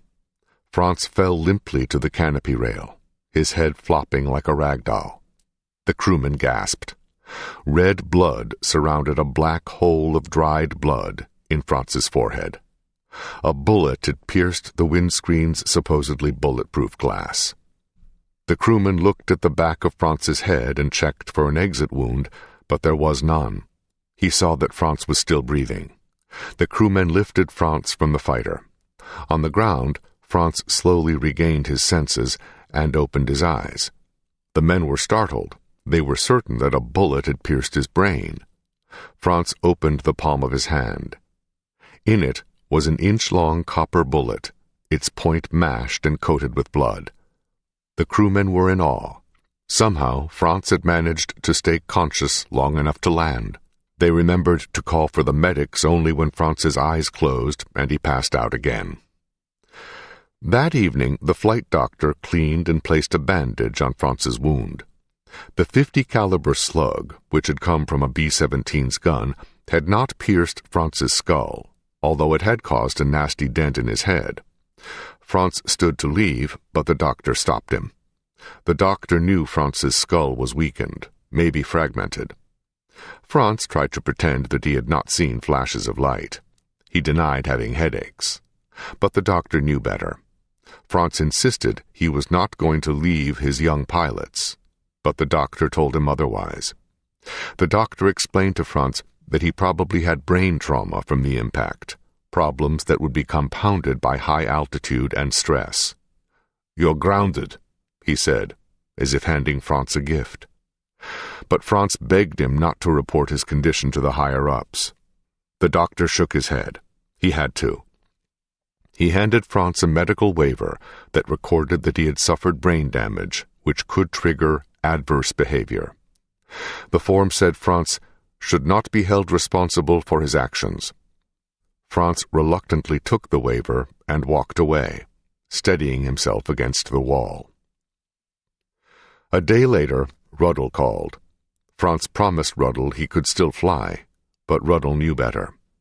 He told Franz to take a leave of absence to the fighter pilot's rest home. Franz had heard of the resort on the banks of Lake Tegernsee, at the foot of the Alps below Munich. There sat a tall, white, Alpine-style chalet with the resort's name, Florida, in bold letters over its wide double doors. Pilots' weddings and Knight's Cross award parties were often held there.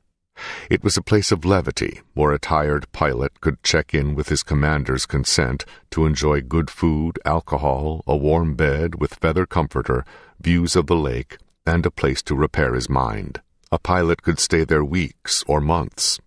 If he claimed his nerves were no better, he could sit out the rest of the war. To placate Ruddle, Franz agreed to check into Florida. As Franz packed his bags, sadness struck him when he looked at his tan JG-27 cuff band that said Africa. He had been with JG-27 for 2 years and 7 months before a lone bullet took him down. The men of the legendary Desert Wing had become the only friends he had left, and now he was leaving them. At a time when Germany needed every fighter pilot, Franz Stiegler was out of the war. Several weeks later, November 1944. Franz was amazed at the destruction around him as he sat in a train that chugged through the suburbs of Berlin. The train passed by buildings that looked like cutaways, whole walls sheared off and their insides gutted. Stairways and apartments climbed up to floors that had fallen through. Children played among the rubble in the streets. Other children watched from the sidelines, some on crutches, others missing limbs.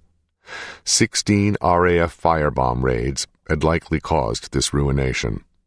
The 8th Air Force had hit Berlin the prior March, before shifting focus to bomb targets in France in preparation for D-Day.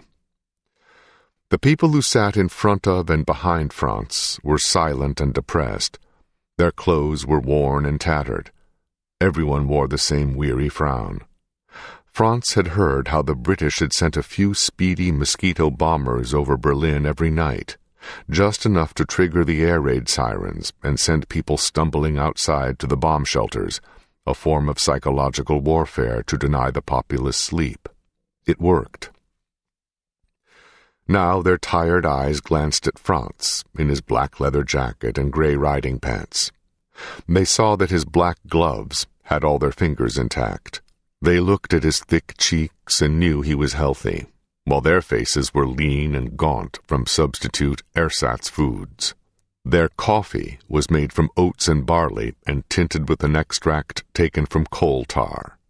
Their meat and fish were really just rice cakes flavored with animal fat or fish oil.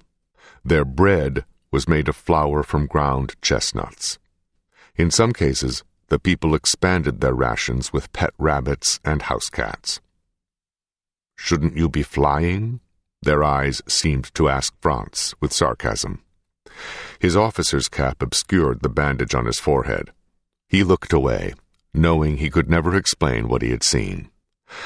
After his medical expulsion from JG-27, Franz had gone home and found his mother cold and hungry, alone in their empty house.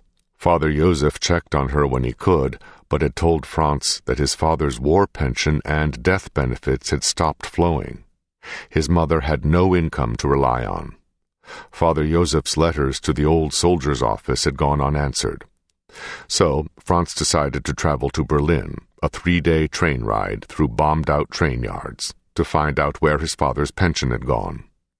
Only after his mother had been cared for would Franz allow himself to report to Florida.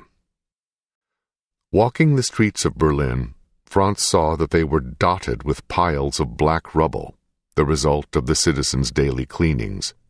In craters that had been buildings, he saw rats drinking where pipes had burst. Franz entered the tall, old soldier's office, its white facade now pitted by bombs. There, Franz sat across from a bureaucrat who supervised pensions, a balding man with a round face, glasses, and sagging cheeks. The man introduced himself as Mr. Greisse. He wore a round, red National Socialist swastika pin over his breast. Mr. Greisse made small talk, asking Franz about his unit. Franz told him he was in between outfits, but reporting to Lake Tegernsee next. Mr. Greisse asked Franz what unit was there, so Franz told him about the Florida resort. Mr. Greisse said he admired fighter pilots, and would have permitted his eldest daughter to date one if her mother had not forbidden it. Franz smiled at the backhanded compliment, well aware that fighter pilots had gone from heroes to villains in the eyes of the German people due to Goering's slander. Getting down to business, Mr. Greisse told Franz it was heartwarming to see a young man travel so far to look after his mother. But then, to Franz's surprise, he said, "Only you can care for your mother these days." Franz's father's pension and death benefits, Mr. Greisse explained, had dried up, like those of every other old soldier, to meet the needs of the war. Franz eyed Mr. Greisse's swastika pin with contempt. "You don't like me because I'm in the party?" Mr. Greisse asked him. Franz replied that he had nothing against him personally, but that he represented the people who had put his mother in a bad fix. Mr. Greisse leaned forward and in whispers told Franz that some jobs required party membership. He had worked in Veterans Affairs before the National Socialists took over his office, as they had the post office, the transportation authority, and every facet of government. Franz nodded that he understood. "Where are you staying?" Mr. Greisse asked him. Franz said he was taking a train home that night. Mr. Greisse warned Franz that he might be stuck on the platform in the cold if there was an air raid. He asked Franz to come home with him to his home in Potsdam, a short train ride southwest to the suburbs of Berlin. Franz trusted the man's smile and agreed. Hours later, Franz arrived at the tall, stately Greisse home in Potsdam. He was amazed upon entering to see heavy blankets dangling in place of a front door. Inside, the home's windows had been blown out. Wooden boards had been hammered up in their place. Still, a grandfather clock stood untouched in the hallway, and Mr. Greisse bragged that the house's pipes had not yet burst. Mr. Greisse introduced Franz to his wife, who was preparing a meager meal. His eldest daughter was out and about, but he introduced Franz to his little daughter, Helga, a short 13-year-old girl with strawberry blonde hair.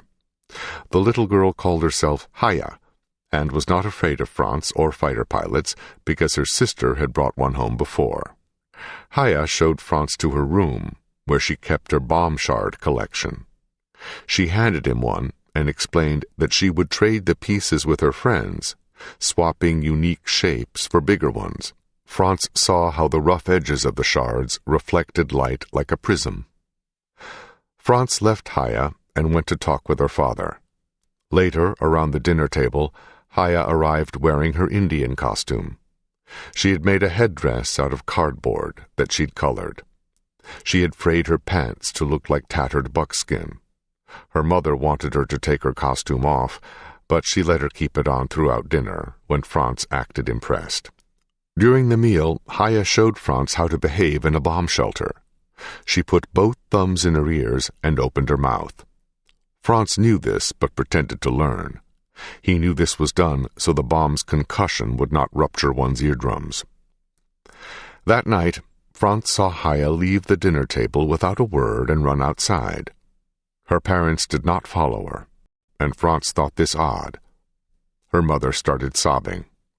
Mr. Greise comforted his wife while explaining to Franz how hard it was as parents to have to wake Haya up night after night to grab her backpack, their suitcases, and run to a bomb shelter.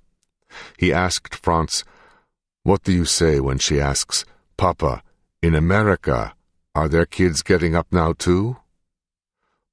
Franz looked down at the table. After a few moments of silence, he asked Mr. Greise if he could go check on Haya. Mr. Greise nodded while hugging his wife.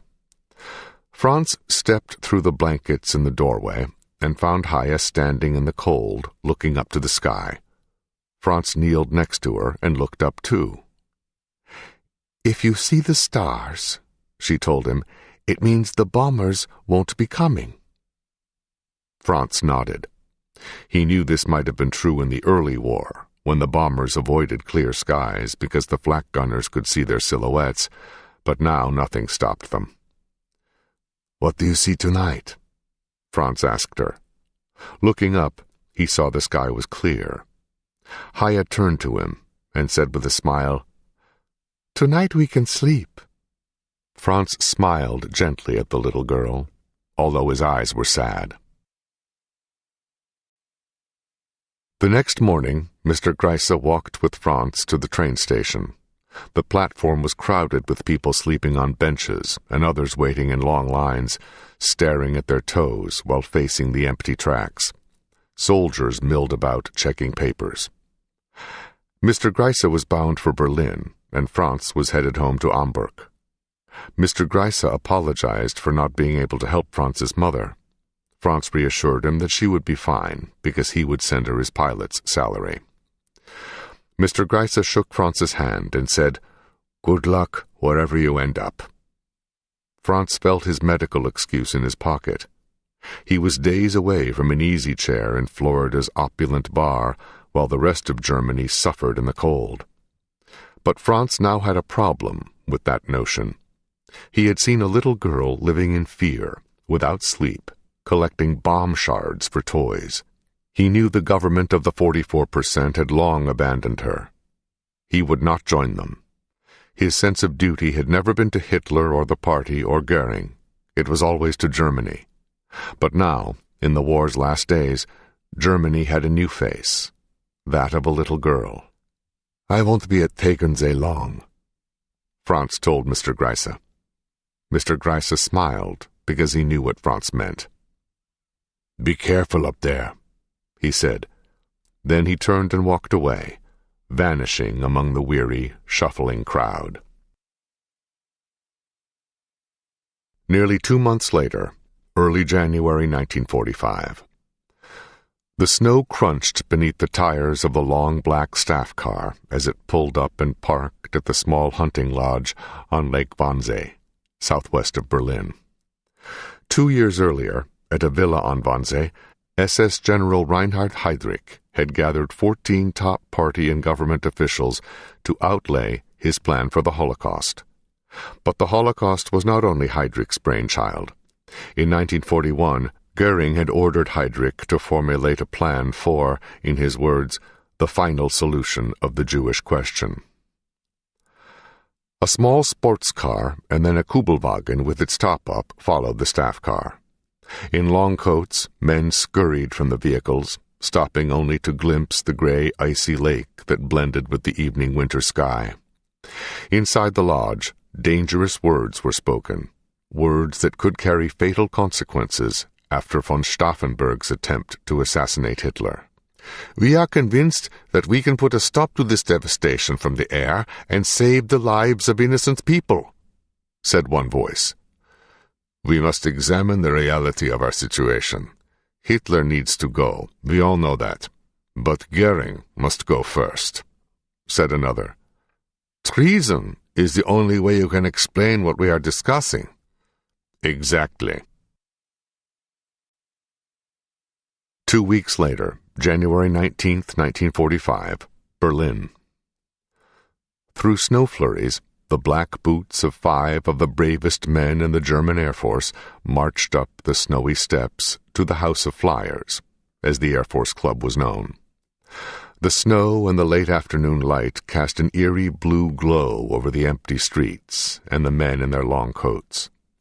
The House of Flyers loomed with its tall marble columns and ornate carvings set into the building's facade. The men had legendary names among Germany's fighter forces: Rudel, Neumann, Lützow, Steinhoff, and a colonel named Hannes Trautloft. They had all gathered for the most dangerous mission of their lives. They glanced anxiously over their shoulders as chauffeurs drove their staff cars away. They knew there was no turning back. Rudel had proposed they shoot Goering that day, but the others talked him out of it, aware of an awful truth. Killing Goering would not solve their problem. They needed him to step down. Stauffenberg could have shot Hitler, but instead used a bomb, because he knew that Hitler could be replaced by someone equally evil from his entourage. The same rule applied to Goering. Instead of killing him, the fighter leaders decided they would stare down the second most powerful man in the Reich and tell him it was time for him to go. They wanted Galland to take his place, reasoning that maybe he could do something to stop the bombing of Germany, and, after consolidating power, maybe he could stand up to Hitler. The fighter leaders entered a conference room with dark wood walls and paintings of Air Force heroes, including Goering. There they waited for Goering on their side of a wide table. The radiator blasted hot air that filled the room with the scent of old cigars. The men began to sweat. A stoic intensity clouded Lutzow's face as he clutched his chair, his mind elsewhere. He had lost his brother, Werner, at sea a year prior. He knew his wife, Gisela, his 4-year-old son, Hans Ulrich, and his 2-year-old daughter, Carola, were suffering under the same bombs as millions of other innocents, waking up 3 or 4 times a night to hurry to air raid shelters. The man of ice's easy charm had vanished. He had flipped the switch and frozen his emotions, just like when he flew. Steinhoff lingered by the door like a bodyguard, while Rudel lounged at the table in a thick, padded leather seat, smoking cigarette after cigarette. Neumann nervously peeked from a snow-streaked window, watching for Goering's arrival. Trautloft, the inspector of Germany's day fighters, sat and stirred a cup of coffee, staring at the table. Trautloft's thin lips tightened, and his low-hanging eyelids had narrowed over his light blue eyes, causing them to almost disappear. He worried how Goering would react when he saw him there. The Reichsmarshal had no idea that Trautloft had cast his lot with the outcasts. Trautloft's friends in that room had all fallen from favor with Goering long before that day. They had been heroes of the Air Force until Goering demoted them the prior November and December. Goering's plan to restore the Air Force through greater National Socialist spirit also meant purging opposition. Goering had sacked Galland, the general of fighters, and replaced him with Colonel Gordon Golub, a party member.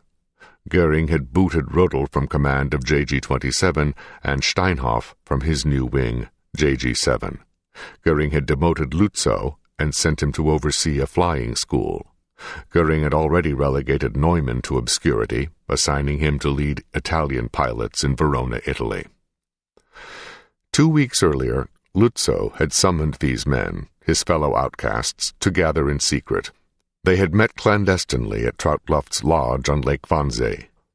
There they agreed that Goering's inept leadership had resulted in the destruction of their cities and the slaughter of their young pilots. When a solution emerged that could save Germany's cities, Goering had squandered it. That solution was a wonder weapon, the Me-262 jet fighter, the only plane capable of sprinting past the Allied fighters to shoot down bombers. But Goering and Hitler had a lust for vengeance that blinded them to reason. Instead of giving the Me-262 to the fighter pilots, they had turned the jet into a bomber, a weapon of retaliation. There, at Trautloff's cabin, Lutzow and the outcasts decided to act before not a brick was left standing in Germany.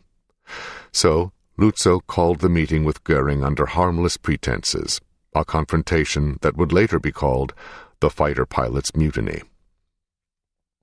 Goering's long, bulletproof limo screeched to a halt in the club's turnaround. He climbed out, flanked by his bodyguards. He knew full well what awaited him. Word of the mutiny had already leaked. It had not come from Galland. The mutineers were careful not to invite him, because they knew the SS were watching him, investigating Galland for violations of the subversion law, because Galland had angered them by opposing their proposal for an SS jet wing. Galland knew of their mutiny, however, and wanted to follow the confrontation. He had Trautloff call him from the conference room and leave the phone off the hook on a table in the back, so he could hear everything. Goering learned about the pending mutiny from General Karl Kohler, his chief of staff, a man the outcasts had approached seeking his support. Later, it would be discovered that Kohler had written in his diary, 13 January 1945, 14.45 hours. Have just heard that the fighter force is in the throes of a major crisis of confidence regarding its supreme commander. Some very bad feeling indeed. The most impossible ideas being thrown around. Occurrences similar to those of 20 July, von Stauffenberg, must be avoided. Talk of forcing a supreme commander to resign his post amounts to mutiny. The conference room's doors swung swiftly open. Steinhoff spun and found himself staring into Goering's blue eyes, the eyes of the second most powerful man in Germany. Goering's face was tired and swollen. On his cheeks he wore pink blush that looked as garish as his pale blue uniform, which he had designed for himself. Its lapels were made of white silk, and its collars piped with gold at every seam. He wore gold rings, and his nails were painted with a clear coat. Goering, the Colossus, took his seat at the head of the table. Steinhoff and the others saluted. Goering offered a half-hearted salute in return. His entourage of officers, including General Kohler, took their seats flanking him. Lutzow's comrades sat at his sides. Lutzow broke the silence with a calm voice. Herr Reichsmarschall, we are grateful to you for agreeing to listen to our problems. I must ask you, however, to hear me out to the end. If you interrupt me, sir, I believe there will be little point to this discussion. Goering's eyes seemed to frost over. He glared at Lutzow, then at each of the young men who sat with him. The men who opposed Goering were all half his age, in their 30s. Goering's entourage stared at the table, afraid to breathe or move, bracing for his outburst. Lutzow knew he had only the ruse of strength with which to bully the bully. With the men at his sides, Lutzow hoped to bluff Goering into thinking that the fighter forces were behind them. In actuality, only the men at the table and a few confidants, like Galland, knew of the plot. Any other man would have melted under Goering's stare. In brawling to bring Hitler to power, Goering had once been jailed. Behind bars he was deemed so violent that he had been kept separate from the other prisoners for their safety. A former morphine addict, Goering now wielded the power of life and death with the snap of his fingers. But instead of backing down, Lutzow upped his bluff. He slid a typed list across the table, his points of discussion. Goering pushed the list aside to Kohler. There is still time, sir, to prevent every city in Germany from being reduced to rubble and ashes, Lutzow said. He told Goering that Galland needed to be reinstated, and the 262s taken from the bomber forces and released immediately for fighter missions. Lutzow cited a quartermaster's report that listed 60 262s operational for combat operations, 52 of which belonged to the bomber forces. Another 200 of the precious jets were sitting in bombed-out rail yards, stranded because someone had decided to ship them by rail to save fuel. Goering interrupted Lutzow and reminded him sarcastically that the fighter forces were in a deplorable state. Goering told Lutzow with a smirk that in touring the bomber units he saw greater spirit and discipline. The bomber pilots, he said, were healthier and contained more veterans than the fighter forces. Lutzow cut Goering off. "So you have told us time and time again," Lutzow said, "but you forget that we fighter pilots have been flying missions daily for over 5 years now. Our young pilots survive a maximum of 2 or 3 Reich defense missions before they're killed." Red with rage, Goering shouted, "As if the head of the Air Force was not aware of that." Lutzow did not break his stone-faced composure. Sir Goering reverted to taunting. He told Lutzow that the real problem was the fighter pilots' cowardice. "Germany needs braver men," he said, "eager for a crack at the enemy, to challenge the bombers nose to nose." Lutzow retorted, "And you, sir, have simply ignored the existence of 4-engined bombers completely.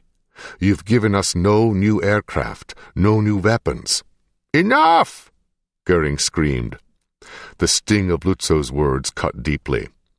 Goering had ignored the bomber threat, and once said that the Americans were best at making razor blades, not airplanes.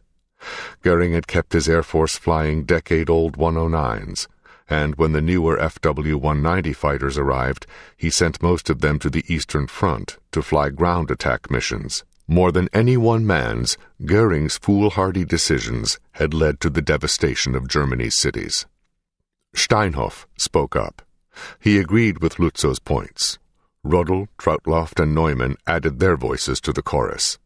Steinhoff asserted that the 262 was Germany's last hope to make a difference in the air war. Goering told Steinhoff to keep dreaming, because the 262 was not going to him or the fighter pilots. "I'm giving it to the people who know what to do with it," Goering said with a defiant pout. Lutzow had heard enough. He raised an outstretched finger, ready to tell Goering that compromise was obviously hopeless and that for Germany's good, Goering needed to step down. He never got to utter his words. Goering stood, quaking with rage. "What you're presenting me with here, gentlemen, is treason. What are you after, Lutzow? Do you want to get rid of me? What you've schemed up here is a full-scale mutiny." Goering pounded the table and began cursing irrationally. Foam filled the corners of his mouth. Sweat poured from his brow. His eyes and the veins of his neck bulged as if he was about to explode. Goering turned to Steinhoff and screamed, "Your career is over, and so is Gallant's. That coward would not even face me." Turning to Lutzow, his lip quivering, he added, "And you, Lutzow, I'm going to have you shot." Neumann looked at Rödel. They both knew they were watching Goering in the throes of a nervous breakdown. Swiping Lutzow's points of discussion to the floor, Goering stormed from the room with heavy footsteps, his entourage following him, casting sinister glances over their shoulders. "Gallant will be shot first, to set the example," Goering shouted from the hallway. Silence settled in the room. Lutzow and the others stood around, hesitant to speak. Steinhoff looked to the window, where snow melted as it struck the glass. The room suddenly seemed tighter and hotter. He tugged his collar. The thought hit him. "I feel like I'm in prison already." Trautloff gingerly picked up the phone he had left off the hook in the back of the room. Gallant was still on the line, and gave Trautloff a message for the others. "Adolf thinks we should save time, as he did, and get measured for our coffins now," Trautloff said. "He did his before Christmas." Trautloff hung up the phone. No one spoke. "What now?" Steinhoff asked. The men looked to Lutzow, whose eyes remained stern. Reaching for his coat, he told the others, "Oh, well, let's go and get something to eat." Goering wanted to shoot Galland, Lutzow, and Steinhoff, but needed time to assemble a case because each man was a national hero. He needed evidence more treasonous than just their act of defiance against him. He needed proof of treachery against the German people. As promised, Goering focused his rage on Galland first. He had Galland confined to his home on the Czech border and sent the Gestapo to dig for dirt on him, something Goering could use in a trial. The Gestapo arrested Galland's adjutant, bugged his phones, and stole his BMW sports car. With both the Gestapo and the SS investigating him, Galland told his girlfriend, an artist named Monica, that he was flattered. They could just as easily have assassinated him. Eager to remove the mutineers from German soil, Goering banished Lutzow to a desk job in Italy with Rodel and Neumann. He fired Trautlauft and assigned him to run a flying school. To spite Steinhoff, Goering banned him from all airfields and contact with the other mutineers. When Steinhoff was caught trying to visit Lutzow in Italy, he was sent back to Germany under guard. With the mutiny a failure, Galland and Lutzow were certain that Germany was doomed. They also knew it was only a matter of time until they would hear a knock on the door and find the Gestapo waiting to drag them to a firing squad. A deep depression fell over both men. They were Prussians, professional soldiers bound by an ancient code that valued honor and service above one's life. Now they found themselves dishonored and effectively without careers. The war had already estranged Lutzow from his wife, who did not understand his devotion to the Air Force. To protect her and his children, Lutzow broke contact with them. Galland considered defecting to the Allies, but worried that the party would kill his parents in retaliation. He confided in his girlfriend that he had a plan to spoil Goering's pleasure. That night, his girlfriend saw Galland cleaning his pistol. This audiobook is continued on Disc 9.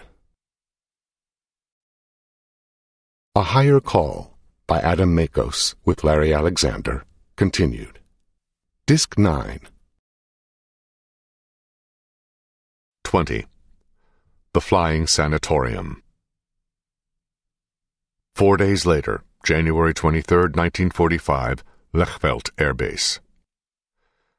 Beneath the hanging lights in a vast wooden hangar, Franz sat in the cockpit of a 262, but one not attached to an aircraft. Instead, it was just a mock cockpit that sat on wheels. An instructor leaned over him with a checklist, testing Franz, who practiced emergency procedures with blinding speed, his hands flipping inoperative switches, pulling dummy levers, and calling out numbers from fake gauges. Other pilots in other mock cockpits sat around Franz, undergoing the same training. Located in southern Germany, Lechfeld was the hub of Germany's jet training because Messerschmitt's headquarters lay in the nearby town of Augsburg. Instead of retiring to Florida, Franz had landed a slot in jet school after pestering Rodel, who secured him the appointment, one that long lines of pilots desired. But jet school was not what Franz had expected. 3 weeks into the 8-week course, he had not even sat in a real 262, and instead had flown just 2 hours of refresher flights in old twin-engine planes. Almost hourly, sleek 262s would rip past the hangar on takeoff, their twin engines blasting like rockets strapped to their wings. To their instructor's annoyance, Franz and his fellow students would forget their exercises to stop and stare. Some called the jet the Swallow, and others the Stormbird, but whenever they saw it buzz the field at 575 miles per hour, faster than anything else in the skies, they knew the 262 was Germany's last hope. An instructor stopped the class and shouted for the students to gather around. The instructor read Franz and the others a teletype sent from Goering to all Air Force units. It said that Galland, the general of fighters, had stepped down due to health problems. Franz scowled, having heard rumors that said Goering had sacked Galland. Goering had written the announcement weeks prior, but had held it, waiting for the Gestapo to bring him evidence against Galland. Now they'd found witnesses who would testify that Galland had admitted the war is lost. These words, coming from a general, constituted treachery under the subversion law. Goering knew that Galland would kill himself rather than face the shame of a trial, so he sent the notice to the fighter forces to prepare them for the general's death. While the words of Goering's memo were still swirling in Franz's mind, across Germany, Galland was loading his pistol. He had told his girlfriend, "Tonight will be the night," and she fled his house. Galland spent the rest of the day pondering how Goering and the party's propaganda machine would spin his death. When they forced the Desert Fox, Rommel, to kill himself, they said he died of an embolism. When Goering pushed General Ernst Udet, Germany's top surviving World War I ace, to kill himself, they said he died in a plane crash. When General Hans Jeschenek, Goering's chief of staff, shot himself, they said it was from fatigue. That night, before Galland could pull the trigger, his phone rang. Galland picked up. The caller was the chief of the Gestapo, who begged Galland not to shoot himself. Hitler had learned of Galland's intentions via his girlfriend's pleas, and now Hitler was enraged at Goering. Hitler was certain that the fallout from Galland's death would destroy the Air Force in its fragile state. The dictator had ordered Goering to stop Galland's suicide, so Goering had ordered the Gestapo to intervene. The Gestapo chief told Galland that Hitler and Goering had a proposal he needed to hear. Several days later, Galland stepped from his sports car at Goering's country estate, called Karenhall, that lay east of Berlin. Goering was suspiciously gracious as he showed Galland to a great room, its walls lined with the mounted heads of wild game. He invited Galland to sit on a couch and talked with him like an old friend. Goering took credit for intervening to prevent Galland's suicide and dismissed any rumors of treason charges. Goering gleefully explained that Hitler had authorized him to give Galland a squadron of his own. "So you can prove what you've always said about the 262's great potential." Galland's dark eyes sparkled. Goering said the squadron could fly and fight in the manner of Galland's choosing, as long as he did not interfere with other units. "You can recruit anyone you want," Goering added, "provided that my office approves of them." Galland nodded in agreement. "Take that sadsack, Steinhoff," Goering said with a grin. "And Lutzow, too." Galland left Goering's estate as happy as the Reichsmarshal. He knew why Goering and Hitler were being so generous. They wanted him and his traitors to again take to the skies, where they would surely die in combat. Galland had admitted that the war was lost, and he did not want to see it prolonged. But he also knew the Allied heavy bombers would not stop coming until Germany had surrendered, a day that seemed far away with the madmen, Hitler and Goering, at the helm.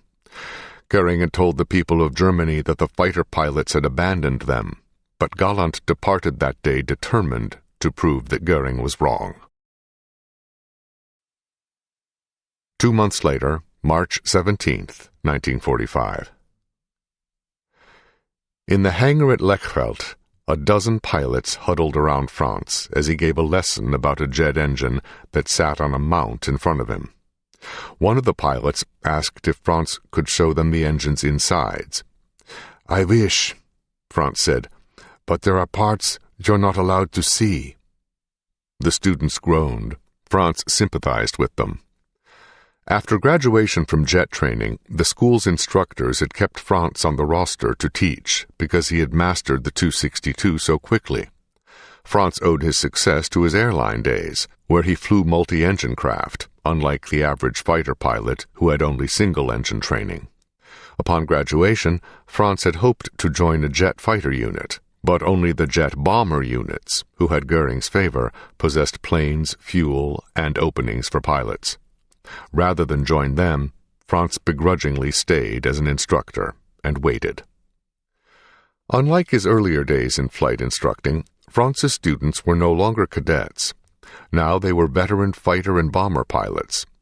Franz explained to the pilots that the 262's revolutionary Junkers-built Jumo 004 engines were both the jet's gift and its curse. They provided incredible thrust, but they were finicky. "Keep your hands off the throttle whenever possible," Franz told the pilots, "especially at high altitude." The men looked at him with confusion. Every pilot knew the importance of using the throttle in a dogfight. Franz explained that dramatic changes in the engine's internal speed could cause it to snuff out like a candle. When the pilots asked Franz why this happened, he said that he was forbidden from telling them how the engine actually worked. "It's secret," he said mockingly. The pilots laughed. Really, Franz knew the engines were as fragile as china because they were made from low-grade materials due to mineral shortages. Some of the 262's parts were actually made by slave laborers in underground factories, a Third Reich crime against the workers that also put the pilots of such jets in danger of flying a sabotaged or poorly constructed machine. A brand-new engine had a lifespan of just 28 hours, and refurbished engines were good for just 10 hours between overhauls. That night in the Lechfeld Officers' Club, Franz was talking and drinking with his students. One of them was a new pilot who had been trained to fly bombers but had never entered combat. "What's it really like out there?" he asked Franz. Franz told him candidly what he had seen the prior fall when he was stationed near Dresden. "Be thankful for this training," Franz told the young pilot. "It takes 8 weeks to teach you what you could learn in an hour." The pilots laughed in agreement. Franz was taking another drink when it hit him. "Here we are studying engine manuals, while our comrades are being slaughtered," he said. The veterans nodded in sad agreement. Just as the political officers made their way into front-line squadrons, they also were embedded in jet school. The following morning, Franz found himself standing at attention in his commander's office. The new pilot Franz had been talking to the night before had secretly been a political officer. Without a choice, Franz's commander expelled him from the school. Outside his commander's office, Franz looked at his doctor's waiver, his ticket to Florida. Then he remembered the whispers he had heard among his fellow instructors. They had heard that Gallant and his mutineers were forming a 262 squadron at Brandenburg Air Base, west of Berlin. The instructors jokingly called the unit the Flying Sanatorium and Gallant's Circus. But Franz knew Gallant, the man behind the unit, and knew there was nothing funny about him. In the school's office, Franz called Brandenburg and eventually reached Gallant. He asked the general if he could join his squadron. "Yes, we'd be glad to have you," Gallant said. He explained a catch. Goering had given him authority to build a squadron, but gave him too few aircraft to succeed. "Just bring a jet with you," Gallant told Franz. Franz's heart sunk. He knew it was impossible to procure a jet without orders. Thinking quickly, Franz asked Gallant if his unit had a name. "JV-44, Gallant told him. Franz told the general he would try to join him somehow. No one knows exactly why Gallant chose the designation Jagdverband 44, JV-44, or Fighter Band 44, although many suggest it was his tongue-in-cheek reference to the year 1944, when Goering had destroyed the fighter forces. Franz had an enlisted man drive him from Lechfeld to the town of Leipheim, an hour west. Leipheim was nestled around a factory that churned out 262s and had its own airfield. In the factory's parking lot, Franz suited up in his flight gear. Smoke billowed from the factory following a raid that morning by B-24s of the 467th Bomb Group. The Bomb Group's PR officer would write of the raid, "It's daily more apparent that the Luftwaffe's last stand relies on racy jet-propelled fighters. The surest place to smash them is in the incubator. That's why the attack on Leipheim, assembly and testing center for Me-262s, represents a gigantic air battle, won before the breathless Jerry could swing his saved-up Sunday punch." Inside, on the production line, he saw only one intact 262 sitting on its gear. The jet's smooth body was painted gray like a shark, and white putty filled its seams. Hastily painted black crosses decorated its flanks and wings. The factory foreman approached Franz and asked if he could assist him. "I'm here on orders to collect an aircraft for Gallant's unit, JV-44, Franz said. Puzzled, the foreman checked his lists. He said he had no such transfer orders and had never heard of JV-44. Seeing that his bluff was not working, Franz admitted the truth to the foreman, that he had no orders or papers. Franz told the foreman that Gallant was forming a squadron of aces who had volunteered to fly against the bombers. The foreman scratched his chin, pondering Franz's admission. Seeing his opportunity fading, Franz asked the foreman, "What would be better, letting me take this into the sky or seeing it destroyed here in the next raid?" The foreman looked at the beautiful machine and the smoldering plant behind it. "I think I found your paperwork," he said with a smile. Franz called Brandenburg and reached JV-44 to ask the weather and tell them he was coming. Bulldozers were repairing the factory's runway as Franz taxied the gray jet between bomb craters. With a roar, Franz blasted off in the machine with the pulsing engines, the craft said to be Germany's last hope. He steered northeast to join the flying sanatorium. 45 minutes later, over Brandenburg Air Base. From above, Franz admired the circular flak towers that surrounded the airfield, spires that kept away enemy fighters. When his wheels touched down, he taxied toward the control tower and hangars, where dozens of 262s sat parked in lines. But the air traffic controllers radioed him to say he was heading to the wrong place. JV-44 was across the field. So Franz cut across the runway and motored toward the distant tree line, where 10 or so 262s sat parked in front of a small one-story office.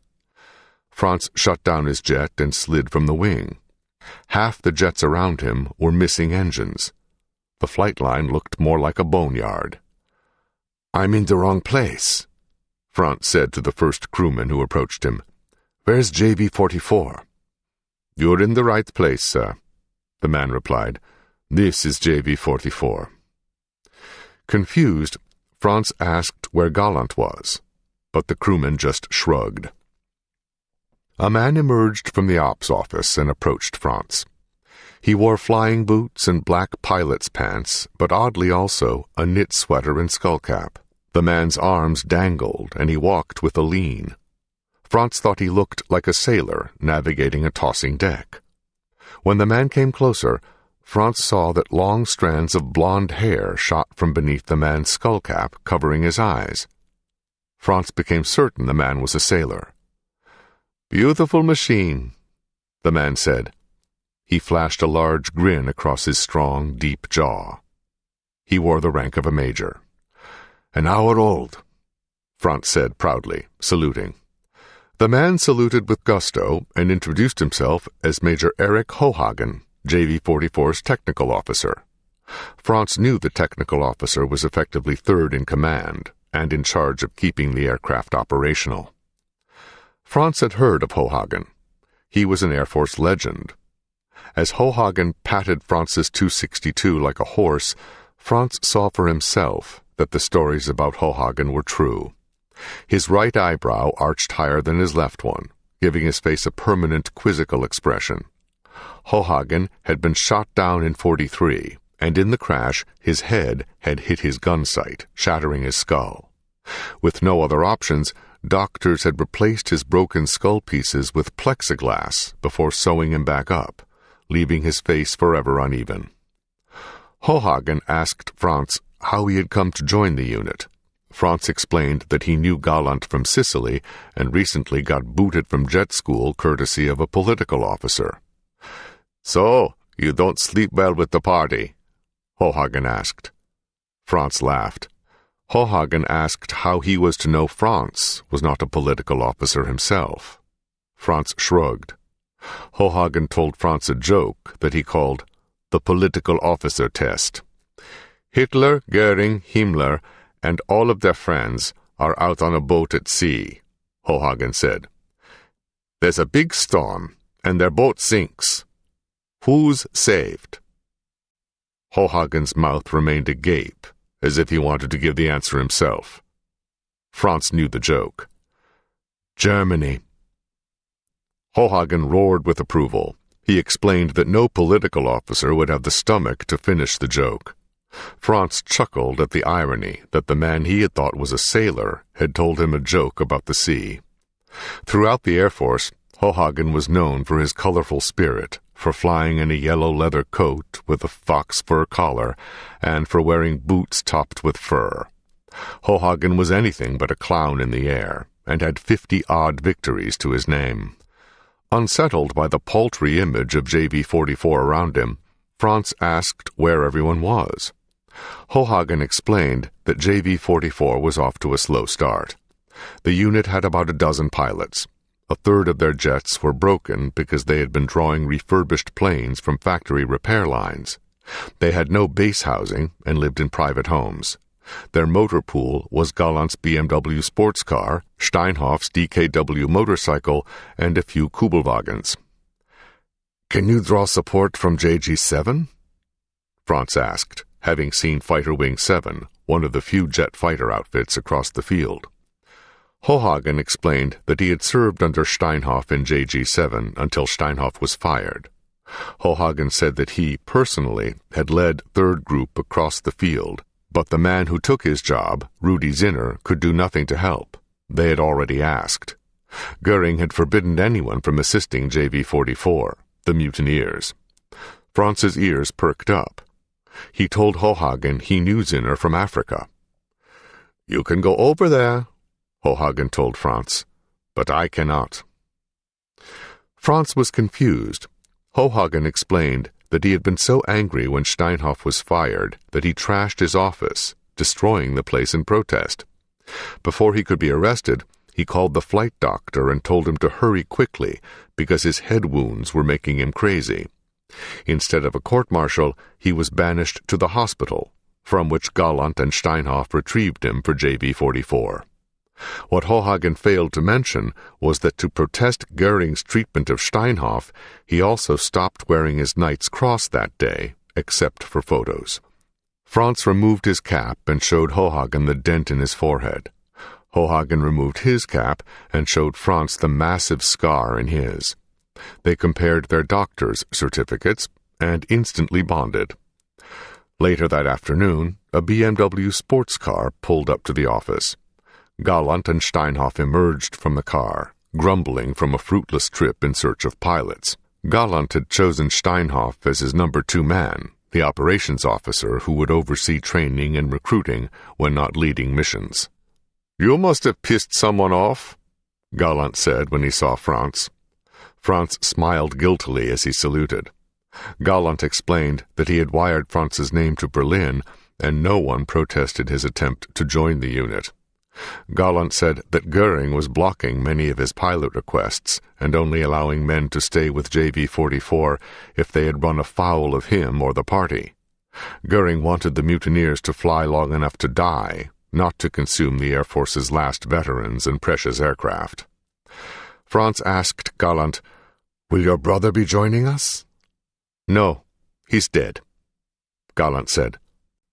Franz remembered from their meeting in Sicily that Gallant had lost one brother, but had another who was still flying fighters. "No, the other one, who was flying 190s. Franz said. "They're both dead," Gallant said as calmly as if he were ordering a cup of tea. "Woots joined Paul in the afterlife more than a year ago." Franz apologized, but Gallant cut him off. "Don't apologize when you're coming from the same place." Franz realized that Gallant had remembered his stories of August from their conversation in Sicily. At that moment, Franz's doubts of the meager unit vanished. Regardless of JV-44's strength or success, he knew that they were all fighting for the same thing. Not for the Reich, for their brothers. During his first week in the unit, Franz and the others waited around Brandenburg. Gallant departed one morning in his sports car, motoring south. Steinhoff said the general had gone to find JV-44 a new base, as far from Berlin as possible. The American and Soviet armies were driving to link up and separate the top half of Germany from the bottom half. Galland wanted his unit to be on the American side, not the Soviet side, when the curtain came down. Franz watched as ground crewmen painted his naked fighter a wavy, mottled green that covered the black Air Force crosses on its flanks. In place of each black cross, they painted the white outline of a cross, and on both of the plane's flanks they painted a white number 3. One night, Franz snuck across the airfield to visit Zinner, who welcomed him into his office. Franz was astounded that Zinner, in the nearly 2 years since he had seen him in Sicily, had never earned the Knight's Cross. Zinner, who always called himself just an ordinary soldier, laughed it off. Franz knew Zinner was anything but ordinary. He had nearly 40 victories, and had been shot down 11 times. "So sad about the bear, isn't it?" Zinner said. Franz fell back in his seat. He knew Zinner was talking about Bobby, the Squadron 6 mascot. Zinner told Franz that he had heard their old squadron had been so torn up in the fighting that during their retreat to central Germany they needed to leave the bear behind. They could not release the bear into the wild because he had been raised by humans and did not know how to hunt. Since the bear had come to weigh 400 pounds, he was too heavy to transport. When the zoo would not take the bear back, the squadron had no other options. The squadron pilots and ground crew could not bring themselves to do what had to be done. Franz looked away, afraid to hear the rest. They handed the bear to a neighboring unit that led it into the woods and shot it, Zinner said. Franz sat, unmoving and unblinking. Zinner saw this and put a sympathetic hand on his shoulder. Franz would later think how silly it must have looked, a grown man grieving over an animal. But to Franz, the killing of his bear was symbolic of so much more than just one death. As he had once told the pool manager in Wiesbaden, the bear never bit anyone. Several days later, March 31st, 1945.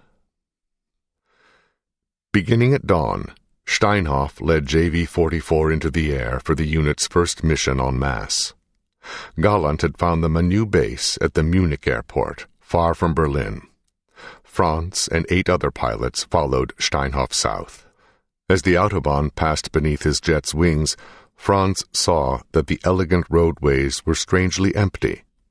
German civilians lacked gasoline. Most fighter units had disintegrated too, from lack of fuel, and their personnel were transferred to the infantry. Franz knew, however, that the forests bordering the highway still contained life. There, the last of the Air Force operated. Units now parked their fighters and even 4-engine bombers under the pine trees. Side roads served as taxiways, the Autobahn as a runway. Mechanics repaired engines on wood benches, and fighters hid beneath underpasses between takeoffs. The once gentlemanly black-tie Air Force now operated like partisans. Racing from Berlin to escape the Allies and the grasp of the party, the men of JV-44 felt a rush of freedom.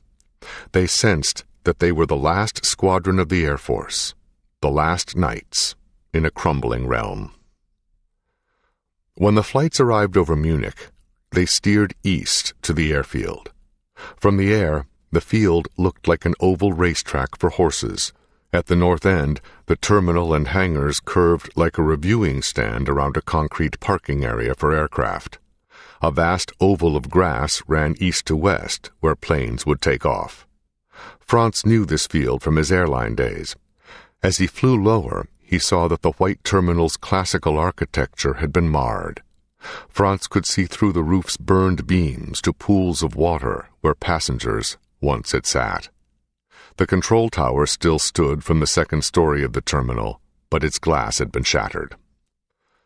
Franz landed and taxied to a halt in a line with the others in front of the field's 2 damaged hangars. The pilots anxiously scanned the skies, expecting to see the Allied fighters that now flew from bases in France and Belgium. With endless numbers and fuel, the P-38s, P-47s, Spitfires, and plentiful P-51s orbited over Germany, their shadows challenging any German pilot to come up to fight. Galland greeted his men and assured them they were safe at Munich because no one knew they were there. Yet. The next morning, April 1st, 1945, dawned with optimism as Franz and his comrades reported to the unit's new headquarters, a tall, castle-like building 2 miles south of the field. The vacated building had been an orphanage once, but the children were long gone, now tucked away in safer territories. The pilots hung their pistols side by side on coat racks and ate breakfast together in a long dining hall beneath chandeliers. An outline on the wall marked where a large crucifix had once hung. At their morning meal together, the men sat wherever they wished, sergeant next to general. Galland had returned to his old charisma, and Steinhoff toasted the unit, "A forlorn little troop of the outcast and condemned." The prior night, the pilots had settled into the village of Feldkirchen, just east of the airfield, where German families loaned bedrooms to them. Galland had chosen quarters more befitting a general, on the fringe of town, where he moved into an Alpine-style lodge. The men of JV-44 wasted no time preparing for battle. They set up their headquarters in the abandoned orphanage and spread a large war map across a table in the center of the room. Over the map, they laid a sheet of glass with grids. The map showed southern Germany and northern Austria, the areas that Galland intended JV-44 to defend. A red line on the map showed the shrinking front lines. The Americans would reach southern Germany first. They were now gaining 50 miles of territory per day. On the airfield grounds, the pilots found an old shed in the northeast corner that they turned into an alert shack where they could gather between missions. Technicians strung a telephone line from the alert shack to the orphanage in order to coordinate flights. In the fresh light of spring, the men draped green camouflage netting over the shack's roof. They arranged white lawn chairs and small circular tables on the side of the shack that faced the airfield. Between the shack and the terminal were blast pens. For easy access, the pilots taxied their jets up to the pens and shut down their engines. Hopping out, they helped their mechanics push the jets backward into the earthen half-moon enclosures. A long-nosed FW-190D fighter landed on the field as the men worked. The 190D taxied to the empty terminal. Nicknamed the Dora, the 190D had an elegant profile and a long inline engine where a fat radial had once sat. At the empty terminal, the plane stopped, the pilot unsure where to go. The plane then turned around and taxied across the field, stopping at the alert shack. The Dora's pilot climbed out and glanced around, clearly disoriented. He wore a long black leather coat and a forage cap. The men laughed until they realized who he was. He was Colonel Troutloft. The colonel walked closer and greeted his fellow outcasts and mutineers. Galland drove over from the orphanage to greet Troutloft, who slipped the general a list of places where he could find the supplies he needed to build JV-44. As quickly as he had arrived, Troutloft hopped in his Dora and flew away to work for Galland in secret. Galland and Steinhoff looked at the list.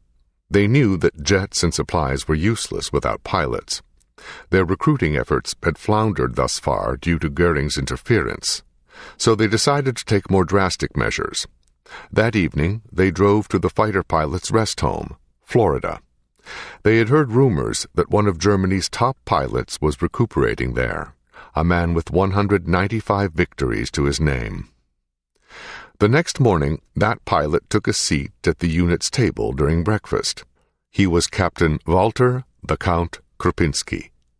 He had been Steinhoff's wingman on the Eastern Front. The Count looked more Polish than German, having been born near the Polish border. His forehead was wide, his chin was strong, and his brown eyes were round and friendly. He wore riding pants with wide flares to play up to his nickname, one given by his comrades because he had expensive taste in wine but came from humble origins. He was actually the son of a soldier. Though the Count had a loud reputation, the ace who took his seat at JV-44's table was a quieter version of himself. He had checked into Florida to recover from burns sustained the prior August, and to mourn. 5 months earlier, his younger brother Paul had died in a U-boat off the Norwegian coast. Ever since he lost his brother, the Count's eyes no longer flickered with mischief. He loved life itself. A German propaganda postcard had once boasted of him, the aristocratic hero of the common folk who now wore the Knight's Cross. Before his brother had been killed, the Count had loved wine, women, and song. A year prior, he and Germany's top ace, Lieutenant Erich Bubi Hartmann, had been summoned to Berchtesgaden in southeastern Germany to receive decorations from Hitler. Hartmann's comrades called him Bubi, or Little Boy, because he had a childlike face, bright blue eyes, and thick blonde hair. The night before the ceremony, the Count and Hartmann celebrated their momentary freedom from the war by drinking champagne and mixing it with cognac. The next day, drunk on their feet, they reported to Hitler. When the dictator dangled new Knight's Crosses with oak leaves around their necks, the pilots wobbled, unable to stand rigid. The Count had trouble clicking his heels to greet Hitler because he was fighting the urge to vomit. Hitler stopped momentarily when he smelled the booze seeping from the Count's pores. After they had received their awards, the Count thought a cigarette would settle him down. He forgot that Hitler did not drink or smoke, and pulled out his silver cigarette case to light up. Hitler saw this and told him to stop his disgusting habit. Instead of punishing his drunken pilots, Hitler regaled them with his plans to reverse the losing tide on the Eastern Front. After the Count and Hartmann left the ceremony, they both needed another drink. "He's a raving lunatic," the Count had said of Hitler. Hartmann chided him. "I told you so! I told you so!" When Franz met the Count that morning, he knew that behind the legendary pilot's relaxed demeanor, he carried a heavy secret. Ruddle had told Franz how the Count had watched Steinhoff dispatch the Soviet pilot trapped in his burning fighter, and had agreed to Steinhoff's request to shoot him if he was ever in a similar predicament. All pilots feared a fiery death. Franz had been burned in Sicily. The Count had been burned in a crash the prior August.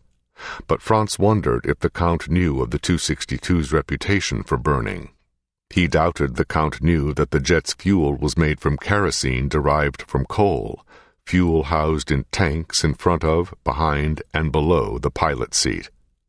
Franz had heard Gallant bragging to the men who had not flown the 262, "It's as if angels are pushing you." Franz knew that he and the pilots around him had outlived their 9 lives. On the eve of battle, a new question troubled Franz. What happens when the angels stop pushing?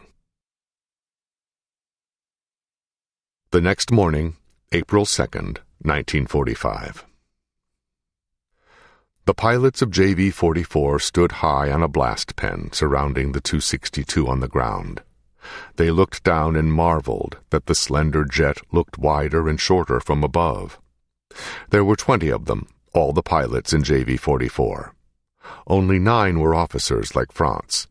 Each had flown a lifetime in combat hours, but some, like the Count, had never even sat in a jet. By unspoken agreement, they all wore the same classic black leather jackets and flying pants to summon all the machismo as they could muster. In the blast pen beneath his pilots, Gallant leaned against the wall, his arms folded. In his place, Steinhoff, Franz, and Hohagen taught the lesson. While Franz and Hohagen stood along the leading edge of the 262's wing, Steinhoff paced back and forth atop the wing with a pointer stick. Even those pilots who had flown the 262 listened, because the 262 was a dangerous machine that a pilot could never fully master. Steinhoff told the men that landing the 262 was the most dangerous moment of a flight. In the 262, a pilot had to commit to the approach and stick with it. Due to the engine's tendency to snuff out with quick throttle movements, a pilot could not pour on the coals to recover from a bad approach. Instead, he had to anticipate any speed changes far in advance. Having instructed in the 262, Franz knew the engines better than anyone. In jet school, the rules had forbidden him from telling his students anything about the engine's inner workings. Now, with his comrades listening intently, Franz revealed the engine's secret flaw. He told them the engine's fan blades were made from inferior metals that could not resist heat the way they should. Germany could no longer access minerals like cobalt and nickel to make strong blades. If a pilot throttled forward too quickly, heat would build in the engine and melt the blades. "It won't always kill you," Franz said. "It will kill the next guy." He explained that the blades would cool and crack after the engine cooled down, usually once on the ground. On the next flight, the blades would be primed to shatter, resulting in catastrophic engine failure. Franz's comrades nodded. Franz knew he, Steinhoff, and Hohagen were trying to teach in a day what he had usually taught in 8 weeks of jet school. But the men standing above him were no ordinary pilots. The sight of his pilots standing on the blast pen inspired Galland to take Troutloff's list and go to work. Goering and Hitler often derogatorily called Galland the actor, but like a movie star with far-reaching connections, Galland shined up his charm and called in favors, siphoning supplies from the Air Force to JB-44. HE-111 bombers arrived from factories in northern Germany and unloaded experimental underwing rockets. Trucks pulled up and dumped crates of UMO-004 jet engines. Near the hangars, tanker trucks filled the airfield's underground fuel tank with kerosene jet fuel. Galland sent his pilots to factories, and they flew back in refurbished Tu-62s. The Count's name on JB-44's roster helped Steinhoff's recruiting. Whispers began floating among Germany's remaining fighter squadrons that the Count had cast his lot with the mutineers. Pilots began sneaking away from their units to join JB-44, and combat-proven instructors in Troutloff's flying school asked to transfer to Galland.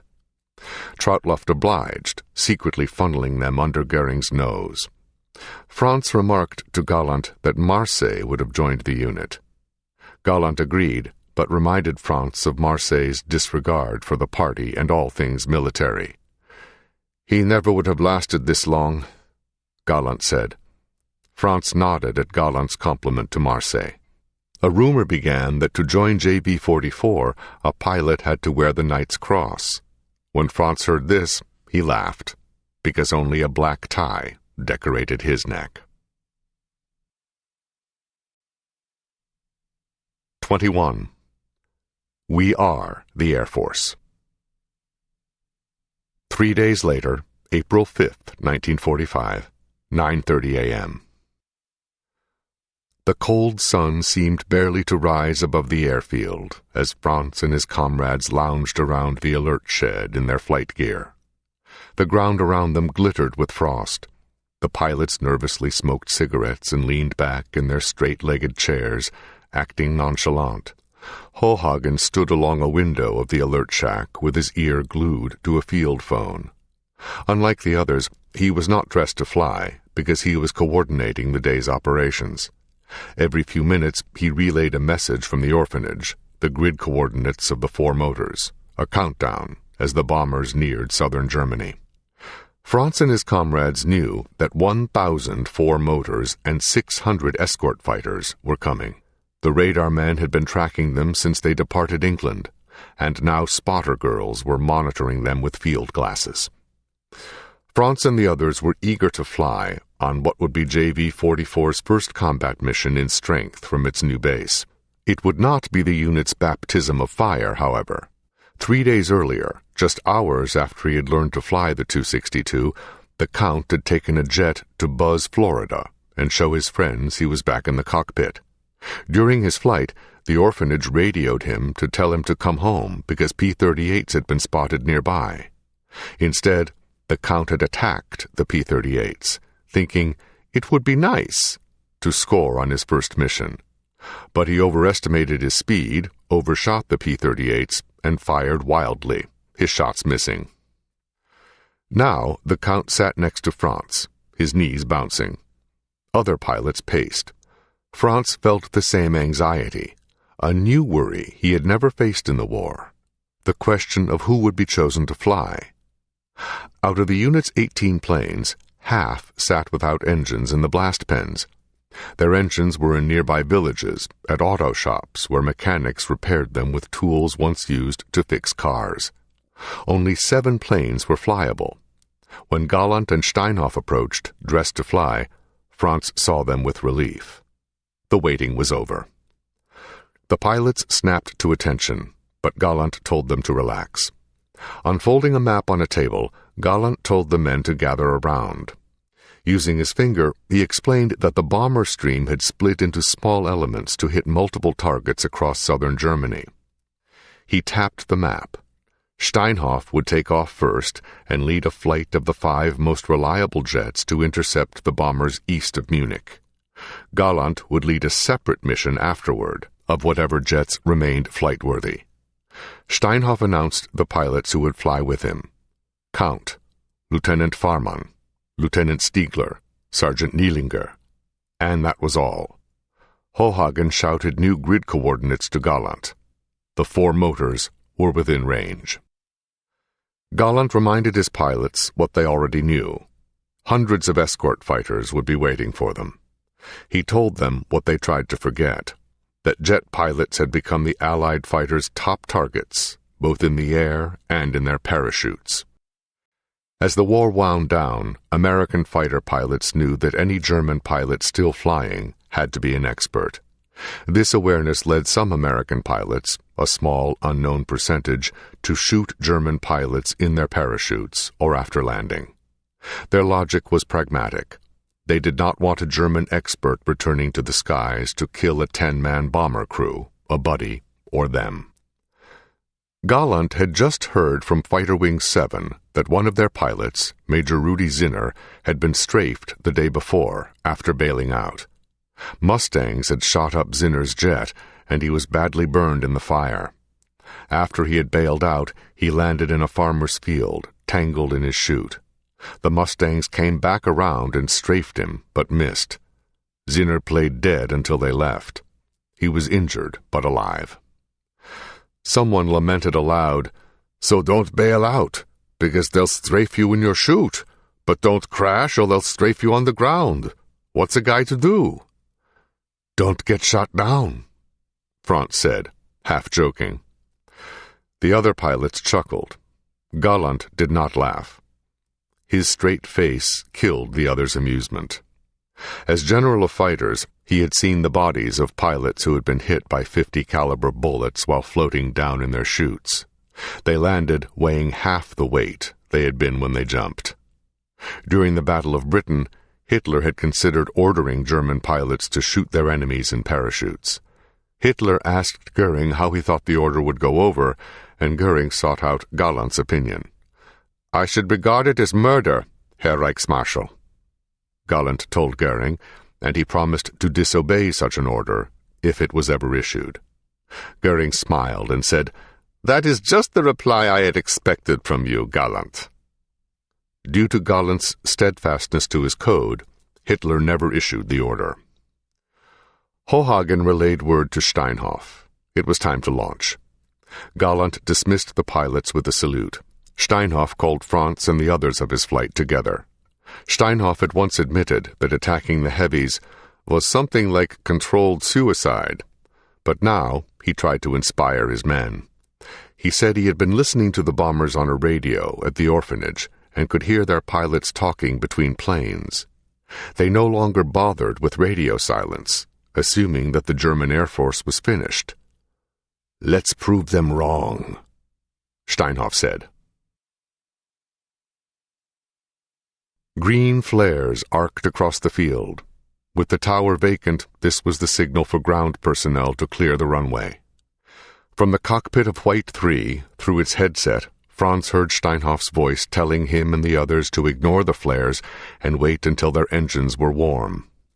Franz found himself looking over his shoulder, hoping enemy fighters did not swoop down on the field. He removed his gloves and passed his rosary beads between his fingers. Only specks of black paint remained on the pale purple beads.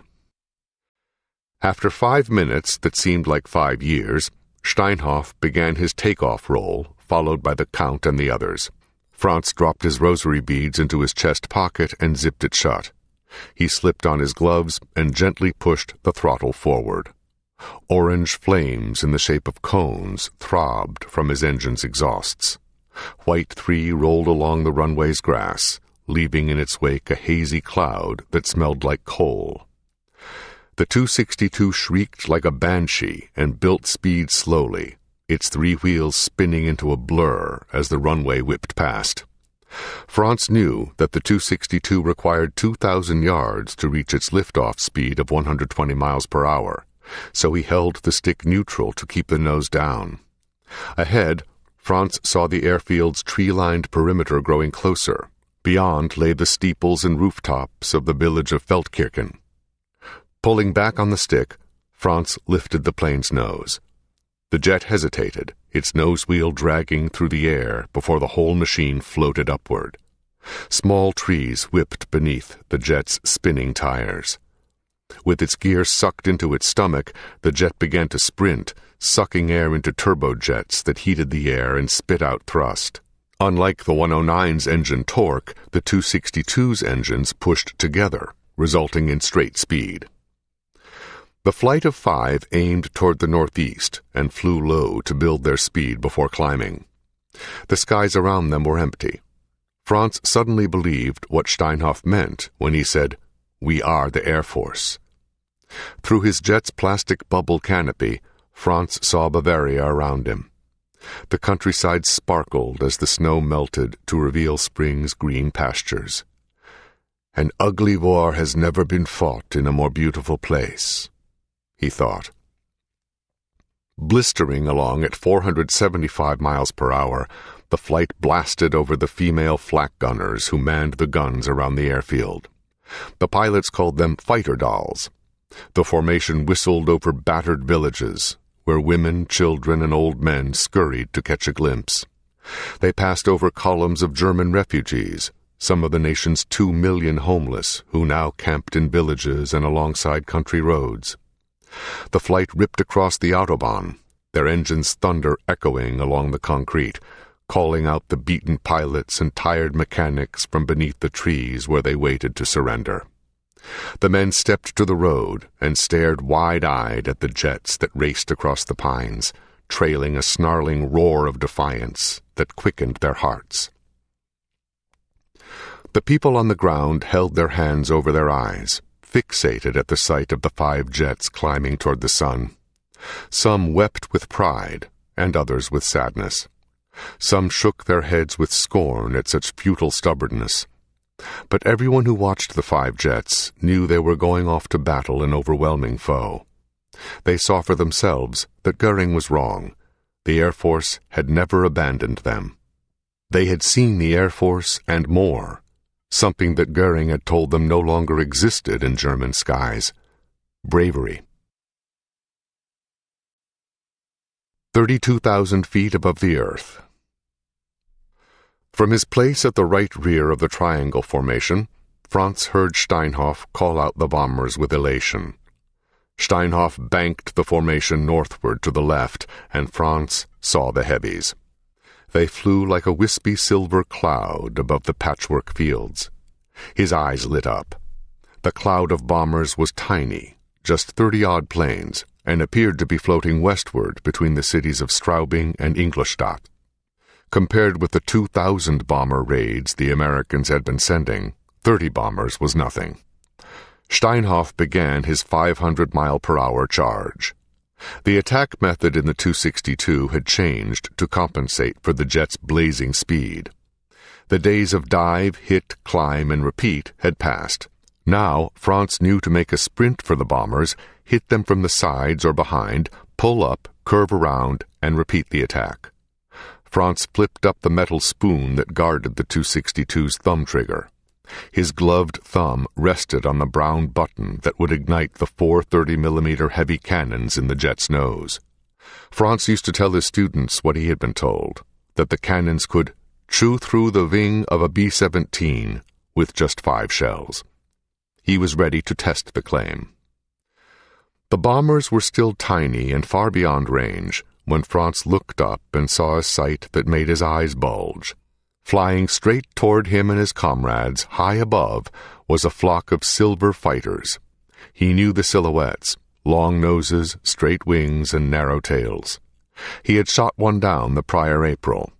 It was the fighter the Germans called the Flying Cross, the one the Americans called the Mustang. It was the P-51, and there were at least 100 of them. Franz knew he was in trouble. In his calm, professor-like voice, Steinhoff radioed, "Trouble above." A 262 could normally escape the P-51 and outrun it with ease. But if a P-51 was high above a 262, it could dive and pick up enough speed to briefly run with the jet. Looking up while shielding his eyes, Franz removed his finger from the trigger when he saw the P-51s diving. Franz looked up again and saw 3 P-51s breaking from the diving gaggle, their noses pointed straight at him. He knew this was a battle he could not win, and the others knew this too. The jets on Franz's left banked to the left, and Franz banked hard to the right. Franz would never get close enough to the bombers that day to see that they wore tail markings he would have recognized, the triangle K of the 379th Bomb Group. Rolling inverted, he instinctively turned to the tactic that had saved his life for 3 years in 109s. He dove. Aiming White 3 at the earth, he let her run like a rocket blazing through the atmosphere. The speed pinned him to his seat. Franz glimpsed the P-51s behind him, racing to catch up. Other P-51s swarmed his comrades. Franz pushed the trembling control stick forward to deepen the dive. The needle in the airspeed indicator quivered. Franz felt the G-forces piling their weight on his sternum. The voice of Lieutenant Farman shouted over the radio, "Danube 1, my horse is lame." Franz knew the code for engine trouble and knew the P-51s had gotten Farman. Seconds later, he heard Farman say he was jumping. White 3 raced faster and faster toward a layer of clouds at 20,000 feet. Franz's eyes watered. His airspeed indicator wound past the 600-mile-per-hour mark. The jet's red line was painted on the dial at the 625-mile-per-hour mark. When the needle reached that point, the jet's controls would freeze, and the craft could potentially break apart. Franz knew he had left the P-51s behind when clouds whipped past his canopy, revealing his blinding speed. Thanks to gravity and the turbojets, his 262 had become a bullet, ripping through 10,000 feet in seconds. As he burst through the clouds, the wide patchwork fields below spread across Franz's windscreen in all directions. Franz decided he was safe with the clouds separating him from the fighting above. He tried to pull up, but the flight stick was frozen, locked by an evil spell.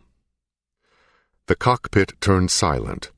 Only the sound of the wind howling across the wings told Franz he was alive. The speedometer's needle quivered at the 625-mile-per-hour mark. He had flown past the plane's limits. He had forgotten a rule of the 262, to never dive in a jet so fast it needed no help from gravity. Now, White 3 was frozen in a death dive. Franz struggled to pull the control stick, but it felt as unbending as an iron bar. Pinned to his seat, Franz knew he could not bail out. He felt himself grow cold as the thought struck him. I just killed myself. Franz began to pray feverishly. Kick the rudder. Franz thought he heard a voice, but his earphones were silent.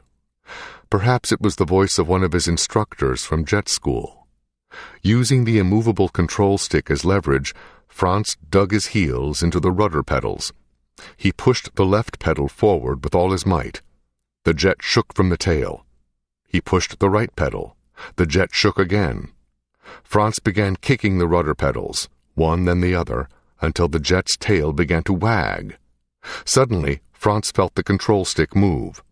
The jet tore through 10,000 feet, then 8,000 feet. Franz saw the farm fields ahead tighten in clarity, with crop lines and roads appearing. He wanted to rip back the throttle, but fought the urge. He kept kicking the rudder. He pulled back on the control stick, grunting and straining. He was certain the stick was about to snap. Slowly, White Three's nose twitched. Then it rose. Gritting his teeth and straining at the stick, Franz pulled the jet into a gentle arc.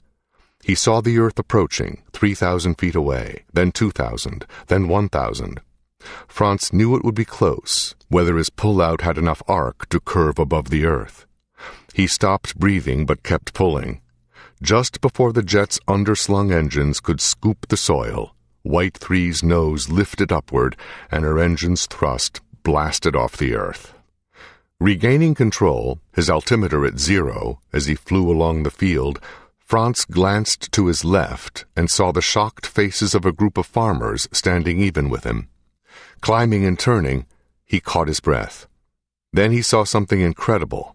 The farmers were stomping flames that had broken out among the hay they had been laying out for their animals.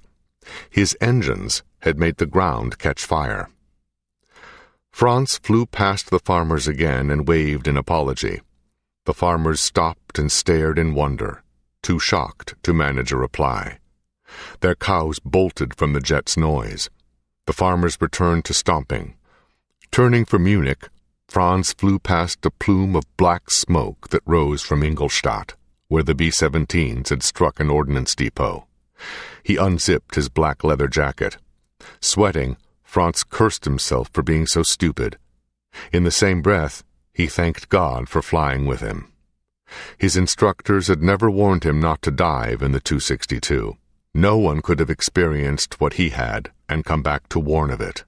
Franz would remember, "Later the next day, we actually had a briefing on my experience. Remember that we were all still learning about these planes. This was a valuable lesson." Franz knew he had not pulled from that dive alone. Something had broken the evil spell, and it was a force more powerful than his muscles. 4 days later, April 9th, 1945, around 4:00 p.m. Franz buried his shovel in the airfield's white, sandy soil and pitched the dirt aside.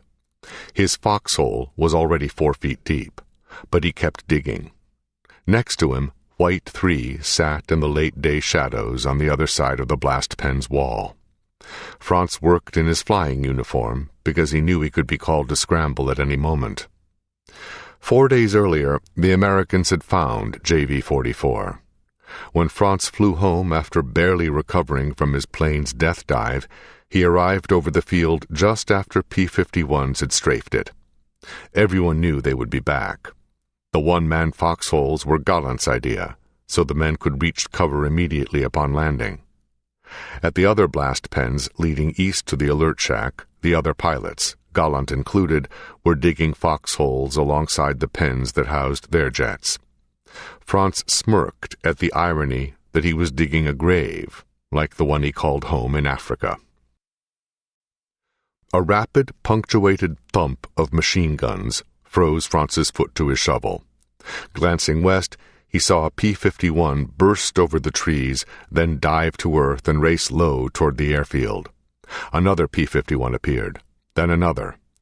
Black and yellow checkerboards covered their noses, the war paint of the 353rd Fighter Group. The fighters swept across the southern edge of the field, their guns puffing. Their bullets chewed along the dirt and strafed up and over the blast pens and anti-aircraft gun pits. A parked jet exploded in flames. Anti-aircraft gunners fell dead over their earthen pits. The P-51 pilots hugged the ground, the air scoops beneath their bellies almost swiping the grass.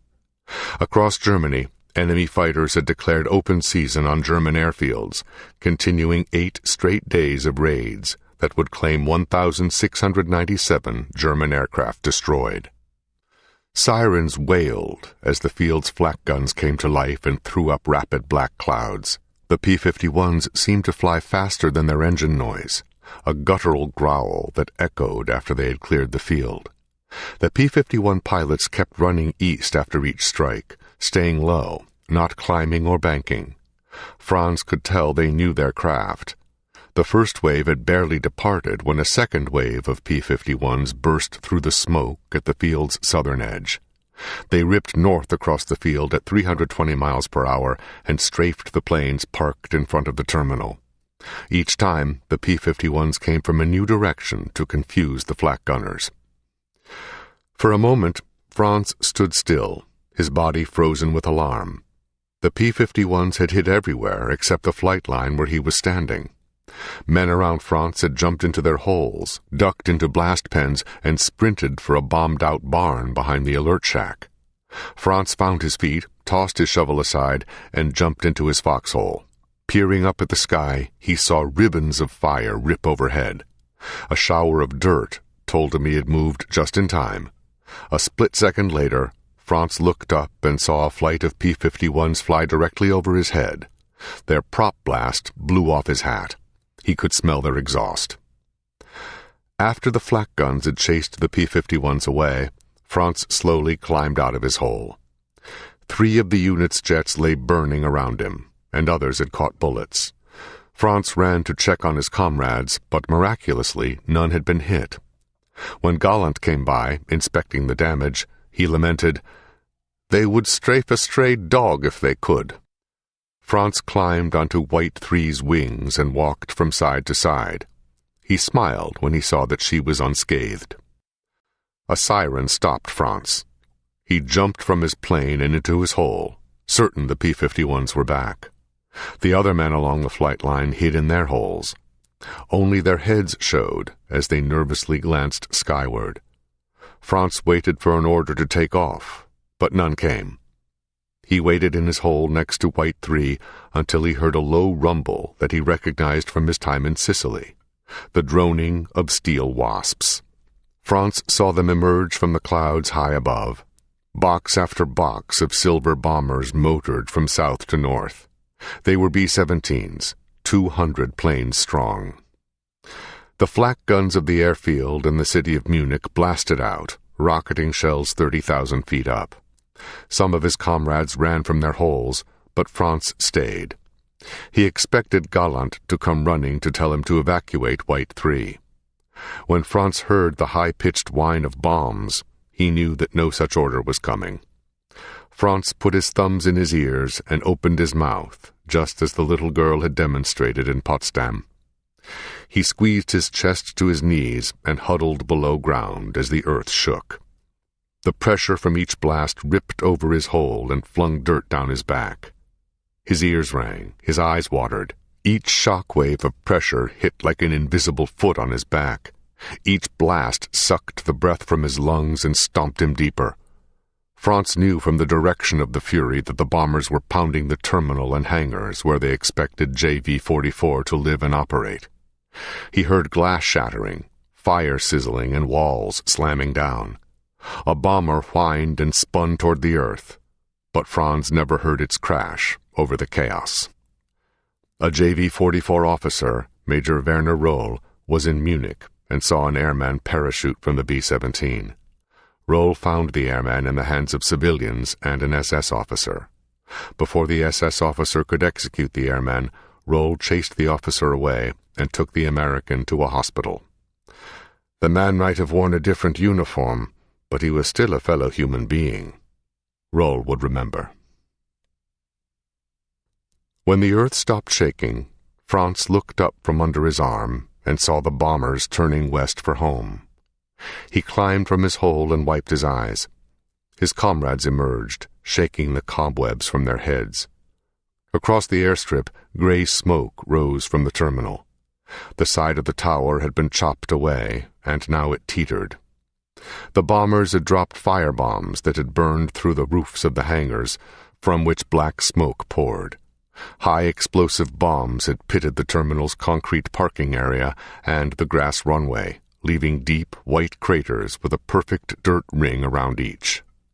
Along the field's southern blast pens, jets were burning. When the air raid sirens stopped wailing, others' cries could be heard, faint, muted sobs of pain from the south end of the field. There, 50 men and fighter dolls had been wounded. 6 men had been killed. Franz saw the survivors limping among the burning jets. As he joined his comrades in a sprint to lend aid, Franz knew that without some glimmer of hope, JV-44 was going to fold before doing any good. This audiobook is continued on Disc 10. A Higher Call by Adam Makos with Larry Alexander, continued. Disc 10. 22.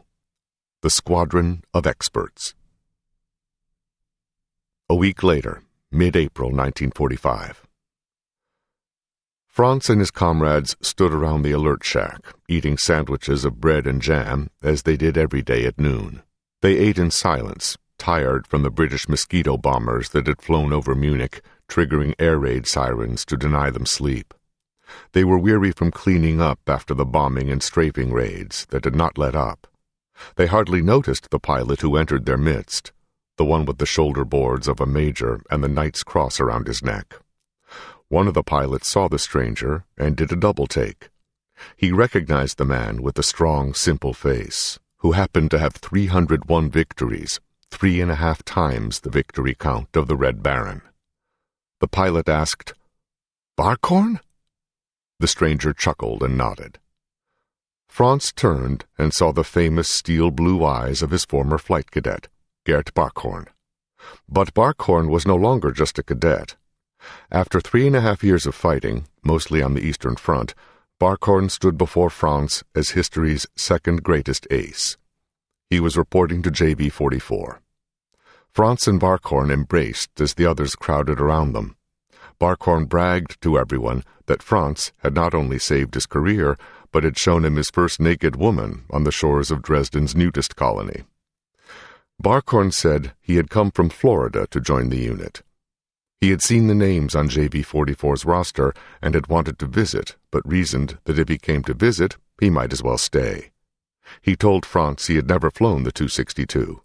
Franz promised to teach his old student once again. Soon after Barkhorn's arrival, Gallant kept a seat empty on his side of JV-44's dinner table. Dinner at the orphanage was a formal affair served by waiters. Gallant wanted to maintain the unit's professional spirit. He and his staff, Steinhoff, Hohagen, and a non-flyer or two, adjutants, sat on one side of a long table like a wedding party. The pilots sat across the table facing them. Franz glanced at the empty chair repeatedly. Steinhoff sat to Gallant's right. The empty seat was to Gallant's left. Franz wondered whom the general was expecting. The double doors of the dining hall creaked open. An officer strolled quietly through, hung his long gray leather trench coat on the wall, and approached the table. The men saw with surprise that Luzzo, the man of ice, had departed his Italian exile to join JV-44. As he showed Luzzo to his seat, Gallant beamed with the same smirk he always wore. Luzzo's frown seemed to lift as he took his place at the table. The morale of the pilots opposite him soared, marked by their grins. During the meal, Luzzo nodded to Franz, remembering him from Sicily. Franz would learn that Luzzo had come because Gallant had asked him, not because he wanted to join the unit. He had not flown combat for 3 years, let alone the 262. Gallant had summoned Luzzo to serve as his right-hand man, to handle all logistics and operations so Steinhoff could focus on leading the flying. But Luzzo insisted that if he joined the unit, he would shoulder his share of the dangers. He too would fly. With JV-44's table full, Steinhoff looked around and knew that never before had a unit existed with so many legends. A body of young men in which everyone knew so much about everyone else. Outside of JV-44's dining hall, the pilots' peers would begin calling the Flying Sanatorium by a new name, the Squadron of Experts. The next morning. Beyond the tree line east of the field, the night sky began to warm into day. By flashlight, Franz led Barkhorn to White 3. Franz hurried, aware that when the sun rose, so might the P-51s. Franz was going to give Barkhorn his first lesson in the instruments of the 262. Farther along the flight line, a light shined from Steinhoff's plane, where he knelt on the wing over Lutzow, who sat in the cockpit. "Where's your nose art?" Barkhorn asked Franz, shining his flashlight on White Three's nose. Franz explained that everyone in JV-44 shared planes, so there was no sense in staking a claim. Even Gallant abided by this rule and ended his tradition of painting Mickey Mouse on his plane. Barkhorn told Franz about his wife, Crystal, and said he painted her name on every plane he flew, for luck. Franz cautioned Barkhorn to put his wife far from his mind if he wanted to see her again. Franz lifted the canopy for Barkhorn to take a seat.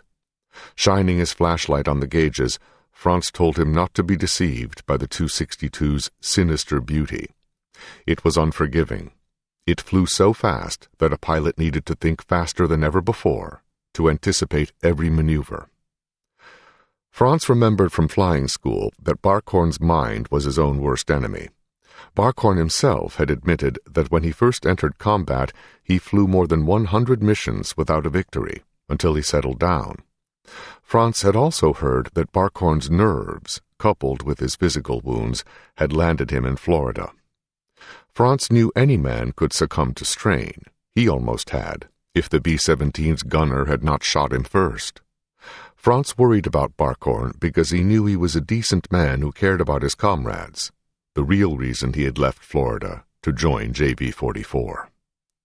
Franz would remember, he was tired, as were we all, and not exactly in love with the 262 either. It was the worst possible mix, because the 262 couldn't care less how you felt. Franz would have worried more about his former student if he had known a story about Barkhorn and his enemy.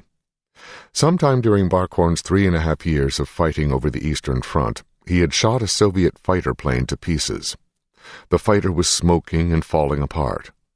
Instead of finishing off the plane, Barkhorn pulled up alongside it. There, he saw the Soviet pilot sitting in the cockpit, frozen in fear. The pilot looked at Barkhorn.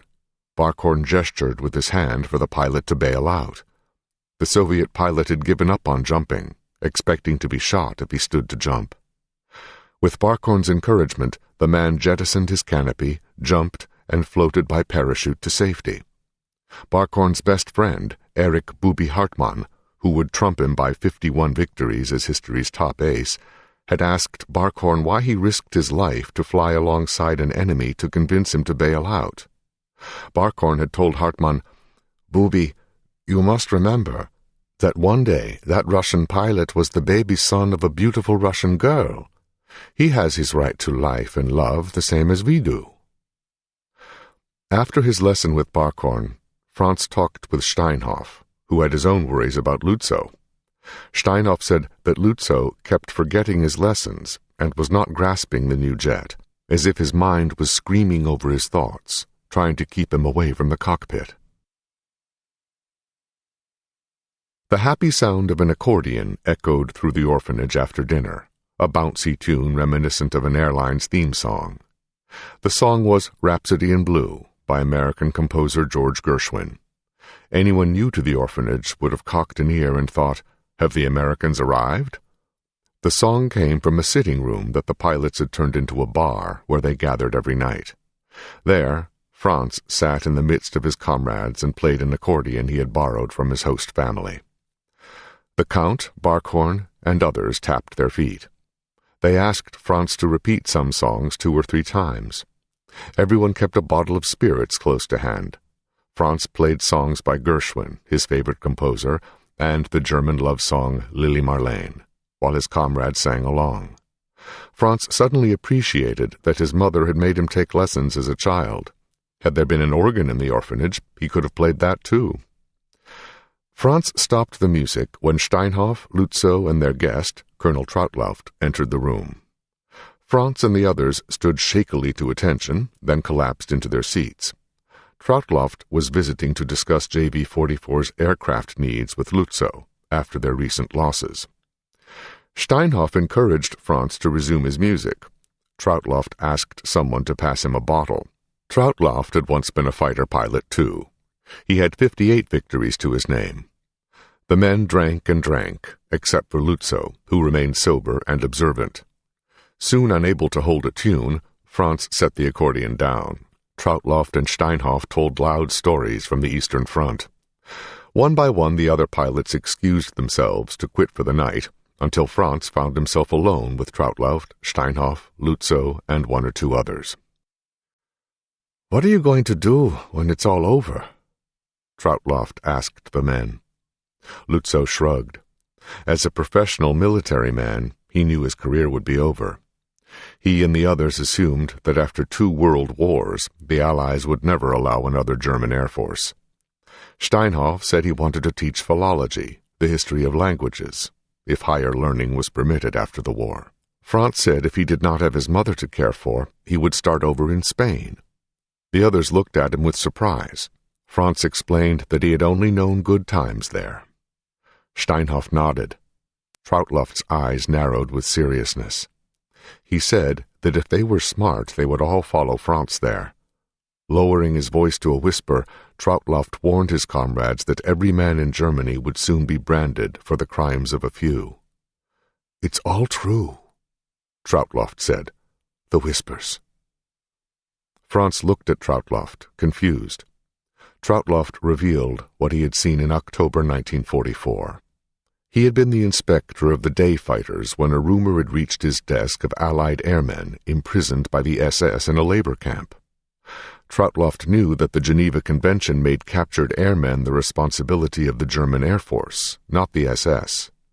Troutloft decided to personally investigate. Under the guise of inspecting bomb damage at a nearby factory, he asked the SS to show him and his adjutant around their labor camp, called Buchenwald. Inside the fences, the SS showed Troutloft only the camp's presentable aspects, the administration offices and the guards' barracks. The inmates, the SS told him, were all political prisoners who provided the workforce for a munitions factory within the camp's walls and other factories nearby. Troutloft was about to leave when a man in a gray uniform with dark gray stripes shouted to him from behind a fence. The man spoke German, but said he was an American officer. The SS tried to dissuade Troutloft from talking with him, but Troutloft pointed to his rank and made them stand back. The American told Troutloft that he was one of more than 160 Allied airmen imprisoned there. He spoke German so perfect he must have learned the language before the war. He said that he and his fellow prisoners had been brought to Buchenwald because they had been captured while hiding with the French resistance or trying to escape. Instead of treating them as prisoners of war, the Gestapo and SS had labeled them as terror flyers, the equivalent of spies, and sent them to Buchenwald instead of an Air Force-run POW camp. The American begged Troutloft to rescue him and his comrades. He said that several men had already died of pneumonia, and worse, that they suspected the SS had plans to kill them. The American said the SS were working people to death in the camp and killing others outright, children, Jews, priests, Soviet POWs, and more. The American pointed to the crematorium that he said burned their bodies. Troutloft returned to Berlin deeply disturbed and worked quickly to arrange a transfer of the Allied airmen out of Buchenwald. Troutloft would remember, "After he told me about these things, my blood ran cold. I just could not believe it." On October 19th, trains carried the Allied airmen away from Buchenwald. Joe Mosher, an American P-38 pilot rescued by Troutloft, described the trip to a German Air Force, Luftwaffe POW camp.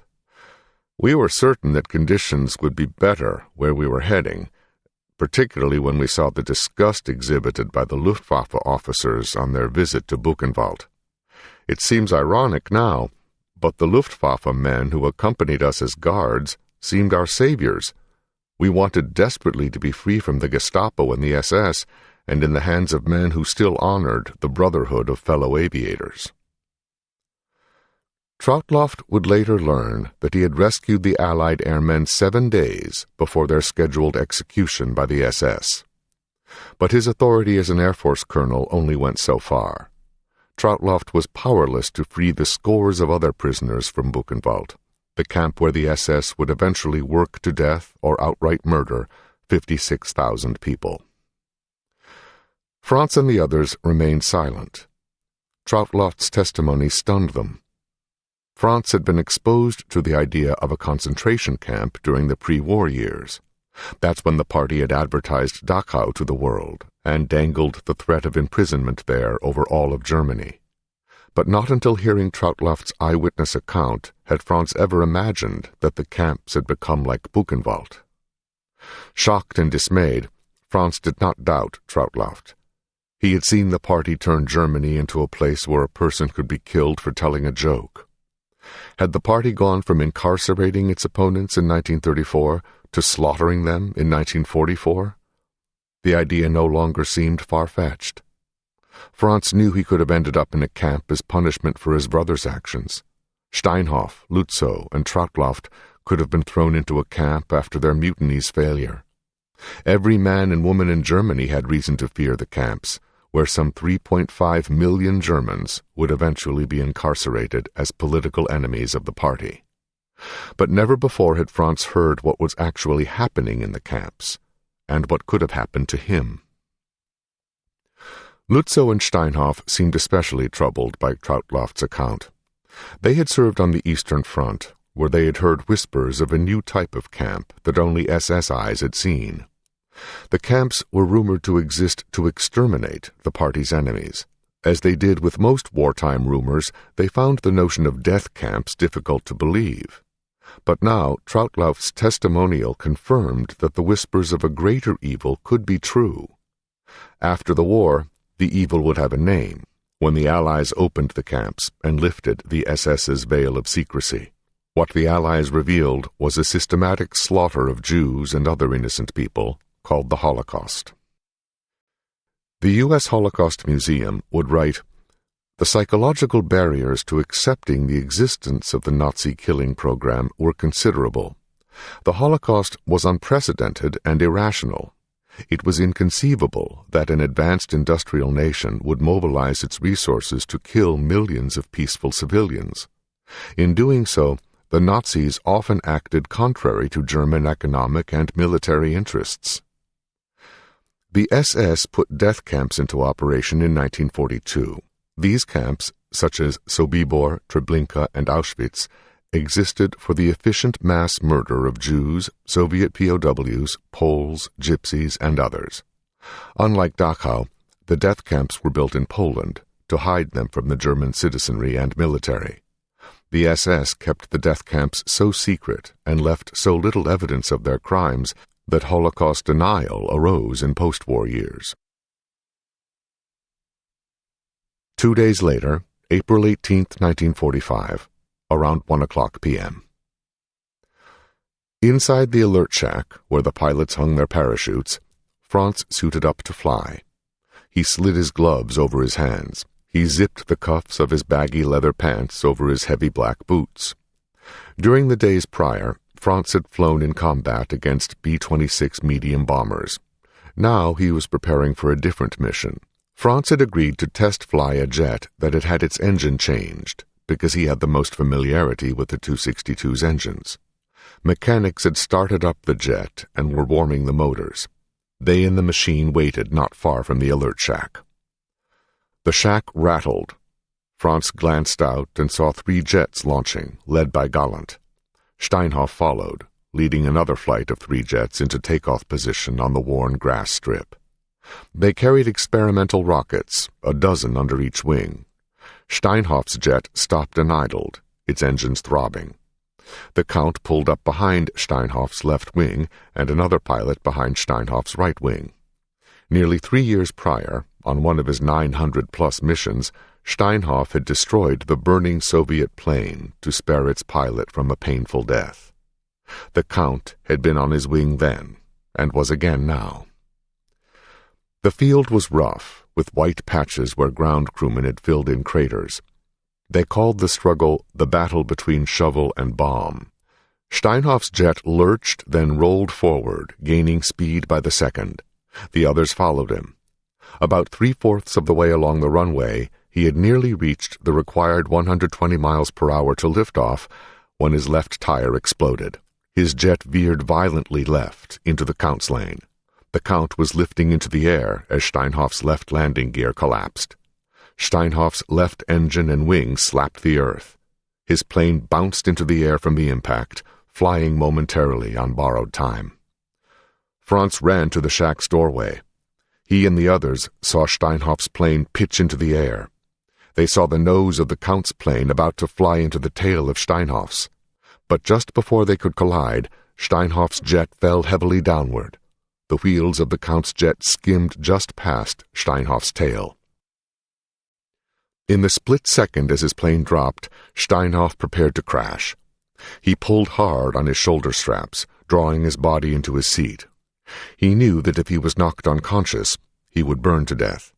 In front of the cockpit lay a fuel tank holding 198 sloshing gallons of kerosene. Behind him sat another 330 gallons. Below his feet rested a third tank of 37 gallons. Steinhoff's jet slammed to earth. The impact stripped both of the jet's engines as the machine slid, leaving the engines behind. Steinhoff heard a pop as the craft ignited. It kept sliding, trailing a trough of fire until grinding to a stop. Around Steinhoff, the world turned red. In slow motion, he saw a tire and parts of his plane tumble through the air past his canopy. In all directions, he saw fire and heard the flames' angry hiss. The fuel tank beneath Steinhoff's feet burst, shooting flames up through the holes in the cockpit floor. Steinhoff's wrists began burning at the gaps between his gloves and jacket. With his gloves, pants, and feet on fire, he flung his straps from his shoulders. The oxygen tanks behind him ruptured, blowing the flames like a blowtorch. The inferno swirled around the cockpit. Steinhoff could no longer see his plane's wingtips through the flames. It looked like he had been dropped into a burner barrel. The metal walls of the cockpit began to melt and drip. Steinhoff flipped open the canopy and jumped onto the wing. The fire hit his exposed face, his eyes instantly swelling shut. Any other man would have dropped and died, but Steinhoff clawed at his burning face and ran along the wing, his screams drowned out by the blast furnace around him. The rockets ignited beneath his feet and launched, skipping along the earth before exploding. Steinhoff jumped blindly off the wing. High above, Gallant had heard the Count's frantic radio calls. He turned his jet and saw Steinhoff burst from the blaze, a human torch. Gallant wept, because he knew he was watching his friend die. Franz saw Steinhoff staggering, a flaming figure. Cannon shells ruptured behind him. Steinhoff fell to the ground and into a pool of burning jet fuel. He rolled through the flames in agony. Franz frantically searched for a fire extinguisher, but found none. He sprinted toward Steinhoff on the heels of two mechanics.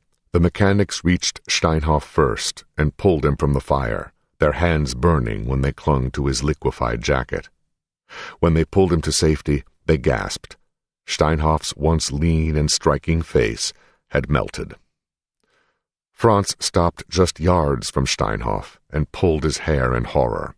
Two other ground crewmen raced up in a Kettenkrad used to tow the jets. Returning to his senses, Franz helped the mechanics lift Steinhoff into the bed of the vehicle. Franz hopped onto the ledge of the Kettenkrad with the mechanics, and together they held Steinhoff down, smoke rising from his body as the driver sped away. Franz told the driver to stop at the alert shack. He knew JV-44 had no ambulance or doctors, but he knew they had to do something quickly. Franz screamed for the men to bring cold water and dump it on Steinhoff. He ran to the phone and called Oberföhring Military Hospital in Munich, just 6 miles away. The hospital operator said they would dispatch their ambulance. When the water came, Franz had the others put Steinhoff on the ground. They poured bucket after bucket on him, and each time he moaned. Franz and the others tried to strip Steinhoff of his clothes so water could reach his skin, but when they did, they found his skin stuck to his uniform. They removed his flight helmet and found his helmet and scalp had become one. Steinhoff's fingers had fused into claws. The men needed to cut off his boots. They retched when they saw the muscles of Steinhoff's feet. Franz thought it might be more merciful to shoot his friend. Looking to his side for his pistol, he realized it was still hanging inside the shack. A calm voice shook his attention. It was Lutzow, who knelt next to Steinhoff. As buckets of water were dumped on his thrashing friend, Lutzow leaned close to Steinhoff's face, where his ear had been. Lutzow whispered something to Steinhoff that no one else could hear. Steinhoff grew still. Lutzow moved out of the way so the men could pour water, more gently now, on Steinhoff. Franz saw Lutzow turn away, hiding his face. He saw Lutzow, the most stoic and disciplined man he had ever known, start to cry, without sound, just tears. Franz began to cry. Everyone around him began to cry. Wiping his eyes with his ash-covered hands, Franz ran to the phone and called the hospital again, pleading with them to hurry. The ambulance had already left. It would take an hour for the medics to arrive, their progress delayed by roadblocks and destruction in the streets. All the while, Lutzow huddled close to Steinhoff, his hand on Steinhoff's shoulder, his face next to Steinhoff's charred body that smelled horrid and burned. Lutzow kept talking to him, repeating the name Ursula, the name of Steinhoff's wife. Lutzow whispered to Steinhoff even as Franz and the medics lifted Steinhoff onto a stretcher and into the ambulance. When the ambulance raced away, Lutzow broke down and wandered away. Minutes later, Gallant and the others landed. Franz met Gallant by his plane and told him where the ambulance had taken Steinhoff. Gallant jumped into his BMW and raced to the hospital alone. Farther down the flight line, the Count, in tears, asked his mechanic where they had laid Steinhoff's body. The mechanic said that Steinhoff was somehow still alive, which sent the Count into a frenzy. He sprinted for the alert shack, trembling at what he knew he needed to do. Franz had heard the story from Rudel of the Count's promise to Steinhoff and intercepted him at the shack. The Count demanded to know where they had taken Steinhoff. Before Franz could stop the others from revealing where Steinhoff had been taken, someone told the Count. Before the Count left for the hospital, Franz told him, "Lutzow says he's going to live." The Count looked at Franz with surprise and took off running, his pistol belt bobbing. At the hospital, the doctors would not let the Count near Steinhoff, no matter how hard he pleaded. The Count saw Steinhoff through the glass of an operating room. He knew he could barge in and do what had to be done, but another thought fought within his mind, the notion that Steinhoff might yet live. The Count left the hospital, distraught, but with his holster sealed. That night, Franz and his comrades gathered in the orphanage, their faces ashen. They toasted Steinhoff with cognac, bottled in the First World War. Then they drank another, and another. Lutzow was absent, still missing. Franz and the others were certain Steinhoff would never survive. Barkhorn gathered Steinhoff's effects and his medals, so his wife Ursula could one day receive them. Gallant watched from the shadows. As the pilots departed, Gallant called over Franz and Hohagen. Franz leaned drunkenly on Hohagen, who was sober, unwilling to drink after his head wound. Gallant quietly reminded them that their work was not over until the war was over. Gallant's face twitched with grief, but he kept his emotions from welling over by focusing on his duty. He told Hohagen that he had promoted him to assume Steinhoff's position as operations officer, effectively second in command, equal with Lutzow. Gallant turned to Franz and said he was giving him Hohagen's job as technical officer. Franz nodded and tried to straighten up. When Franz stumbled into the silent streets and plodded toward his adopted home, he was no longer just a pilot in the squadron of experts. He had become the fourth in command of the world's most elite flying squadron. At that moment, Franz would have been happy to have never worn an Air Force uniform if he could have avoided what he had seen that afternoon. Franz had heard that his brother had died without suffering. But if Steinhoff lived, Franz knew that the war had just turned the best man among them into a monster. If he lives, Franz thought, Steinhoff will die over and over again, every day. On the walk home, Franz stopped to vomit. Wiping his mouth with his sleeve, he hoped his host family would be asleep, so they would not ask, "What's wrong?" 4 days later, April 22nd, 1945. Alone, Galland walked on a path to Goering's chalet on the snowy, muddy mountainside called the Obersalzberg. To his left, Galland saw the village of Berchtesgaden in the valley to the north. To the south loomed massive Kehlstein Mountain, where Hitler's Eagle's Nest retreat perched above the clouds like a small castle on the mountain's peak. Air Force soldiers with rifles emerged from Goering's home and hurried past Galland, carrying large wooden boxes. Other soldiers, empty-handed, passed Galland and entered the chalet, avoiding eye contact. Galland had expected the worst when he heard that Goering had summoned him.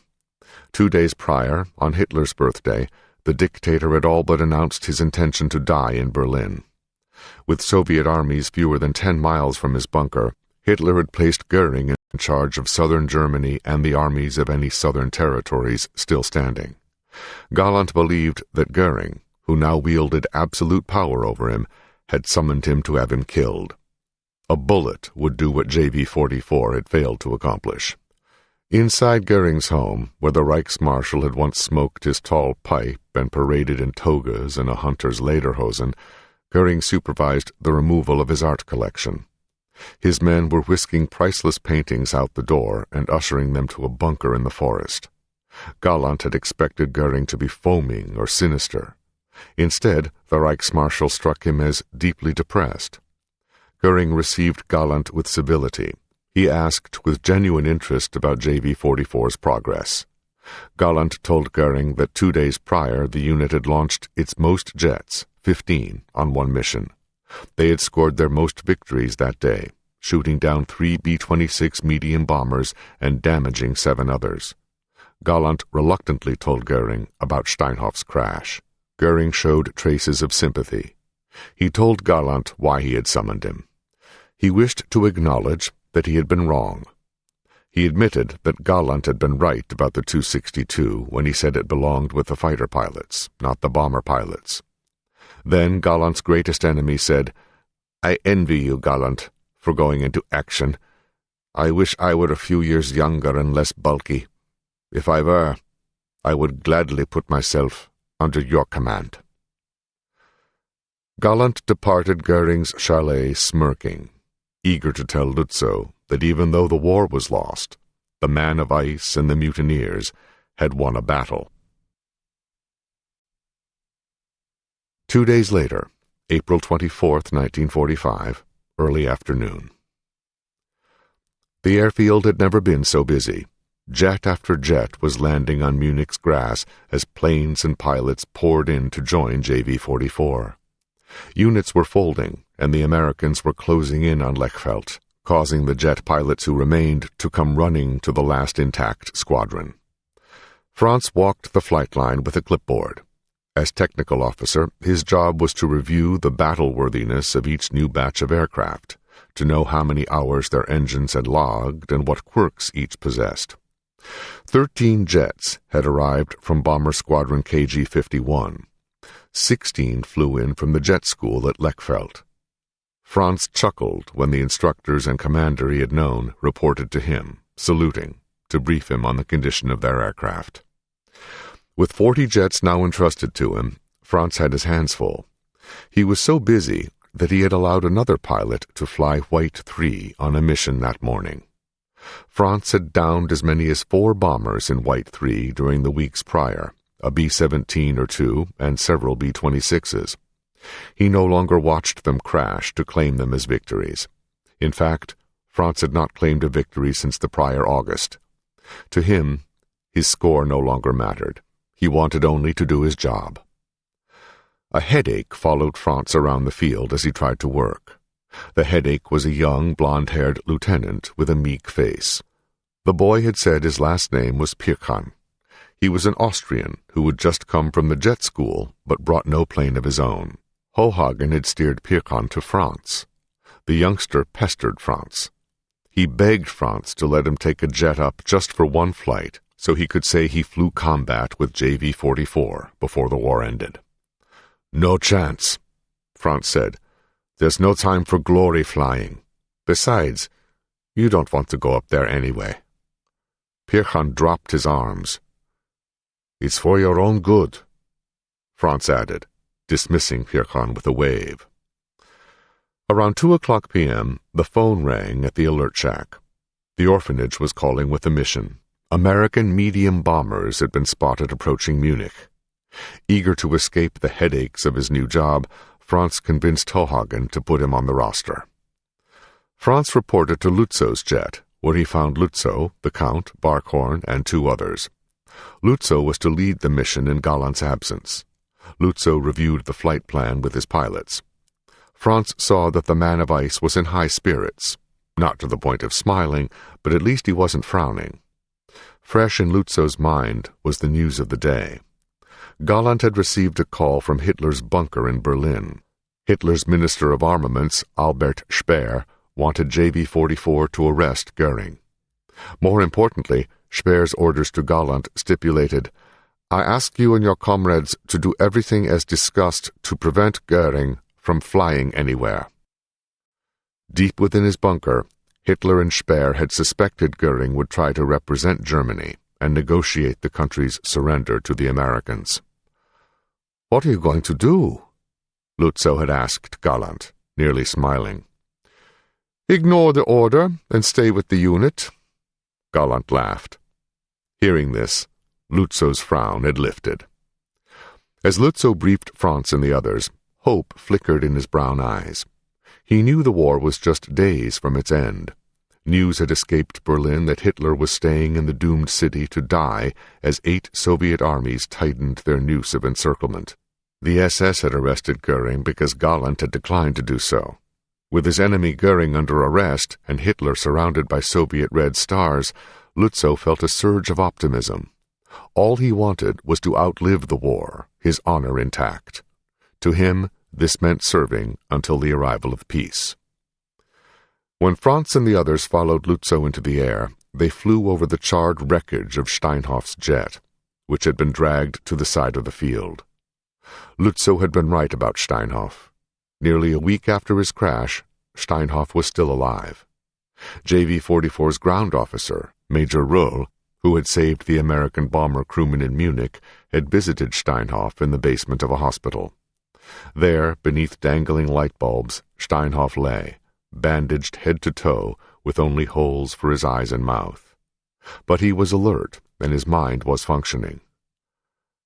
"How are you doing?" Ruhl had asked Steinhoff in the hospital room. "Fine," Steinhoff had replied. Ruhl knew this was Steinhoff's way of saying miserable. Ruhl told Franz and the others that Steinhoff's eyelids were gone. He could not blink or shut his eyes. The flight was just northwest of Munich at 20,000 feet when one of the pilots radioed Lutzo to say he was turning back with mechanical troubles. Franz watched the man peel off, reducing the flight to 5 jets. A short while later, Franz saw a bank of white 3s gauges flickering. Looking to the right of his stick, he squinted at the 2 vertical columns of round, red-ringed gauges. The left column reflected the left engine's vitals and the right column the right engine's. All at once, the gauges in the right column surged in unison and did not retreat. Certain that he was on the verge of catastrophic engine failure, Franz nursed the throttle back on the right engine.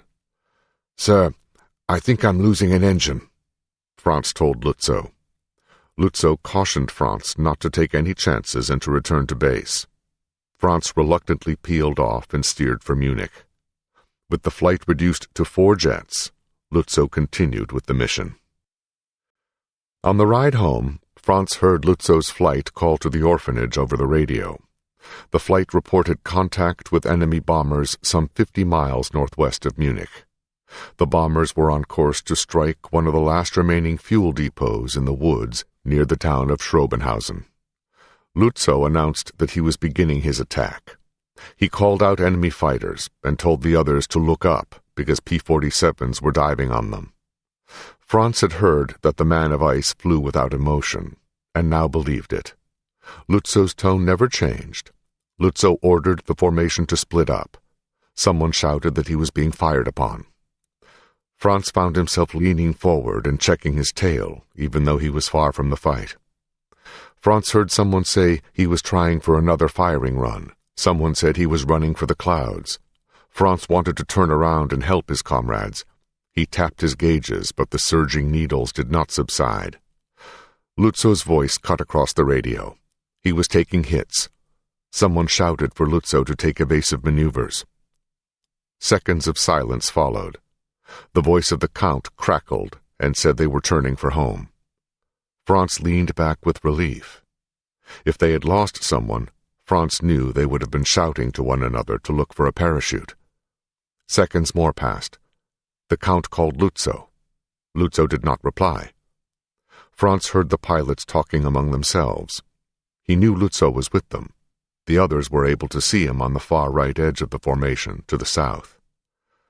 "Sir, want to form up?" someone asked. Lutzo did not reply. "Is there a problem, sir?" the Count asked. Still no reply came from Lutzo. "Colonel Lutzo, want to form up?" someone asked again. No answer. "Sir, if there is a problem with your radio, rock your wings," someone offered. Lutzo continued to fly straight and level. "Something's wrong," someone stated. "But he's flying well enough," someone else said. "His radio must have taken a hit," the Count concluded. The Count called the orphanage and asked if they were talking with Lutzo on another channel. The orphanage said no, but they would try calling him. Franz found himself holding his breath between transmissions. Seconds later, the orphanage reported back. They had received no reply. Lutzo's plane banked gracefully to the right. When it faced south toward the snow-capped Alps, its wings leveled. The Count and the others called one another with alarm. "Where is he going?"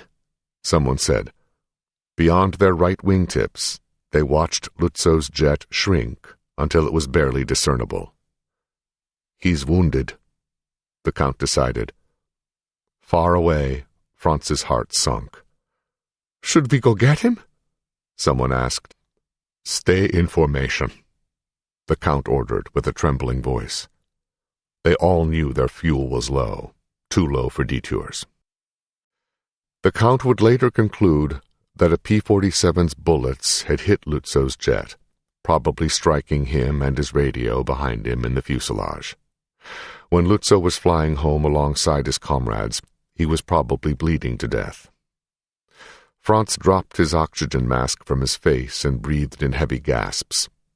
He knew Lutzo had never wanted to join JV-44, but Lutzo was a religious man of the Lutheran faith who believed the rule that Marseille had once voiced: "We must only answer to God and our comrades." Like the others, Lutzo knew he had made a moral mistake by serving his country. He would answer to God for that. Lutzo had reported to JV-44 out of duty to his comrades. The Count watched Lutzo until he vanished from sight. Far away in his cockpit, Lutzo must have known he was going to die and turned toward the mountains to die alone in peace. He was probably thinking about his wife, Gisela, and his son, Hans, and daughter, Karola. Lutzo had cried for Steinhoff, but was not one to cry for himself. He was probably flying with a face of stone. The Count kept glancing south, even after the silhouette of Lutzo's jet faded into the hazy distance. Far beyond the Count's vision, over the medieval town of Donauwörth, 2 P-47s caught up to Lutzo and dove to finish him off. Lutzo must have seen them coming and decided to deny the enemy pilots the reward of killing him. 12 miles in the distance, the Count and the others spotted an orange flash just above the tree line. When he regained his composure, the Count radioed the orphanage and said he had seen an explosion where Lutzo had been flying. No one replied. The men of JV-44 had crowded into the orphanage's map room. Everyone was listening. All were too stunned to speak. The radar operators called the orphanage. They had been tracking Lutzo as a white blip on their screens. The blip was now gone. The P-47 pilots would later report Lutzo's final moments. He had nosed forward and dove straight down from the heavens. When he crashed, he entered a forest vertically. Gallant would send planes to look for Lutzo's crash site. They all would come back to report the same thing. Lutzo had vanished from the earth. That night at JV-44's long dinner table, Franz found it torturous to look across at his comrades. After his promotion, Gallant had moved Franz across the table to sit among Gallant's staff. There, Franz had sat next to Lutzo, who sat on Gallant's left. When Steinhoff was burned, the men kept his chair, to Gallant's right, empty. Listlessly, the pilots pushed their food around their plates. Franz could not bring himself to look over at Gallant, who hung his head, knowing he had called Lutzo back from Italy and to his death. Gallant sat alone that night, with Steinhoff's empty chair to his right and an empty seat to his left, where the man of ice once sat. 23. The last of the German fighter pilots. A day later, April 25th, 1945. The Kettenrad towed White 3 from her blast pen toward the hangar. Franz chose not to walk and instead rode his jet's wing. At the former Lufthansa hangar, he delivered his jet to the mechanics. The hangar had become their favorite place to work because it had already been bombed and was the last place the enemy bombers would attack again. Inside the hangar, a radio blared the same war news as the radio at the pilot's alert shack. Everyone kept an ear tuned, waiting to hear, "It's done," so they could go home or surrender. After Lutzo's death, Gallant had called the pilots together on the airfield and addressed the men as they stood in a line. "For us, the war is over," he said. He would no longer order anyone to take off. They could only volunteer. "Whoever wants to go home may do so," he added. A few men thanked him and left. One cited his fiancée, another his sick parents. But someone else said, "We fight until the end." Gallant's eyes twinkled, and he replied, "I am proud to belong to the last fighter pilots of the German Air Force." Franz showed the mechanics his jet's problematic engine, the one that had taken him from the fight where Lutzo had been lost. The engine had never failed, but Franz wished it had, so he would not need to wonder if he could have made a difference. Even though the Soviets were in Vienna and the Americans were north of Munich, Franz had decided to stay with Gallant and keep flying. He knew that he still had a duty as long as 4-engine bombers were over Germany. A defiant, bombastic voice boomed from the radio, a broadcast that had been repeated for days. The voice bounced between the hangar's brick walls, off its dirt-covered floor, and up through the burned rafters. It was the last broadcast of Joseph Goebbels, Hitler's propaganda minister, and it came from Hitler's besieged bunker in Berlin. "I appeal in this hour to the defenders of Berlin on behalf of the women and children of the fatherland. Do not fear your enemy, but destroy him without mercy. Every Berliner must defend his house or apartment. Those who hang a white flag are no longer entitled to protection and will be treated accordingly. They are like a bacteria on the body of our city." Every time Franz heard Goebbels' speech, he shook his head. Goebbels' broadcast had become the sinister soundtrack to the nightmare of Germany's last days. Meanwhile, west of Munich. Low over the forest, a pack of P-51s chased a 262 with a smoking right engine. Barkhorn was behind the 262's stick. He knew he could not fight the P-51s in his plane's stricken condition or outfly them. He was afraid to bail out and risk being shot, and he decided only one option remained. He steered for a forest clearing to crash land. As his jet neared the ground, Barkhorn removed his straps. He had seen Steinhoff burn and planned to leap and run even before the plane stopped moving. His jet touched down, skipped across the pasture, and slid. Barkhorn stood and lifted the hinged canopy. He waited for the jet to slow to a near stop, ready to leap to the wing. When his engines plowed into the dirt, the jet's nose pitched violently downward. The machine jarred to a halt. The momentum flung Barkhorn sideways, his head falling outside the cockpit. At the same time, the canopy slammed down onto his neck. Somehow the canopy rail did not decapitate him, although it sliced into his neck, pinning him to the cockpit ledge. Barkhorn watched the left engine sizzle, just beyond his face. He moved his legs and knew he was not paralyzed. His eyes followed the sound of the P-51s as they looped around to strafe him. He braced for the sound of gunfire that never erupted. Instead, the P-51s flew overhead, one after another, and departed. Barkhorn looked to the engine, waiting for the spark that would burn him alive, but the spark never flickered. People from a nearby village found Barkhorn alive, pinned to his jet in silence. They took him to the hospital, where he would outlive the war and see his wife, Crystal, again. A day later, April 26, 1945. Franz and his comrades listened to the radio on a table at the alert shed as they ate their lunches. To the men, the radio was a beacon of hope, a squawking countdown to their surrender. In a twangy voice, the broadcaster read a statement from the party meant to prepare the German people for news of another forced suicide. The pilots had come to know by then how the party worked. The broadcast identified the party's new target. Reich Marshal Hermann Göring has been taken ill with his long-standing chronic heart condition, which has now entered an acute stage. At a time when the efforts of all forces are required, he is therefore requested to be relieved of his command of the Luftwaffe and all duties connected thereto. The Führer has granted this request. A deep rumbling shook the radio on its table. Gallant and his flight of 6 jets were in the air, but the men knew the sound was not the whine of turbines. It was a throaty grumble of massive American radial engines. A flight of 4 P-47 Thunderbolts ripped overhead with rockets slung beneath their wings. Their 4-blade propellers blew a heavy gust as Franz and his comrades dove to earth. Hiding beneath tables and behind fallen chairs, Franz and the men looked up as the P-47s strafed and blasted the field. To the west, a lone 262 flew through the cloud of gun smoke and explosions. Smoke trailed from its right engine, and its wheels were down. Franz saw that it was White 3. He had loaned her to Gallant to fly against B-26s.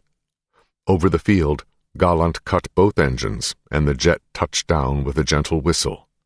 Gallant steered toward the alert shack as the P-47s flew over him without firing. The American pilots were struck speechless at the sight of such audacity. In the middle of the field, White 3's front tire deflated with each turn until it was flat. It had taken a bullet.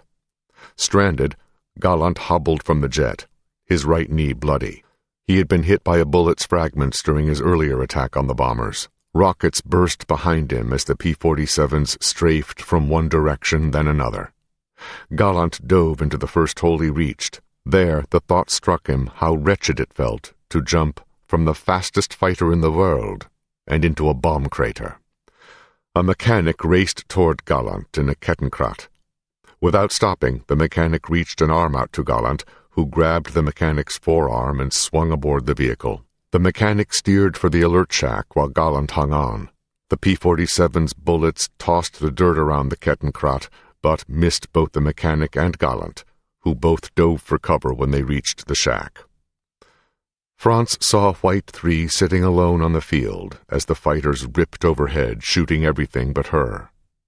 Over the noise of gunfire and explosions, Franz shouted to Gallant that he would never lend him a plane again. "You don't play well with borrowed toys," Franz joked. Gallant looked back sheepishly. A day later, April 27th, 1945.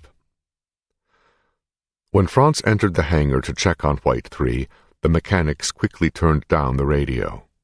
Franz knew they were listening to the enemy's broadcasts. Franz told the men not to worry and to turn the radio back up. He wanted to hear the truth just as they did. He wanted to know when to go home or attempt to surrender. They raised the volume. A German translation of a broadcast from London could be heard. "The forces of liberation have joined hand," the broadcaster asserted. The Americans and the Soviets had met at the Elbe River 2 days earlier, splitting Germany in half. A mechanic brought Franz papers to sign. The mechanics had fixed White 3 overnight after Gallant had brought her back with a Thunderbolt's bullets in her right engine and bullet fragments in the cockpit, the same that had struck Gallant's kneecap. Franz scribbled his signature. With Steinhoff and Lutzow gone, and Gallant's leg in a plaster cast, Franz had told Hohagen he was willing to lead what flights remained.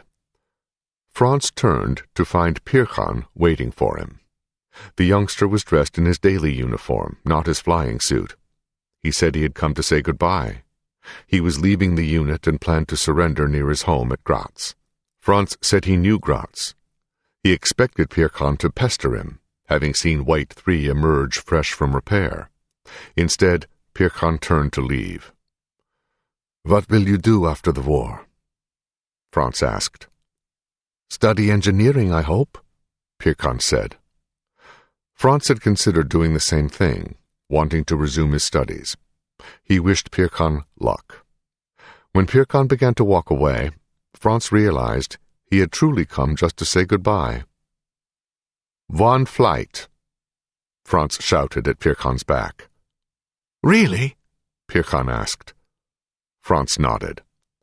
Franz would remember, "I thought, it's days before the war is over. Why not?" He did not have a plane of his own. Franz told Pirchan he could take White 3 up for one combat mission with JV-44. But Franz had one condition. "You go up, circle a few times, and land," he told Pirchan. "I'll sign your logbook so it will count as a combat mission." The young Austrian could not stop nodding. Franz knew that the skies were safer than usual. The American heavies had stopped bombing Germany 2 days prior. Pirchan suited up and sat in the cockpit. Franz reviewed the instruments to ensure Pirchan knew what he was doing. He seemed proficient. Franz watched him light up the engines and taxi from the hangar. Franz lit a cigarette at the edge of the Lufthansa terminal he had known in 1937. Inside the lounge, where the laughter of travelers once echoed, Franz could only hear dripping water. Where radial engines had once rumbled, announcing arriving flights from exotic cities, he now heard the whine of White 3's engines as Pirchan launched to the east. Franz stood up quickly. He thought he saw the jet's engines flare, as if Pirchan had panicked and given her too much power too quickly. But when White 3's landing gear sucked up into her belly, Franz sat down. Pirchan banked the jet left toward the north and began to orbit the field. The young pilot had barely started turning when Franz heard White 3's engines suddenly cut to silence. Franz watched the jet dip beneath the roof of the terminal. He tracked it between the roof beams and through the terminal's collapsed walls until White 3 dove behind the rooftops and steeples of a village. A metallic crack echoed. Black smoke billowed. Franz stood, staring, his mouth agape. His cigarette smoldered all the way up to his fingers. When the cigarette burned him, he flicked it away and knew he was not dreaming. A mechanic started a truck and Franz hopped in. They raced to the village of Oberweissenfeld, north of the airfield. Pirchan had crashed between 2 houses. The people had him out already, lying there on a mattress, right beside the airplane. Pirchan's head had slammed into the fighter's gun sight, and his brain was exposed. Franz held him as he thrashed with pain. Pirchan asked Franz to tell his mother and sister goodbye for him. Franz promised he would. He gave the young fighter pilot a shot of pain reliever, and the boy died in his arms. Later that day, Franz entered Gallant's lodge and found the general reclining in a chair, his whole right leg in plaster. Gallant told Franz he had just missed it. The SS had just departed after coming to arrest him. The SS had said that a Catholic revolt had begun in Munich. The revolutionaries were broadcasting over the radio that their fellow Catholic, General Galland, was with them. Galland told Franz he was flattered, but had been unaware of the uprising. The SS only left him alone, Galland explained, when they saw he was crippled. Galland planned to head south to a hospital at Lake Tegernsee, where Steinhoff had been taken.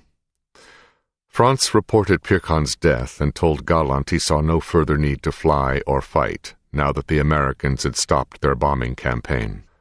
"I'd like permission to leave the unit," Franz said. Galland told Franz he could leave, but asked him to stay one more day. Galland revealed that orders had come from Berlin even as the Soviets were fighting through the city's limits.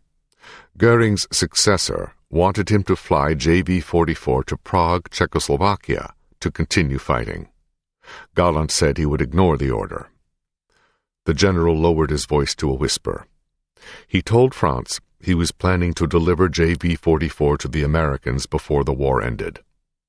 Franz knew this meant a defection, and not just of one man, but of the whole unit. Galland was certain the Americans would soon be fighting the Soviets and would want the Tu-62s to study the jets or use them in combat. Galland planned to surrender JV-44's aircraft, pilots, and operational knowledge to the Americans. He suggested that JV-44 could even fly for them. Franz admired Galland's optimism, but could not act enthusiastic. He had never wanted to fight for Germany, let alone another nation.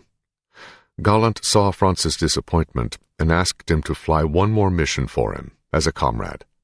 Galland needed time to send a message to the Americans, but he worried that the jets would be destroyed on the ground before he could arrange the defection. He had decided to ask his pilots to ferry every flyable plane to Salzburg, Austria, the next morning, where they would be safer. Franz knew that if the SS caught wind of Galland's plan, they would execute every man in the unit as a collaborator. "I'll go as far as Salzburg," Franz told Galland. Galland smiled. "Then where will you go?" Franz said he had no idea. Galland assured Franz that the Americans would be looking for him. Franz did not understand why they would want him. Galland reminded him, "They'll want you for what you have up here," he said, pointing to his head. Galland saluted up at Franz, and Franz saluted down at the seated general, much like their first meeting in Sicily. They both knew that JV-44 had succeeded if they had stopped bombs from destroying one more house, or maiming one more child, or killing one more mother in a factory. The unit had not failed. It had simply arrived too late. "I put you in for the Knight's Cross weeks ago," Galland told Franz before he left. "If you stick around, it may come through." The general laughed. He knew it was wishful thinking that a medal would come from Berlin. He also knew Franz's mind was made up. Franz smiled and walked away. The next morning, April 28, 1945, Austria. The instant Franz's boots landed on the tarmac at Salzburg Airport, he began to plot his escape. He opened a hatch in the jet's fuselage and shouldered a backpack filled with canned food. He brought no clothes other than the ones he flew in. He looked east, where the sun shined on the white hilltop castle Hohensalzburg. He knew that far beyond that were the Soviets. Looking west, he saw tall gray mountains with snowy peaks that loomed over the airfield. Franz knew the mountain passes wound south toward Berchtesgaden, where Hitler and Goering once lived. That's where the Americans were headed. He decided he would rather be a prisoner of the Americans than the Soviets. At the tower, Franz found Hohagen, the Count, and their comrades. Some of them planned to retreat to the mountains, but most planned to stay. Before Franz left Munich, Galland had issued him his discharge papers and a pass authorizing him safe passage through checkpoints. Hohagen asked Franz where he planned to go. Franz said he had decided to walk into the mountains, find a cabin, and wait for the war to end. Hohagen warned Franz that SS soldiers were blocking roads and bridges. "They're hanging deserters and anyone they think should be fighting," Hohagen said. He warned Franz that his papers might not protect him. "Stay with us and wait," Hohagen said. Franz knew Hohagen meant wait for the unit's defection, but was hesitant to utter the words. 2 days later, on May 1st, Gallant sent a pilot, Major Willy Herget, in a light plane to find American General Eisenhower. In Eisenhower's absence, General Pearson Menor met with Herget. Herget delivered Gallant's letter seeking to surrender JV-44. Menor sent Herget back to tell Gallant where to deliver the jets and to offer an 8th Air Force fighter escort.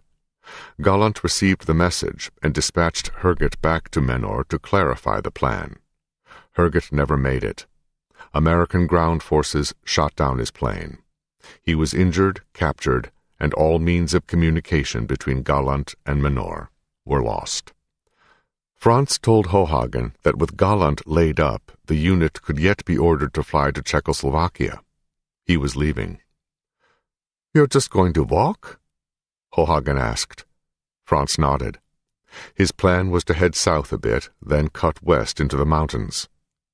Then something caught Franz's eye. A Kettenkrad clinked past while towing one of JV-44's 20 remaining jets into the woods along the airfield. Franz knew a Kettenkrad, with its tank tracks, could go anywhere. Hohagen saw Franz eyeing the Kettenkrad. "Help yourself when they are not looking," Hohagen suggested. "I'll take the blame. If they give me hell, I can just point to my head." He and Franz chuckled. Early the next morning, Franz and Hohagen snuck across the deserted, frost-covered field. Inside a hangar, they found a Kettenkrad fully fueled. Franz started the vehicle. Over the rattling engine, he reached out his hand. Hohagen shook it with vigor. Franz clunked the vehicle into gear and drove away. 6 days later, May 4th, 1945. Franz felt uncomfortably alone as he drove the Kettenkrad west along the narrow, winding road deep within the Alps. The road flowed through a mountain pass, alongside a stream of icy, pale blue water. Clumps of snow clung to the road's fringes, where pine trees stood creaking in the wind. Every now and then, an abandoned car or truck lay in a roadside ditch, the victim of winter driving. Franz stopped to siphon gas from the wreck's fuel tanks. Franz had entered the Alps near Hallein, Austria, several days earlier, and driven until he found a lodge where other wayward soldiers had congregated. Franz had joined them and lived off his canned food while waiting. On May 1st, he and the others crowded around a radio that announced the news they had long expected. Hitler was dead. He had shot himself in his bunker. A day later, Germany's forces began surrendering, first in Berlin, then in Italy, and finally, on May 4th, in Bavaria. Having decided it was safe to surrender, Franz had left the lodge and steered his Kettenkrad back onto the deserted road that led west to Berchtesgaden, where the Americans were rumored to be. The Kettenkrad sputtered. Its 6-tracked wheels ground slowly to a halt. Franz turned to the side of the road and stepped out. A glimpse of the gas gauge confirmed he was out of fuel. He lit a cigarette and grabbed his backpack. He pulled his black logbook from the pack and dropped it into the deep thigh pocket of his leather flying pants. The book was a prized possession of his that documented his 487 combat flights. He removed his holstered pistol from his belt and tossed it into the back of the Kettenkrad. It could only get him in trouble. Leaving the pistol and empty backpack behind, Franz began walking west in his heavy boots. Franz looked for road signs to Berchtesgaden, but someone had torn them down. He chain-smoked. Whenever the pines creaked, he stopped, looked, then resumed his trek. The party's propaganda had told him the Americans would be vengeful, and after they had worked a prisoner over, they would hand him to the French or Soviets for further punishment.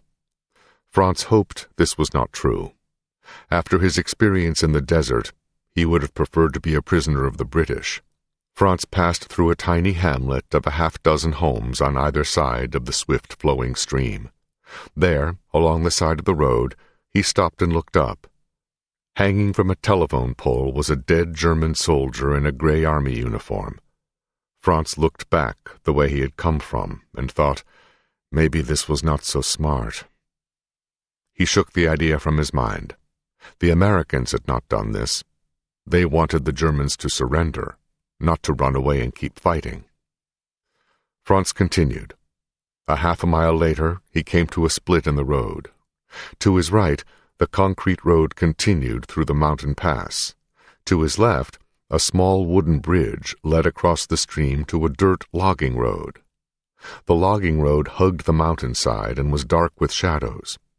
Franz decided to take the logging road because it was more likely to be deserted. Franz set out again, his boots now crunching the dirt.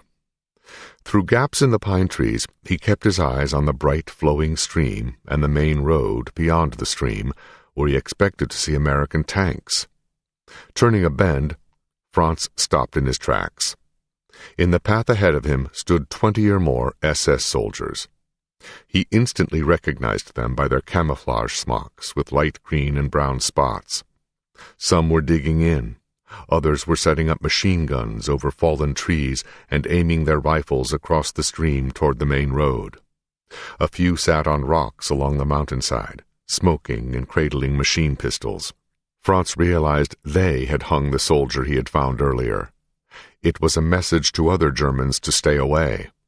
They had most likely mined the main road and were waiting for the same American tanks Franz had expected to see.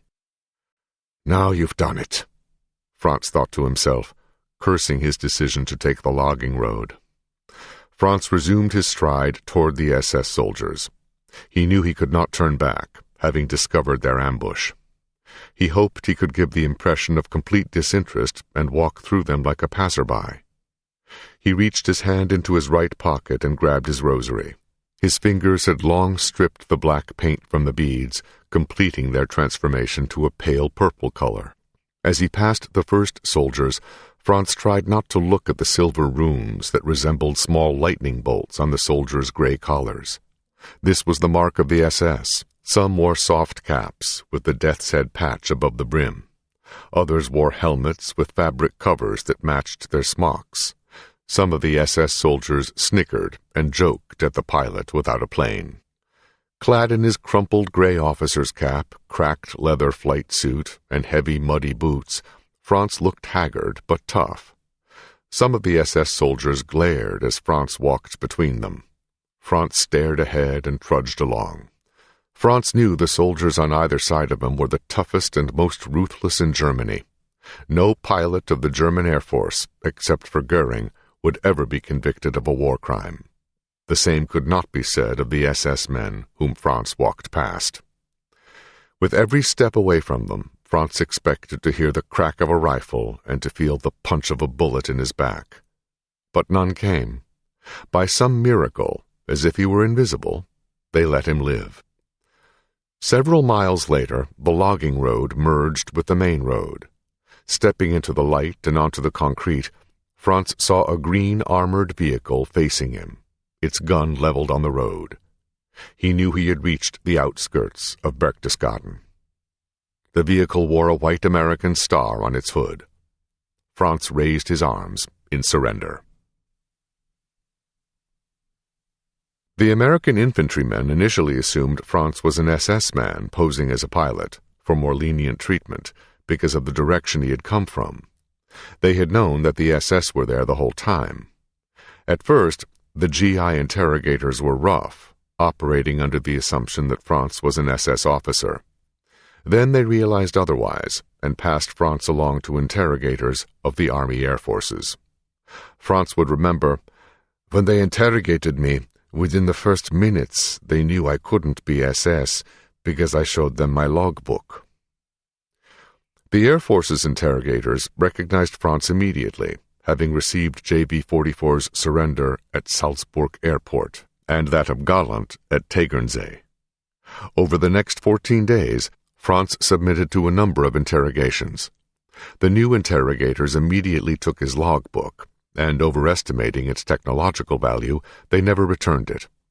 When Franz sat down for his first interrogation, he agreed to tell the American officers about the 262, but with a stipulation. I still am a soldier, so I can only tell you so much. This audiobook is continued on Disc 11. A Higher Call by Adam Makos with Larry Alexander, continued. Disc 11. 24. Where Bombs Had Fallen. The following year, March 1946, Straubing, Bavaria.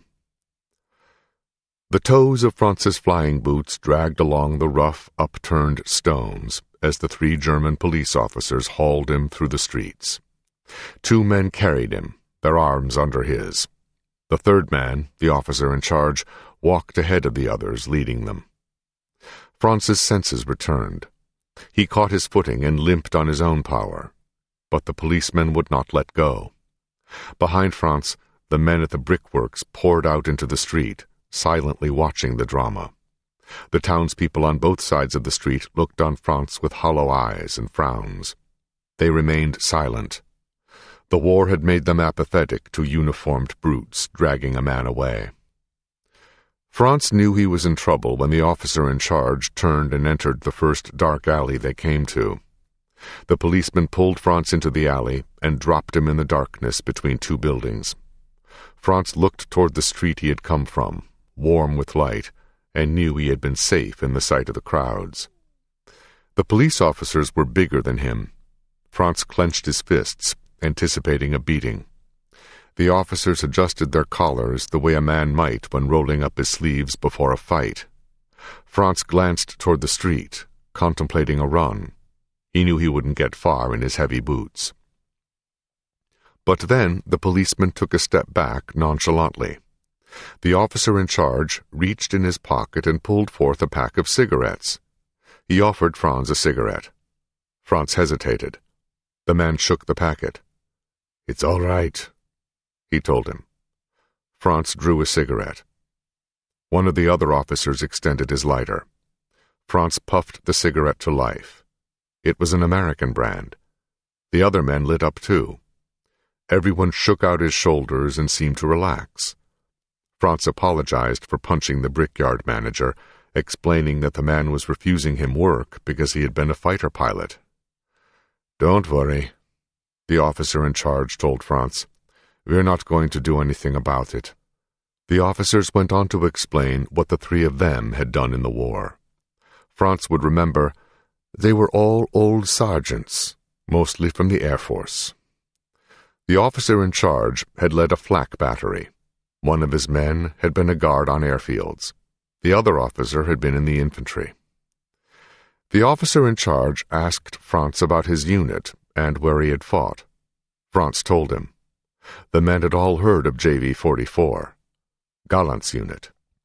The officer in charge explained that he was from Straubing and had finagled his way to end the war at a battery there. He told Franz with a laugh, "I watched you fly." He explained that he had once seen 262s high overhead. Franz laughed and said it was possible. The officer in charge glanced at his watch and stamped out his cigarette butt in the gutter. His men did the same. With the click of his boots, the officer in charge saluted Franz, holding his salute with his hand pressed to the brim of his cap. His men did the same. The 3 policemen held their salutes, their eyes locked on Franz. In his threadbare coat and fingerless gloves, Franz raised his hand to his brow, clicked together the heavy heels of his flying boots with a thud, and saluted them back. The policemen wheeled and walked out of the alley. Stepping into the sun, they turned toward the brickyard to continue their patrol. Franz followed them, but turned the other direction, away from the scene of the incident.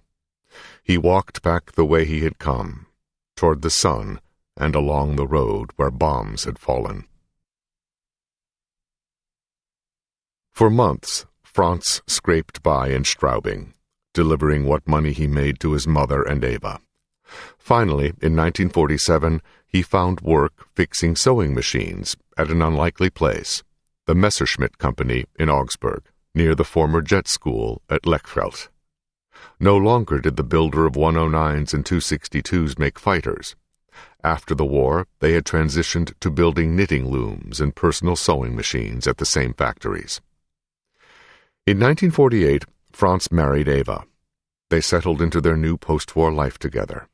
As the years passed, Franz stayed in touch with some of his old comrades, including Rudel. In winter 1953, they met at a pub halfway between their homes and went drinking for the last time. Franz told Rudel that he was leaving soon for Canada, where he had secured the job of a lifetime, to work as an engineer on a new Canadian fighter plane. Rudel tried to talk Franz into staying. He had heard rumors that the German Air Force was soon to be rebuilt. Officers who had served with honor in World War II would be invited back for a chance to lead. In 1949, the Allies had given West Germany her sovereignty back. They needed an ally and knew that if the Cold War turned hot, Germany would be its battlefield.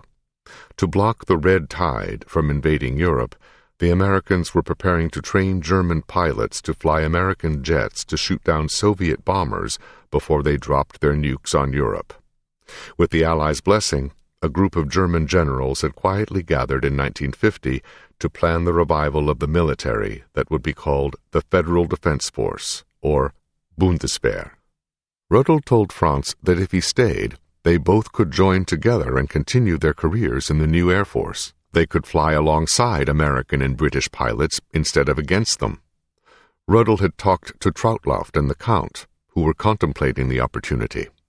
Rudel said that even Steinhoff, who had survived his burns, was hoping the Allies would let him wear his uniform again. But Franz told Rudel he was done with the notion of following orders. He had seen what following orders had done to Germany. Germany had become a land dotted with strange new hills. The hills had sprung up outside of new towns, where villagers had piled the debris that had once been their old towns before they were destroyed in the war.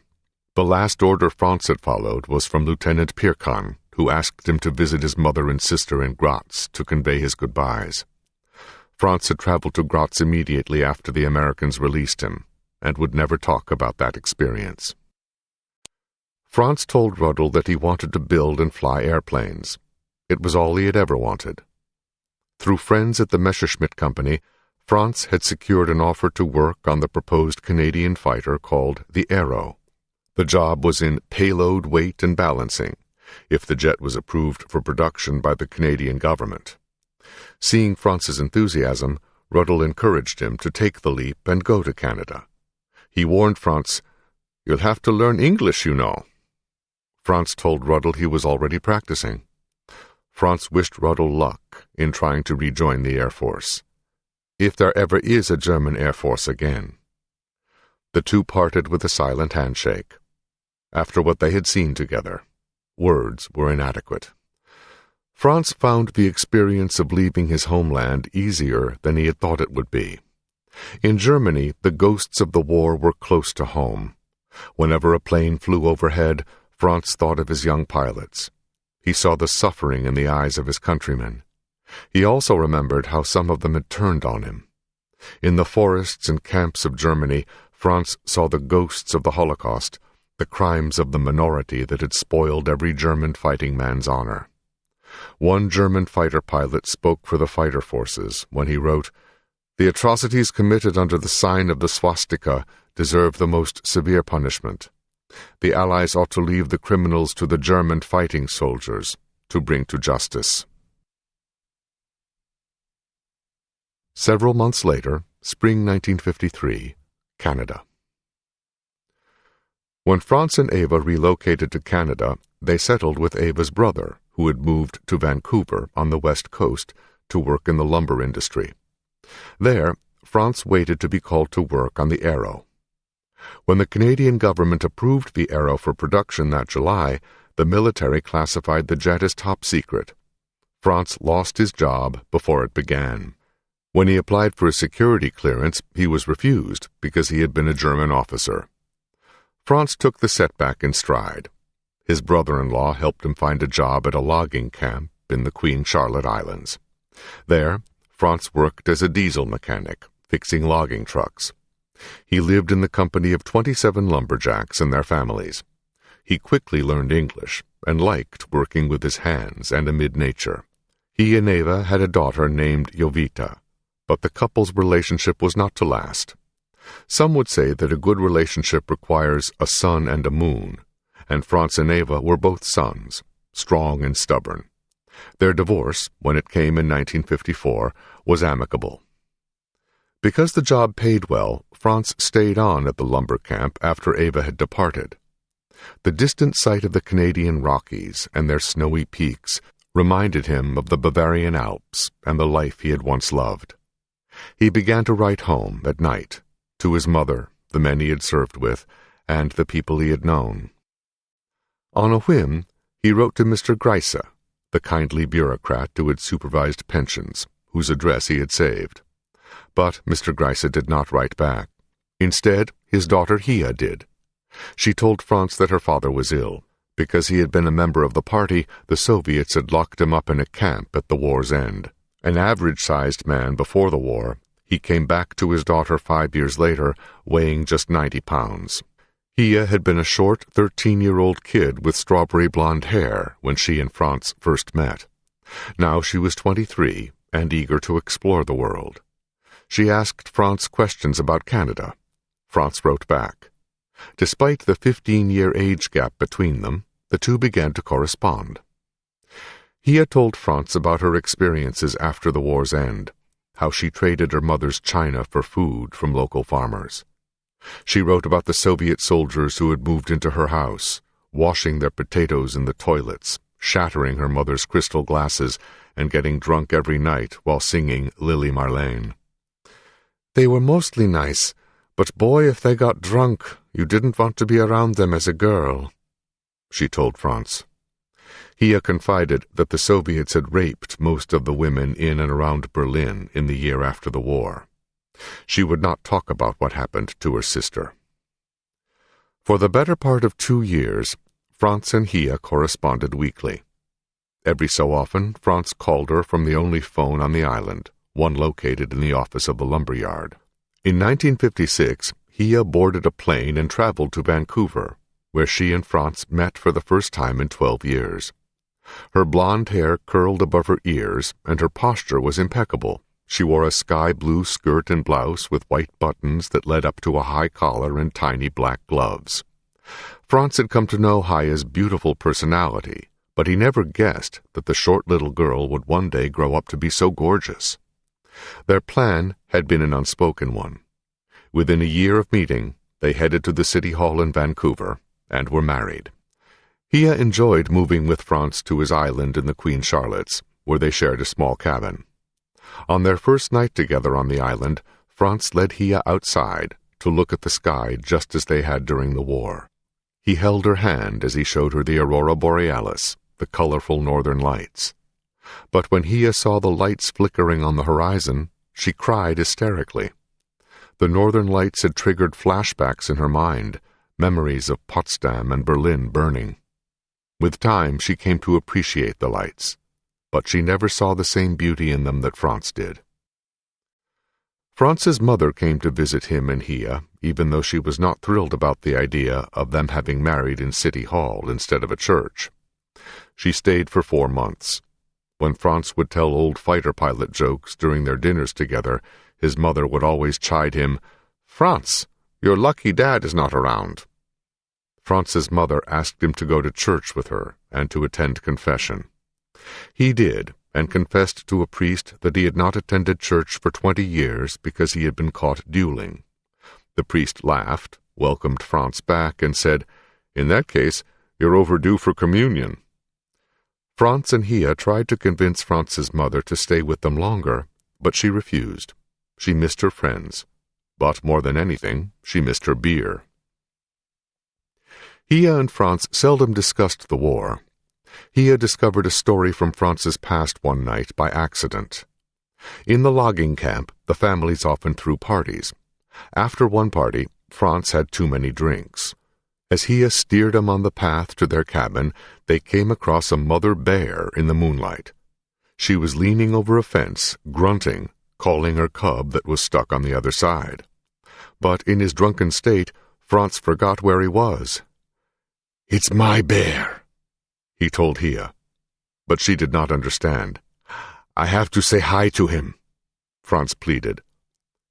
Hia whispered that it was a bad idea. She held Franz back, but Franz insisted that it was his bear and struggled. Hia knew he was going to get himself mauled. When Hia could no longer hold Franz back, she kneed him in the rear. As he was distracted by his hurting backside, Hia pulled him home and put him to bed. The next morning, as Hia served breakfast, Franz ate standing. He told her, "I must have hurt myself last night. I don't know how, but I can't sit." From her seat at the table, Hia explained why he was so sore.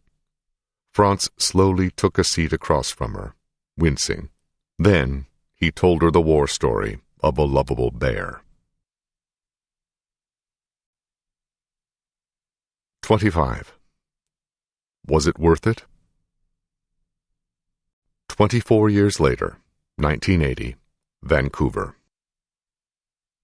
The arrival of the 80s found Franz and Hia happily enjoying their retirement years, exploring the mountains of Vancouver and fishing from its lakes. Time had shrunken Franz's stature. Now 65, he had grown shorter and thicker. His neck seemed to shrink into his shoulders, but his face remained strong. As his cheeks sagged, they gave a sterner impression when he was not smiling. He still dressed like every day was a day in the office, wearing dress slacks, a long-sleeved shirt, and a fleece vest over top, the look of a Silicon Valley entrepreneur well before its time. Hia cut her hair short, but retained her youthful charm, her sassy German spirit only growing. Together, they had bought a ranch and raised a Shetland pony in a barn behind their home. Franz smoked like a chimney, until one morning he felt winded after walking to feed the pony. That afternoon, he told Hia, "I don't smoke any more." "Since when?" she asked. "Since this morning," he told her. In a moment, Franz kicked a nearly 40-year habit. For fun, Franz took to flying sport planes and even purchased a Messerschmitt 108, a 4-seat personal transport plane with elegant lines just like his old 109s. He even painted the 108 like his wartime 109 and flew it at air shows as the bad guy that P-51s would chase around the sky to the crowd's delight. One day, Franz's old commander, Gallant, came to visit him. When Gallant arrived at Franz's doorstep, he was a smaller, gentler version of his larger-than-life self in World War II. His trademark mustache was gray, and he still wore his hair slicked back, only now it was gray at the temples. Gallant's black eyes pierced from heavier eyelids. His smirk was unchanged. After the war, he had found work as a forestry agent, maintaining game lands, hunting, and reflecting on the war. Then German aircraft designer Kurt Tank invited Gallant to join him in Argentina, where he was building a fighter jet for Juan Perón, the country's dictator. Perón needed someone to train his pilots and build his air force, so Tank recruited Gallant. After that stint, Gallant had returned to Germany and flown an air race with Edu Neumann and in air shows. He had consulted on the movie Battle of Britain and ran the Association of German Fighter Pilots. He had married 3 times, raised a family, and often vacationed with his former British enemies, fighter pilots Robert Stanford Tuck and Douglas Bader. Gallant wanted to go hunting with Franz, so Franz borrowed a beaver float plane from a doctor friend. He flew Gallant to a lodge on a river in northern Canada. When Franz taxied the float plane to shore, he approached too fast and beached the craft on the sand. Gallant gave him heck for the bad landing. Franz laughed him off, telling Gallant, "You always have to be the general, eh?" Franz was not one for hunting, but accompanied Gallant, who shot a moose. They gave its meat to a local Native American tribe, then hauled the moose's head back to Vancouver, where Franz shipped the horns to Germany for Gallant. In the days that followed, Franz and Gallant talked once a week by phone. 5 years later, 1985. Franz looked at the party invitation in his hands with disbelief. The Boeing Company had learned of Franz through his air show flying and invited him to attend their 50th anniversary party for the Boeing B-17 Flying Fortress. Franz pondered the invitation, unsure if he should attend. He began thinking about the war again. A memory resurfaced, one long locked away. In his mind, he saw the battered bomber he had let escape. He told the story to Hia for the first time. The question began troubling him again, like an unhealed wound. Did the B-17 make it home to England? He knew the only people he could ask would be the plane's crew, but the odds were slim that they had made it across the sea, let alone survived the war. Of the 12,000 B-17s built, 5,000 had been destroyed in combat. Even slimmer was the prospect that if the crew had survived, they would still be alive 41 years later, or even possible to locate. Franz had no names to reference, no tail number, just a memory. But Franz knew he had taken a great risk in helping the bomber escape, and he longed to know, was it worth it? "You should go to the party and ask around," Hia advised Franz. "It may be your last chance." Despite his hesitation, Franz traveled to the Museum of Flight at Payne Field to attend Boeing's party. Once again, Franz found himself a lone German traveling through a swarm of Americans. Some 5,000 former B-17 pilots and crewmen had attended. Franz nervously wandered around the 3 B-17s that had been flown in for the veterans to tour. He expected his old enemies to hate him. Instead, the old B-17 veterans, who now wore thick glasses with big frames, crowded around him and bombarded him with questions. "How did you have time to aim when attacking us?" one asked. "You only had a fraction of time, then you had to go right through," Franz explained. "Yes, you used to go right through us," another B-17 vet chimed in, to which Franz laughed. "Yeah, more or less." Franz asked every veteran he met if the man knew of a bomber that had been escorted to safety by a German fighter. None had heard of such a thing. Colonel Robert Morgan, the former captain of the famed B-17 Memphis Belle, was there, and Franz asked him. Morgan had heard of no such thing, but the notion gave him a chuckle. A camera crew from the local King 5 TV station was filming the party and interviewing veterans for a TV special. They filmed Franz, who described the B-17 he was looking for, the most badly damaged B-17 he had witnessed. "I've seen a B-17 flying without the rudder," Franz said in their TV program. "I saw him flying with half the tail shot off, and still flying." Franz did not know the name Ye Olde Pub, or the name of its pilot, Charlie Brown, and he had long forgotten the date, December 20th, 1943, but he knew what he had seen.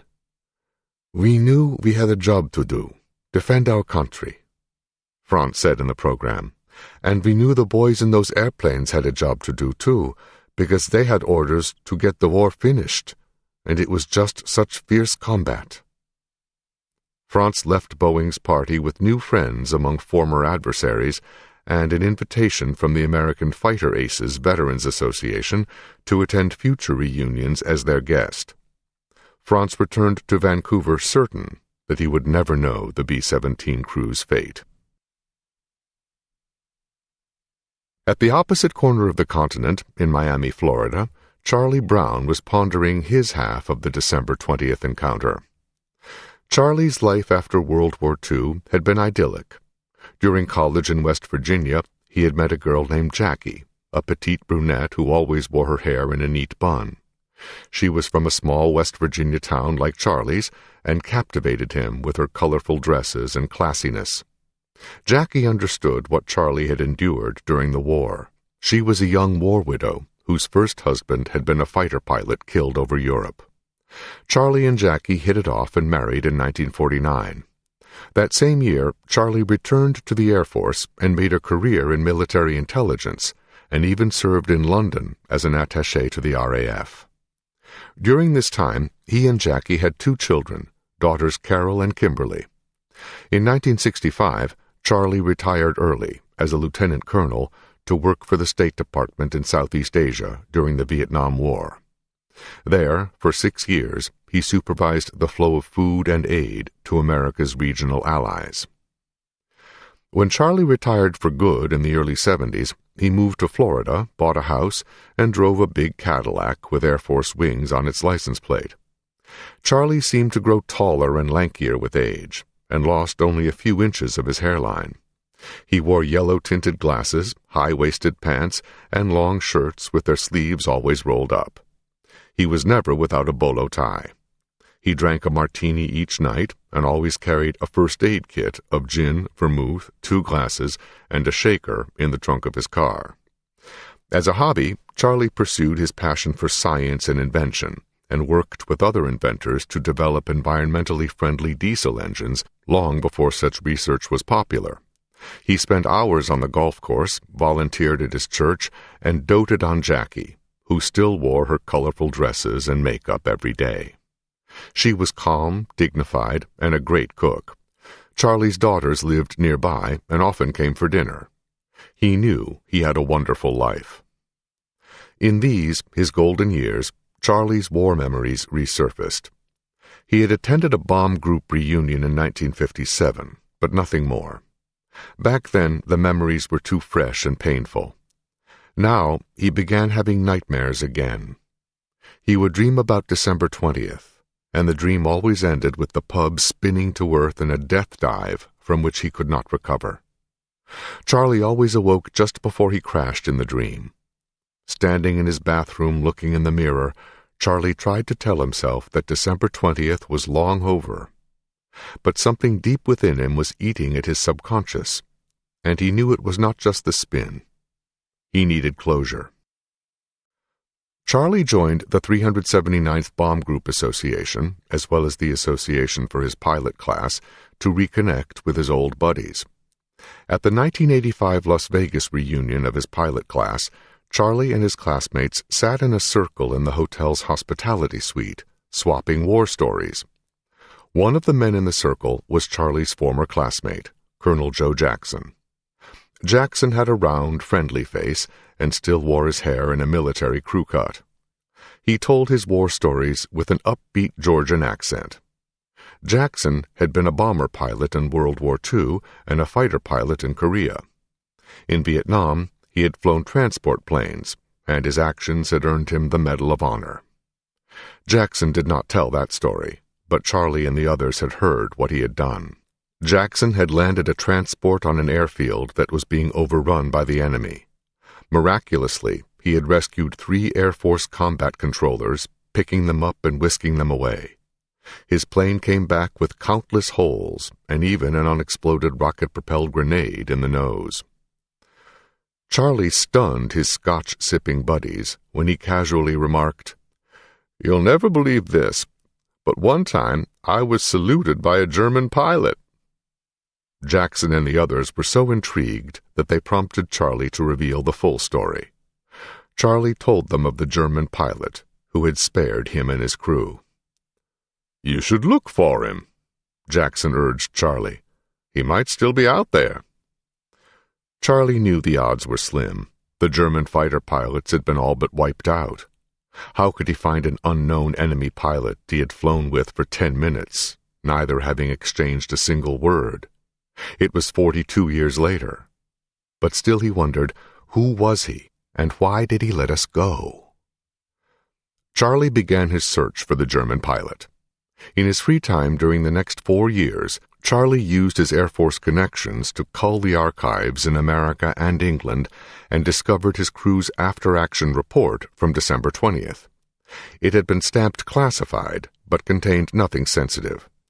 Charlie recalled the man who had written the report, Seething's lanky intelligence officer, Lieutenant Robert Harper. So Charlie contacted the 448th Bomb Group Association and discovered that Harper resided in New England. Charlie called Harper, who remembered him instantly. Harper told Charlie that he had stayed on for another tour in England, then become an architect after the war.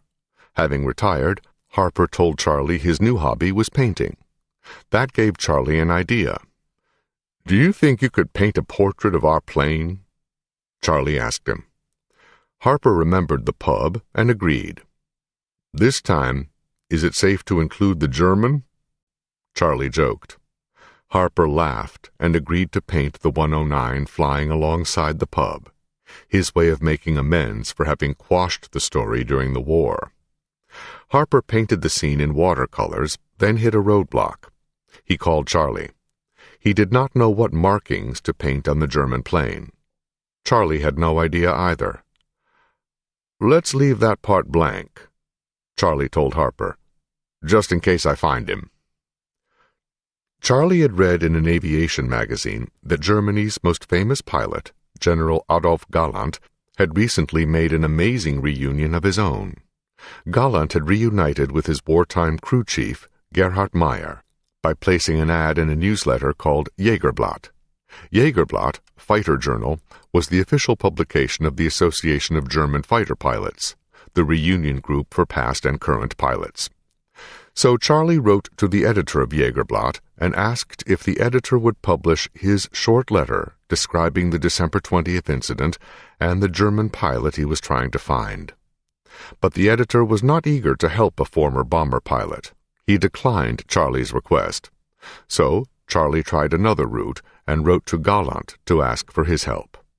Galland replied by letter that he had never heard of a 109 sparing a B-17, but he would order Jägerblatt's editor to publish Charlie's note.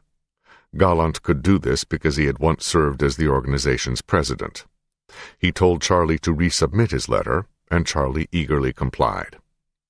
In his letter, Charlie outlined the time, place, and general details of the encounter, in which a single Bf-109 made a non-firing gun camera run on the B-17 and ended up flying formation on the right wing. Charlie listed his address in Florida where he could be reached, but Charlie did not mention that his bomber's left horizontal stabilizer had been blown away, or that his rudder was nearly gone, or that his tail gunner had been killed. His years in military intelligence had bred a sense of skepticism. He saved those details and one last fact as a secret test in the event that a German pilot actually came forward. Several months later, January 1990, Vancouver. At his mailbox, Franz saw that his Jägerblatt had finally come from Germany. He plodded slowly along his driveway. Inside his house, with its walls filled with wood carvings, cuckoo clocks, and paintings of mountains, Franz dropped into his easy chair. He perused his Jägerblatt, expecting to discover who had died since the previous issue. Then he saw it. "Hia!" Franz shouted. Hia came running. She assumed something bad had happened. Maybe Galland had died. "Here! Look! This was him!" Franz shouted. Hia looked confused. "The one I didn't shoot down!" Franz clarified. Over Franz's shoulder, Hia read the newsletter, amazed. As Galland had promised, Jägerblatt had published Charlie's looking for letter. Like a small ad, it occupied a quarter of a black-and-white page. Franz stood up and shuffled to his den, with its wallpaper that resembled old newspaper print.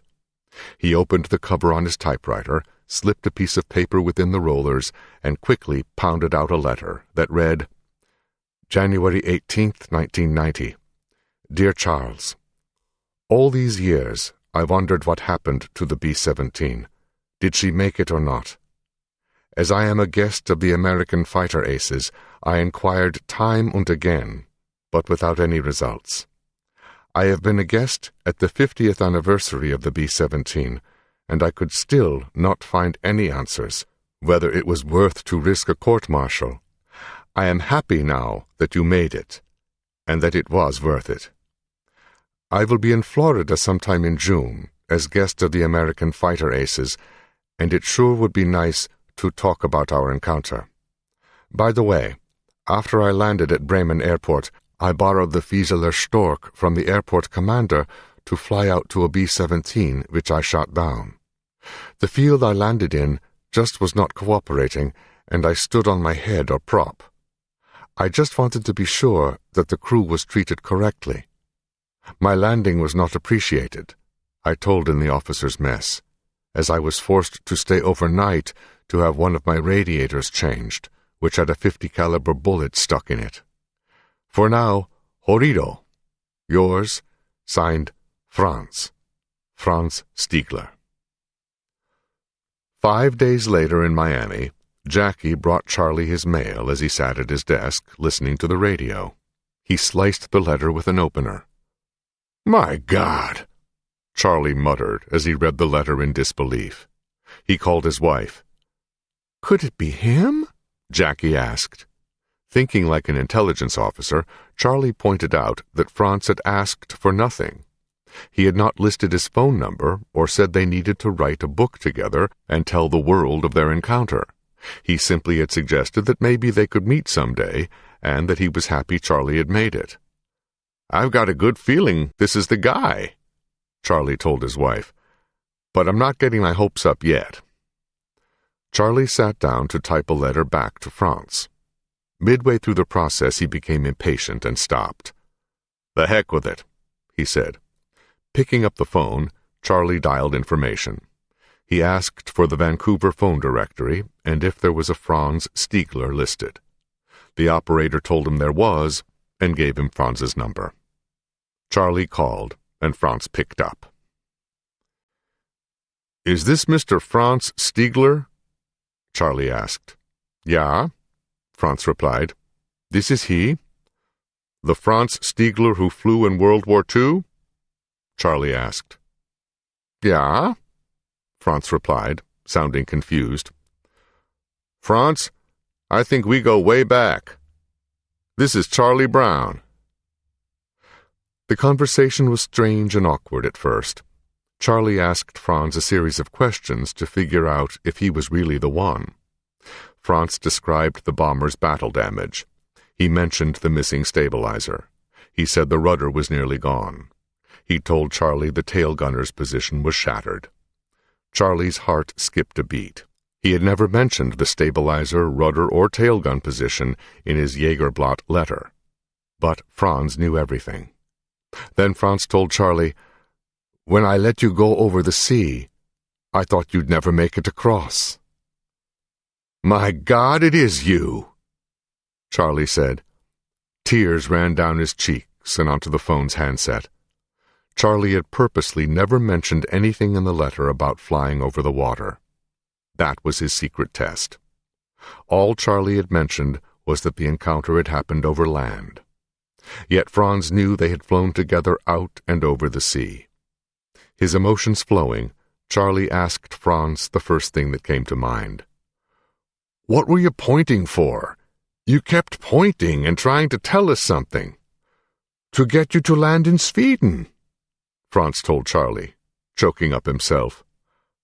"I had no idea," Charlie replied. "Otherwise I would have flown there, and would still be speaking Swedish today." The day after their conversation, Charlie wrote, "Receiving your letter was one of the greatest thrills of my life. I had to know for sure, and obtained your telephone number from the Vancouver operator. My conversation with you totally dispelled any doubt when you mentioned going over the water with us. That has never been advertised in any of the letters seeking the 109 pilot." In his letter, Charlie asked Franz about the markings on his fighter, so his friend Robert Harper could complete his painting. He also asked Franz to keep him informed if he was indeed coming to Florida to the American Fighter Aces Convention, where he hoped they could meet. Charlie closed the letter by writing, "I have the distinct feeling that some power greater than that of our respective governments was looking out for most of us on December 20th, 1943. To say thank you, thank you, thank you on behalf of my surviving crew members and their families appears totally inadequate. Even though we still had one functional gun left in the top turret, we were effectively out of the war.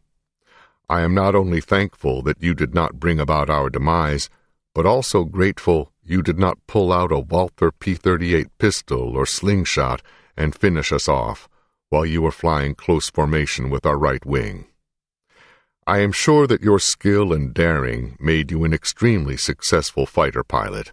However, if you repeatedly exhibited that type of camaraderie, chivalry, and daring, your chance of surviving combat would not have been too great. I join you in being most grateful that you were not court-martialed for your chivalry on December 20th, 1943. With warmest regards, signed, Charlie. Charles L. Brown. Charlie wrote to Franz unaware that Franz was an ace or where he had served.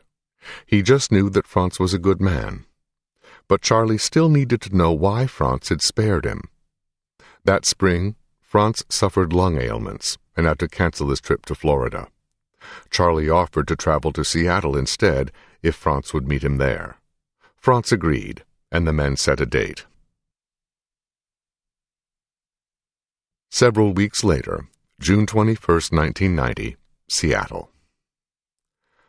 On the day of their planned reunion, Charlie paced within the Embassy Suites Hotel, wearing one of his baggy gray suits and bolo ties.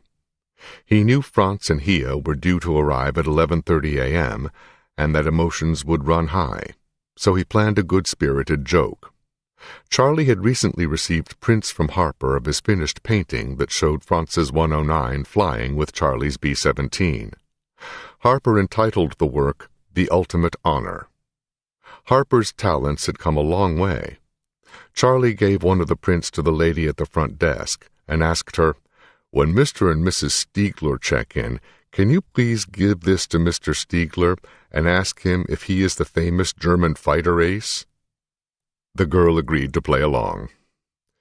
Charlie watched and waited from a raised balcony overlooking the hotel's atrium. At noon, Franz and Hia appeared in the lobby and approached the desk. Charlie recognized Franz from photos they had exchanged. The lady at the front desk handed Franz the print and played along. Franz looked around frantically, knowing Charlie had to be behind such a joke. "That's enough," Charlie chuckled to himself. He took the elevator down to the lobby and stepped out. Franz saw Charlie and ran to him. The two former enemies hugged and cried.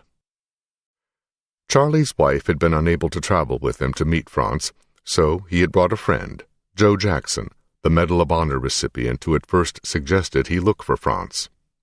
The following morning, Jackson joined Franz and Charlie as they sat in Charlie's hotel room and talked. Jackson had brought his video camera and filmed their discussion. He knew he was watching history in the making. It was such an incredible, once-in-a-lifetime thing. Charlie would remember. I believed that I had a better chance of winning the lottery than finding him alive some 40 years later. Jackson's film of Charlie and Franz's reunion is now available for viewing on the author's website. "The odds against this happening are millions to 1, Charlie told the camera. "First, of either of us surviving for 46-plus years, and then being able to get in contact." Jackson interjected and asked Franz what he was feeling, having finally met Charlie. Franz struggled with his words. "It wasn't easy," Franz said as he fought tears and began to sniffle. "I hugged him." Wiping his eyes with one hand, he slapped Charlie on the shoulder to keep from crying and said, "I love you, Charlie." Over the next 2 days, Charlie and Franz revived old memories as they toured Seattle. Franz told Charlie about his brother, the reason he became a fighter pilot. Charlie told Franz about growing up on a farm and losing his mother. Charlie learned that Franz had not been out of ammo when he flew alongside the pub, as Charlie had assumed. Franz revealed quite the opposite. His guns had been full. Charlie also discovered that the man who spared him was not just any pilot. He was one of Germany's greatest aces, a man who had served in the squadron of experts. Charlie wanted to learn more about JV-44. Franz said many of the stories were too painful, but he promised to give Charlie a book about the unit. In parting, Charlie told both Franz and Hia, "You'll be pleased to know that our B-17, ye old pub, never dropped bombs on Germany again. Back at his home in Miami, Charlie told Jackie, "It was like meeting a family member, a brother you haven't seen in 40 years. Did you find out why he spared you?" she had asked. Charlie nodded. "I was too stupid to surrender," Charlie said, "and Franz Stiegler was too much of a gentleman to destroy us." Charlie never had his nightmares of the spin again after meeting Franz. After having met Charlie, Franz talked with Gallant by phone. Franz admitted to Gallant that he had let the B-17 escape. All Gallant had to say was, "It would be you." Gallant revealed that he had ordered Jägerblatt to publish Charlie's letter. Franz could sense that Gallant was neither thrilled nor angry that he had let the bomber escape. Instead, Gallant had mixed feelings, having lost his younger brothers in the war. Even 46 years later, he considered Franz's act to be dereliction of duty, and yet the right thing to do. Franz and Gallant would continue to talk week after week until Gallant's death in 1996. As news of Charlie and Franz's reunion circulated, it made the headlines. Jägerblatt ran a story about Franz's reunion with Charlie under the title, "An Act of Chivalry in the Skies over Europe." Franz began receiving phone calls from Germany that delivered the same message. "Is this Franz Stiegler?" "Yeah." "You pig-headed asshole?" Click. Others began, "Are you Franz Stiegler who didn't shoot the B-17 down?" "Yeah." "Traitor?" Click. The calls disturbed Hia until Franz told her, "You have to understand that people were being killed by the B-17s, and this person who called may have lost his family to a bombing raid." As the story of Franz and Charlie's reunion circulated in North America, Canadian and American TV stations ran the story with teasers like, "Why did this Luftwaffe ace spare an American bomber crew and risk a date with Hitler's firing squad?" and "A Change of Heart, a mystery that would remain unsolved for decades, a Remembrance Day story you won't soon forget." Despite being widely well received, the stories were not appreciated by everybody. Franz received a few calls from his Canadian neighbors, who were surprised to discover that the enemy lived among them. "Is this Franz Stiegler?" "Yeah." "Go home, you Nazi bastard." Click. "They'll never understand," Franz would say to calm Hia. 2 months later, September 13th, 1990, Massachusetts. The cameraman, producer, and sound technician with his boom microphone backpedaled as they led Charlie and Franz in a walk-around inspection of the olive-colored B-17 that sat on the sunlit tarmac. Charlie walked slowly to keep pace with Franz, who hobbled with his cane. The two talked as the camera recorded every nuance. Charlie wore a blue vinyl jacket covered with Air Force patches. A smattering of pewter pins of B-17s covered his matching blue ball cap, with an 8th Air Force patch in its center. At Charlie's side, Franz wore a navy blazer over khaki pants, free of pins or patches. But on his head, he wore a blue ball cap with a square patch that surrounded a yellow embroidered B-17 and the title, the 379th Bomb Group. Old veterans and their families milled around and through the bomber, posing for photos in the waist windows and under the open bomb bay. A reunion of the 379th Bomb Group was underway. Charlie and the veterans of the 379th Bomb Group had invited Franz to attend as their guest. They had given him the hat he wore. They would one day make him an honorary member of the 379th Bomb Group. The cameramen were filming for the CBS News This Morning show. At a time when the world was focused on a pending war in the Persian Gulf, anchor reporter Wayne Friedman had gotten wind of another big story, a human interest tale of redemption that he would later bill as the story of a war reunion that only took place because of the compassion of an enemy. Around the bomber, the 379th veterans and their families grew respectfully silent as Charlie, Franz, and the camera crew circled the plane. "This one looks nice compared to yours," Franz said offhandedly to Charlie, who chuckled in agreement. Under the bomber's wing, Hia and Charlie's wife Jackie watched from the shade, having just met. After the CBS crew lowered their cameras and departed, Charlie and Franz remained with their wives, chatting. Charlie looked over his shoulder periodically, toward a shadowy hangar, as if expecting someone. Finally, two old veterans emerged from the hangar and hobbled toward the small gathering under the wing. The sight was not unusual for a reunion, two veterans with their wives, sons, and daughters behind them. But these men who approached Charlie and Franz were special. Charlie knew them, but Franz did not. "Franz, there's two gentlemen who would like to meet you," Charlie said, fighting a grin. He steered Franz out from under the wing and into the light. The first veteran to reach Franz was Charlie's old ball turret gunner, Sam Blackie Blackford, whose wide mustache was gray and whose head was bald but for wispy gray hair above his ears. Blackie started crying as he shook Franz's hand vigorously, refusing to stop. The other veteran was Charlie's radio operator, Dick Peschow, whose hair had turned white and whose eyes remained meek behind tortoiseshell glasses. Charlie looped his arms over Franz and Blackie, hugging them. Blackie broke down. Through sobs, he thanked Franz for sparing his life, and said that because Franz had not pulled the trigger on him, his children and grandchildren were able to experience life. Peschow draped his arms silently around Franz and the others as the four huddled. Blackie's tears made Franz sob, and Franz's crying made Charlie well over. The veterans' families and the other old men of the 379th kept their distance at first. Then, when they could stand it no more, they converged around the sobbing veterans, who were their husbands or fathers or grandfathers or buddies. From above it must have looked funny, the circle of people crowding around one small man in the center, hugging him and one another amid sounds of tears and laughter.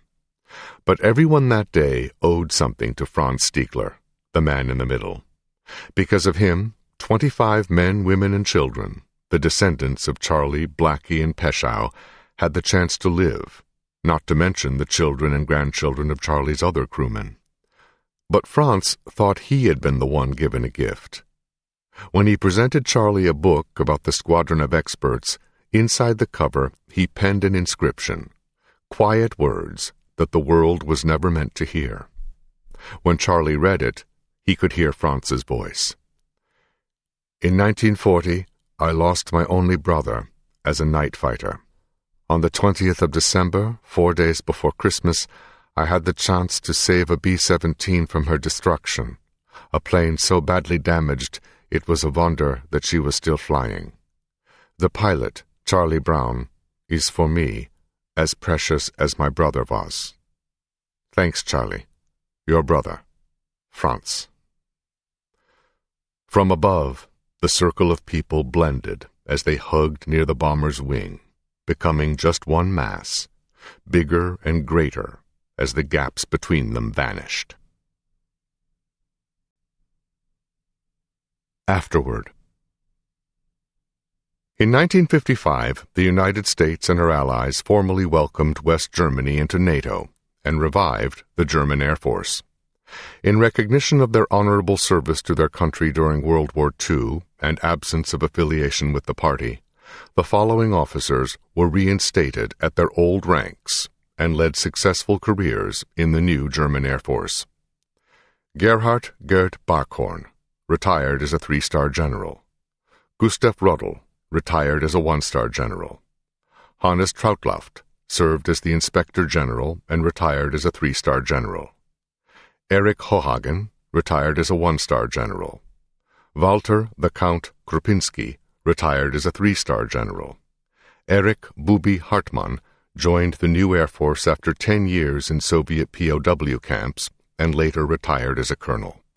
Johannes Maki Steinhoff joined the new Air Force and climbed the ranks in spite of his severe disfigurement from his burns. He eventually served as the Air Force's commander and retired in 1974 as a 4-star general. In 1997, the German Fighter Wing 73 was given the honorary name Steinhoff, one of the few wings named after a man. Today, the Steinhoff wing flies regularly alongside the Richthofen wing, named for the Red Baron. In 1957, at a 379th Bomb Group reunion, Charlie revealed his true age to his crew. The quiet ones were surprised but not offended. They figured Charlie had done a fine job of getting them home, the only measure that mattered. Charlie never had contact with Marjorie after the war, but last heard she had gotten married and never stopped flying. In the years following their reunion, Franz and Charlie traveled across North America telling their story to any civic clubs, air museums, or military units that requested them. This was their last act of service to build a better world. Their message was simple: enemies are better off as friends. Franz Stiegler succumbed to illness in March 2008. Shortly before he died, Franz asked Hia to cremate his body, but to keep his ashes close. "I promise I won't be a bother," he said. After 52 years of marriage, he died in Hia's arms. Charlie Brown died in November 2008, 8 months after Franz. Prior to Charlie's death, the U.S. Air Force completed a lengthy investigation into the events of December 20th, 1943, and the actions of Charlie and his crew. The Air Force ruled that military officials had made a mistake in how they had handled the case 64 years earlier. In April 2008, the Air Force summoned Charlie to the Florida State Capitol and awarded him the nation's second-highest medal for valor, the Air Force Cross. The Air Force also presented Charlie's last living crewman, Albert Doc Sadok, with the Silver Star, and posthumously awarded a Silver Star to each of the 8 deceased members of the crew. Today, with a combined 9 Silver Stars and 1 Air Force Cross, the crew of Ye Olde Pub remains one of the most decorated bomber crews in history. Franz Stiegler never got the Knight's Cross, but, as he always said, he got something better.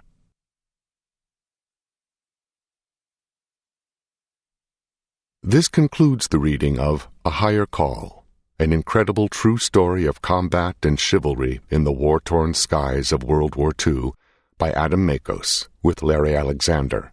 Copyright 2012 by Adam Makos. This book was read by Robertson Dean. This unabridged audiobook was recorded by arrangement with Berkeley Books, a member of Penguin Group USA Incorporated, and was produced in 2013 by Blackstone Audio Inc., which holds the copyright.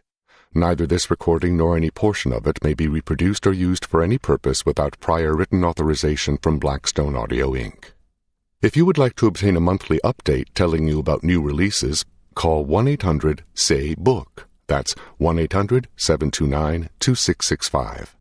For a complete listing of our titles, visit our website at www.blackstoneaudio.com. Thank you.